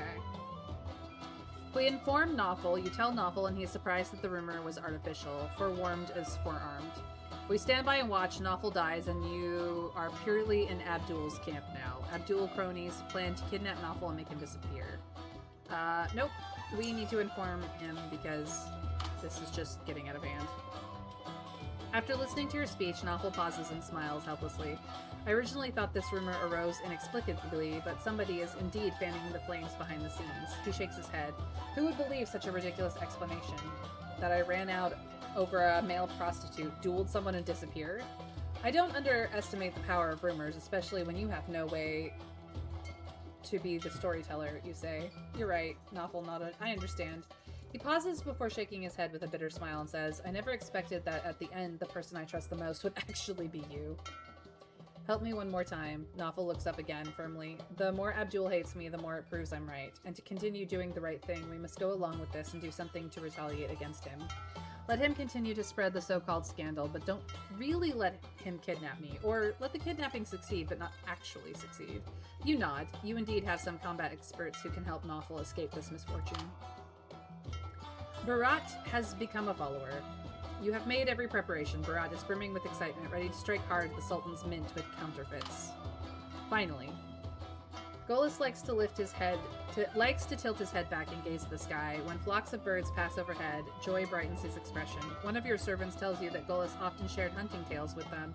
He seems quite an accomplished hunter. Perhaps you could host a grand hunt. Golis might bring you a pleasant surprise. Okay, so we have Golis's grand hunt. We do have minting now. So we can now start making our own money with Bharat. This is Bharat, the foreign merchant. A merchant of exotic goods currently renting a shop under your name. It is said that before coming to the city, he had journeyed through the desert, visited many a distant land. Children flocked to him for his tales of long-forgotten mysteries, yet when asked about his past, he would only say that he is a man without a home. And now we have minting that we can do.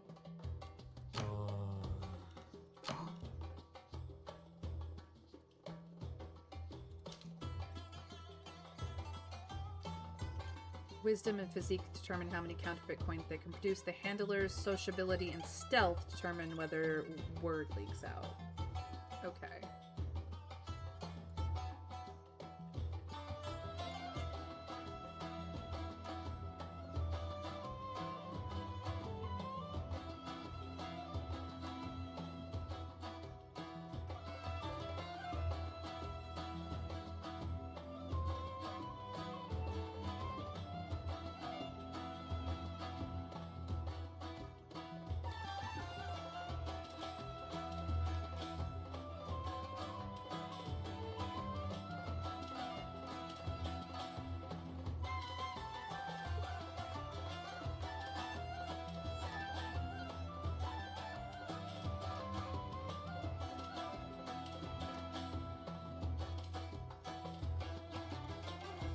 Okay. What happens if I switch them?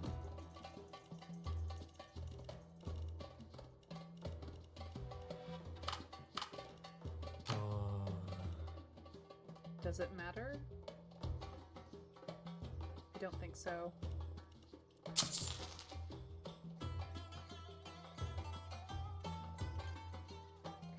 So I happen to know that with these two together, I don't need a handler.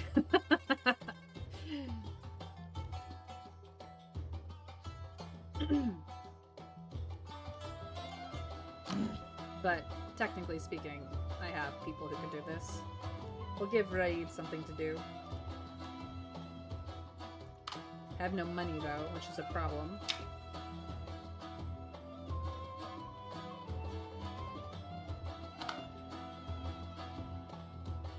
For that. I don't have the money for that. I can do this though.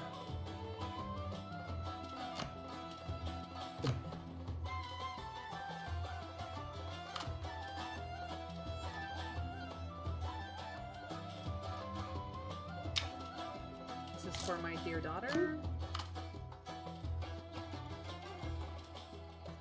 I have one more day for this, but I will have twice as much money tomorrow. I don't really need to do anything more for this, I don't think.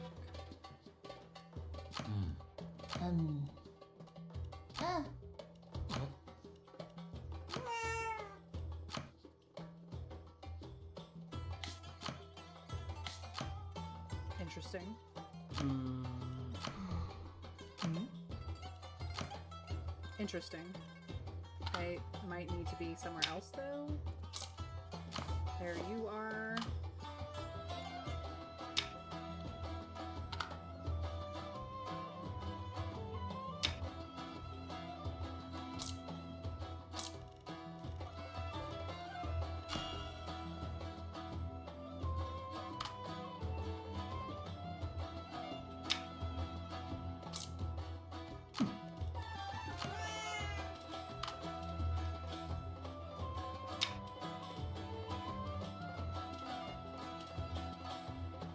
So we have beggars.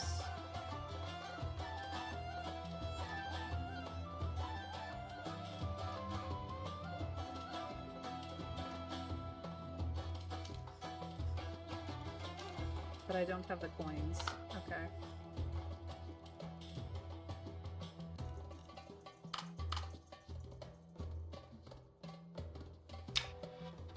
I don't have the coins for that either, but I can handle the famous Hamar brothers. Mm. Ah.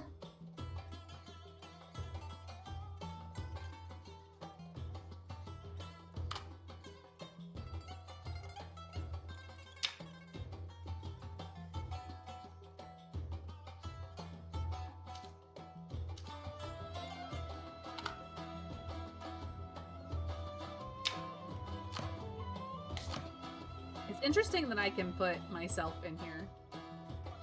I guess it's not something I've not done before.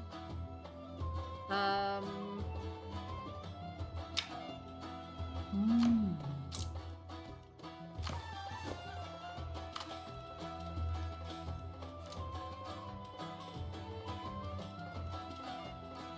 I don't have enough fear of the Sultan. Unfortunate.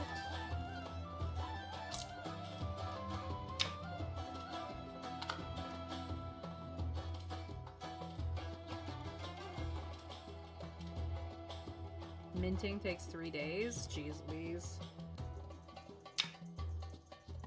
And this requires the gold conquest card to do.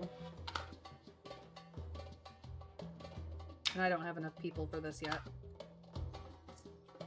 Okie dokie.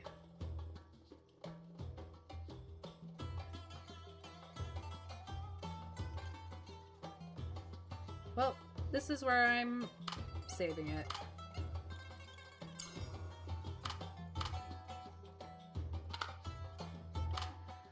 I think that's enough for today. My brain is melting. I only still have 9 here, but yeah, this is where I need to wrap up because my brain is melting and it's been fun, but I need a break. Thank you guys so much for joining me for yet another run in Sultan's game. My name is Mayrin Althea Tover. You can call me May. I stream Monday through Friday at 1 p.m. Eastern US time. So if that is not your time zone, feel free to follow me and put on notifications either here or on Blue Sky if you need a reminder of when I go live. If for whatever reason you can't join me live on the regular, you can hop over to YouTube to subscribe so you have all my handy dandy playlists and ring the bell in case you want to know when those go live. The VODs, that is. Either way, I do attempt to raid a friend or make a friend at the end of every stream. You're welcome to copy pasta my handy dandy raid message while we spread the love here on Twitch with the rest of the community. And if you're over on YouTube, feel free to raid the next video. That would be perfectly fine by me. Doesn't have to be mine. Just the next one is good. All right, who do I have? I have so many options. I have so many options. Howsomever, because it is a Thursday and I'm going to be playing stuff with PP tomorrow, I'm going to go jump over to Psycho Phoenix and see what she's up to. Assuming she's still playing Cure, a hospital simulator. She was playing other things earlier. I think she might be back in Fortnite, actually, and hasn't changed her game. Needless to say, we're gonna go say hi. So I hope that everyone has a fantastic magical rest of their time, whatever time zone they are in. That everyone takes care until I see them again, either live or in my next video. And we raid in 3, 2, 1. Bye, guys.